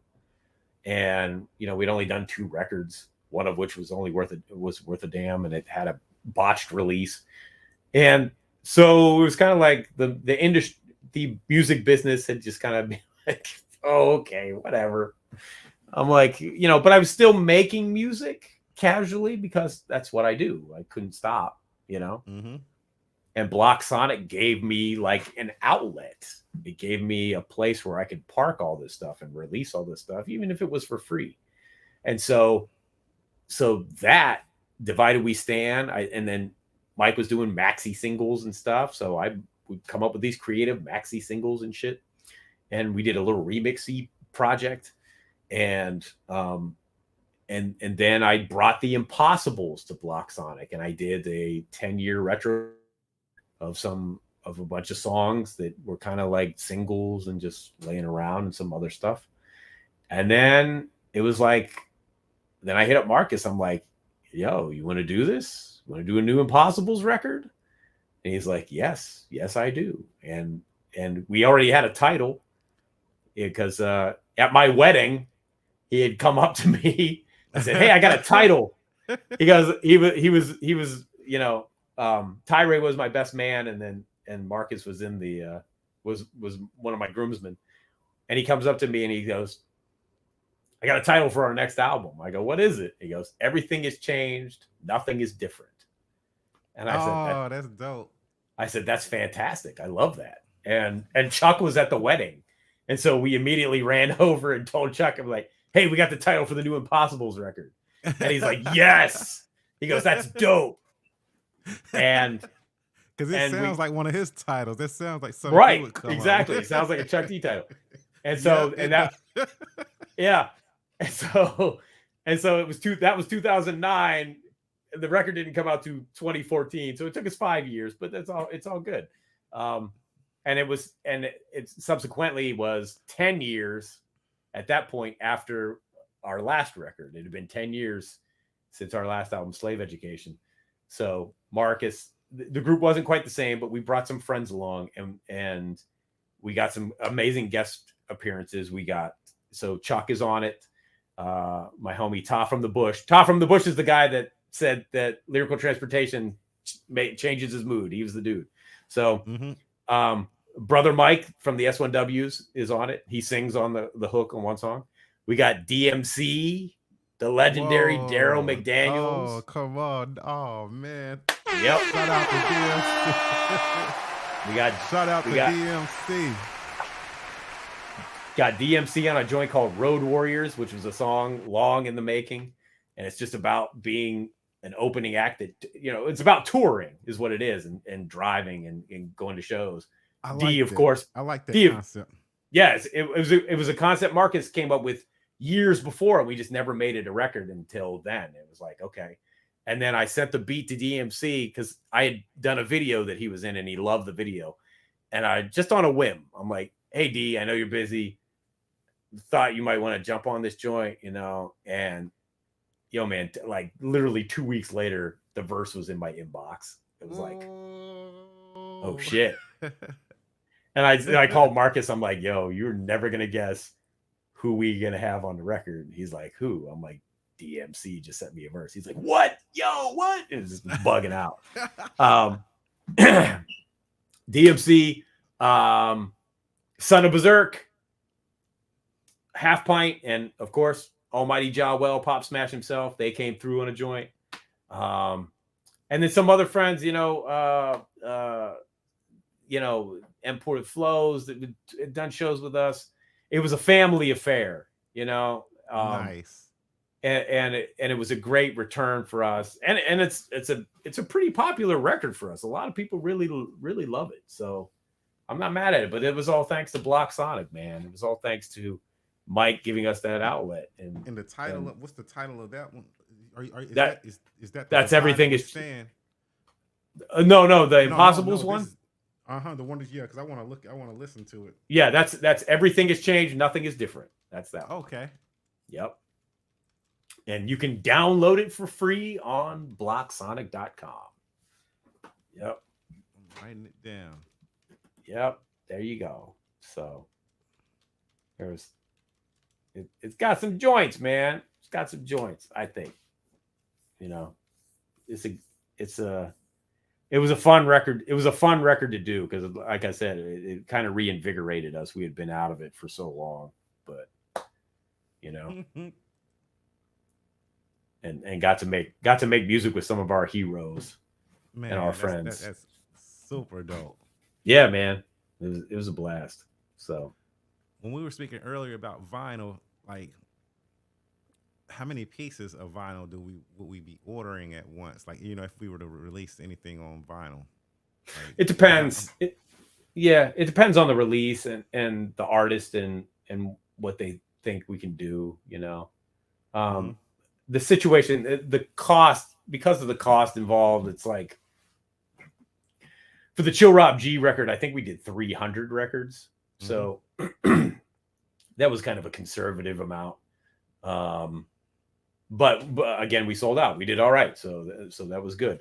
You know, in talking with Chris Schwartz, it's going to vary on the artist and really too, it's kind of a collaboration.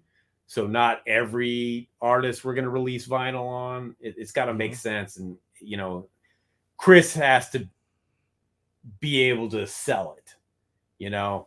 So if he believes in the project, then I know he'll get behind it and figure out a way to sell it, you know? So I'm gonna, it's going to kind of depend on what it is and what the record is and who is by and what it's got, the selling points. I mean, unfortunately, it comes down to that. The nice thing about it, although CDs don't sell a lot, we do sell CDs, you know? So if people want physical format, they can get it. They can go get a CD, and that's dope. I like offering, I like offering that so people can have something tangible in their hands if they want it, you know? And the CDs look good, man. They come out nice. They do that company does a good job. Their printing quality has gotten better over time. And the fact that we can do it and not have to have a warehouse full of CDs, you know, that's just a plus. You know, like I said, there's no overhead. It doesn't cost us anything. So we're not killing ourselves trying to press somebody's album. And then we have to sit on 500 CDs like you used to. I was just about to say, yeah, like we used to. They start becoming coffee, what is it? Table. Yeah, coasters. Yeah, coasters. Yep. Yeah, man. Yeah. Yo, man, I got boxes. I have boxes of Lowdown and Impossible CDs in my basement. And it's like I give them out when I can, you know. I don't want to throw them away because way. That's blood, sweat, and tears in there. Exactly. That's exactly what it is. But at the same time, it's like it's taking up a lot of space. It's like, so I try to give them out when I can, and hopefully people dig it. And I again, read something somewhere that. Go ahead. No, I was gonna say again, Chuck put money into that, getting that stuff. You know, he paid for that stuff to get produced, and so like I feel an obligation to at least, you know, pass it around so it doesn't go to waste. What were you gonna say? I was just gonna say that I read somewhere that it's better to, like, instead of giving them away, you know, sell them for $1 or something. You know what I'm saying? Because people mentally, when people get something free, they don't appreciate it as much. But $1 would at least have, they would feel like, well, they at least gave something for it, so that then they would, even if it's just $1, you know, they will still feel like they gave something for it, and they'll appreciate it more. Yeah. No, that's a good point. I'd read a thing once where this lady had a TV she was trying to get rid of, and she set it out on the curb or set it out on her porch and put free on it, and nobody took it. But as soon as she changed it to $5, somebody stole it. Wow. Isn't that funny? That's the that's the analogy, and it's true. It's true. Yep. So when you say that makes total sense to me. Yep. So yeah. Funny how that works. Something to think about when you grab a handful of them, go out there, just say, hey, for $1. CDs for $1, and then people are like, I don't have a CD player. I'm like, oh, yeah. And the dollar isn't even for you. The dollar is just so that they'll appreciate it. Exactly. What you're giving them. Yeah. Yep. You could care less about the dollar. You just, you know, But then Oh yeah, what yeah, they want, exactly. they're not gonna walk off and throw it after they just paid money for it. I don't care That's if it true, is just right? $1. Yep, Yeah. that is true. You know, we at our last, no, not the last premiere, the Scam Likely premiere, we had a bunch of leftover DVDs from we'd pressed up a bunch of special edition VIP DVDs for the High School 2 premiere that never happened. So we had those left over, and Scam Likely was our next premiere.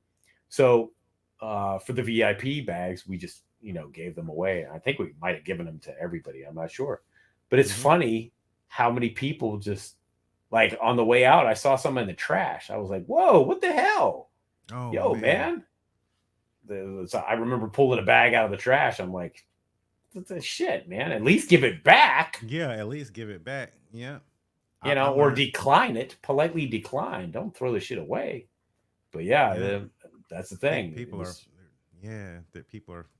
are, they can be cruel. Like, and they're followers. I've learned that people are followers too. And let's say if you had those same bags, right?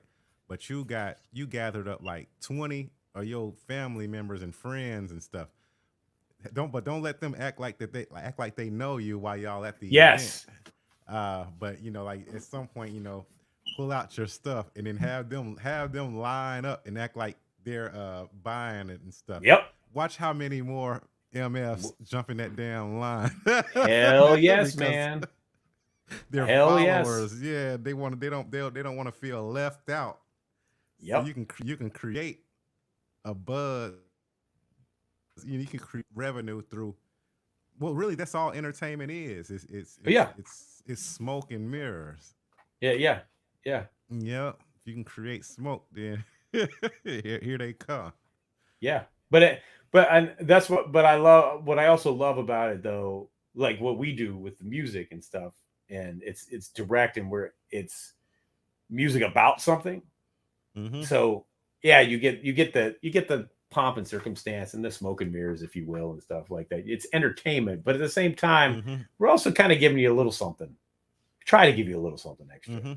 Maybe a thought. We are. Yeah, we are. Yeah. I really I don't think that the music creating, like, the art is smoke and mirrors. I think the the music business around it. is. Yeah. The music exactly. is. Yeah. Yep. Yeah, you're right. That's what I mean. Not the art, but the business. Yeah. If you can make it look like a bunch of people buying your stuff, a bunch of people get in line, they're gonna start buying your stuff for real, because they see it's like images, Yep.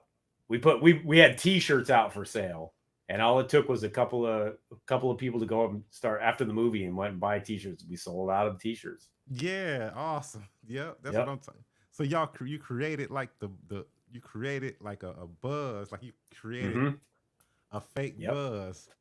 That's hey, I'm telling you, that's the way to go. I anytime I ever go out and do a merch situation, I'm gonna make sure I have like my own like little crew of people with me to just make it look like, I need to make it look like the effect that these are. Yeah. These that's a hot. great idea. Yep. That's a great idea. Yep. Because people will start jumping right in that line. Oh man, what are they getting? What are they doing? What are they doing over here? Nobody want to be left out. Everybody want to be cool. Right. Nobody want to feel like, oh, the eyeball in the room. Yep. That is so true. Yeah. Yep. Well, Jelks. What were you saying, man? I could go all night talking to you. I know, because we both have we're passionate about this, man. Yep. The only reason I have to bow out is because I have to be up in 5 hours with my son to get him to go to school. Yeah, and I have to be up early in the morning for work. So it's been good. C-Doc, man, I thank you so much, man. No, thank you, Joe. This was fun. Chopping it up with us. You dropped some real gems. People who were watching, they were asking questions. They were being involved and stuff. We didn't get any callers or nothing, but hopefully my callership, I don't know if that's a word, but hopefully that'll pick up at some point. Yeah, I think my wife probably fell asleep. She was threatening to call, but I think she probably fell asleep a while ago. So, Well, I'm gonna leave them, man, with some of your work, man. Some of yours and my work, man. Oh, Here's the here's the movie / music video shot by. Hold up, before I do that, do you want to shout out anybody before we get off of here?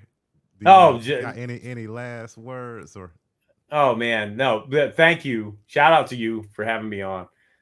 Shout out to Mara, my wife, and Davey and Rocco, my kids. Shout out to the cast, the crew at CDoc again. Jenny and Chuckify, Flatline, Ultramag 7, and Spit Slam, all the artists, Mr. Chuck, everybody. The crew that I roll with, and I appreciate everybody and all the anybody that supports the label. We can't do it without you. Thank you so much. And if you haven't supported the label, or if you want to check out the music, please go to spitslamrecords.com. See what we have. We got CDs available there, or just go, if you got your streaming platform of choice, go check it out. It won't cost you anything but your time, and hopefully you find something you dig. And where can they follow you at, CDoc? Oh, right there. You can see my IG is at the Davey J Show. That's my music related stuff. It's mostly my kids holding my record collection, my records and CDs, pictures of my kids with the records and CDs, but all the hip hop related stuff is there.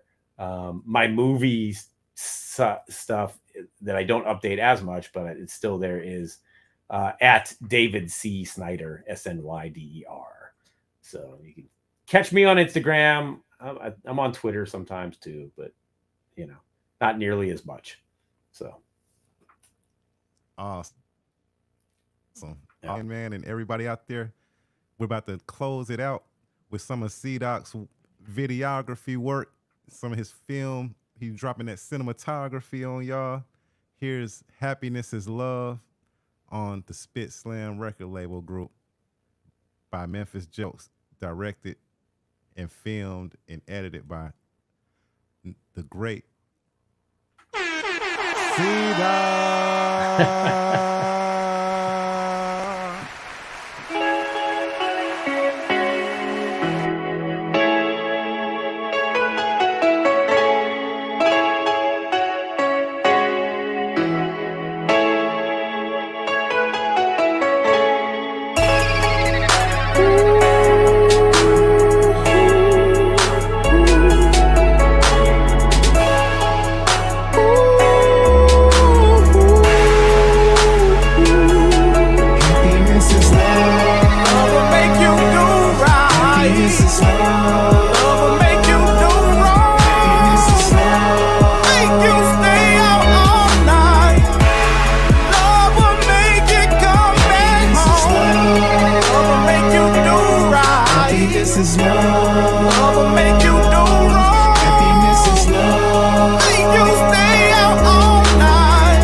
Take it for granted. This song is for anybody who ever felt abandoned. I see somebody, I can't stand it, cause love is the reason that God put us on this planet. But we take advantage, and by the time we realize it's gone, we done broke up a happy home.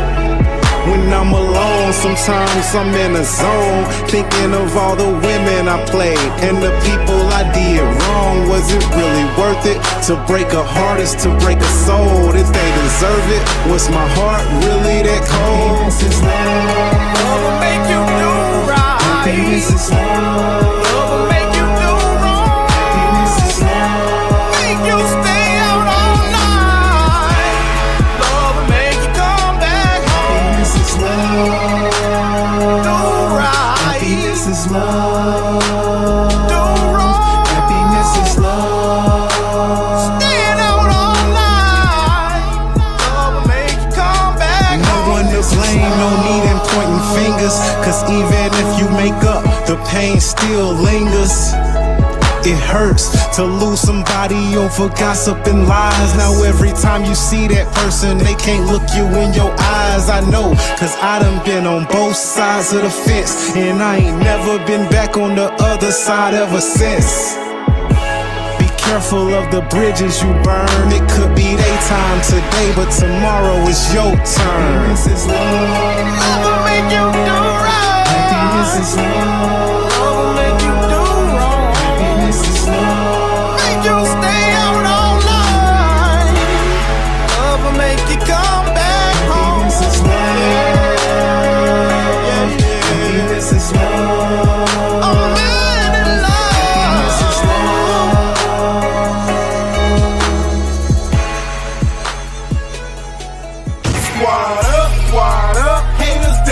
My name. If you ain't about that life, don't come around. Got the crowd, gone wild. Tell me what you know about that Memphis style.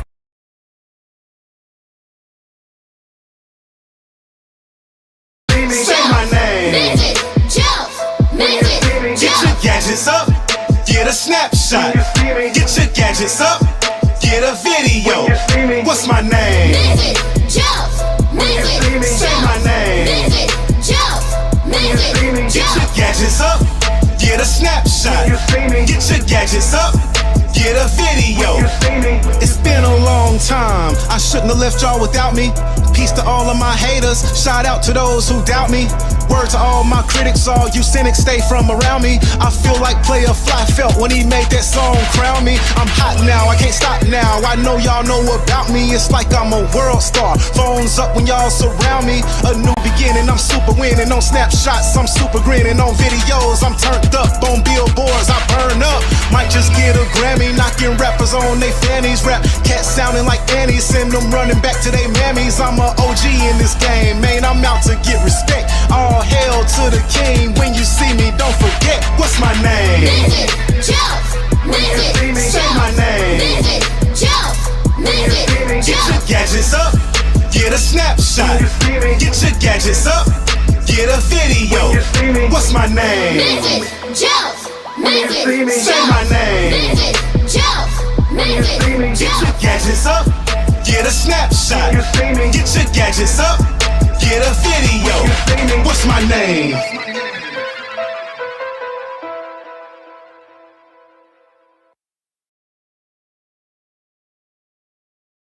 Squad up, haters down. If you ain't about that life, don't come around. Got the crowd.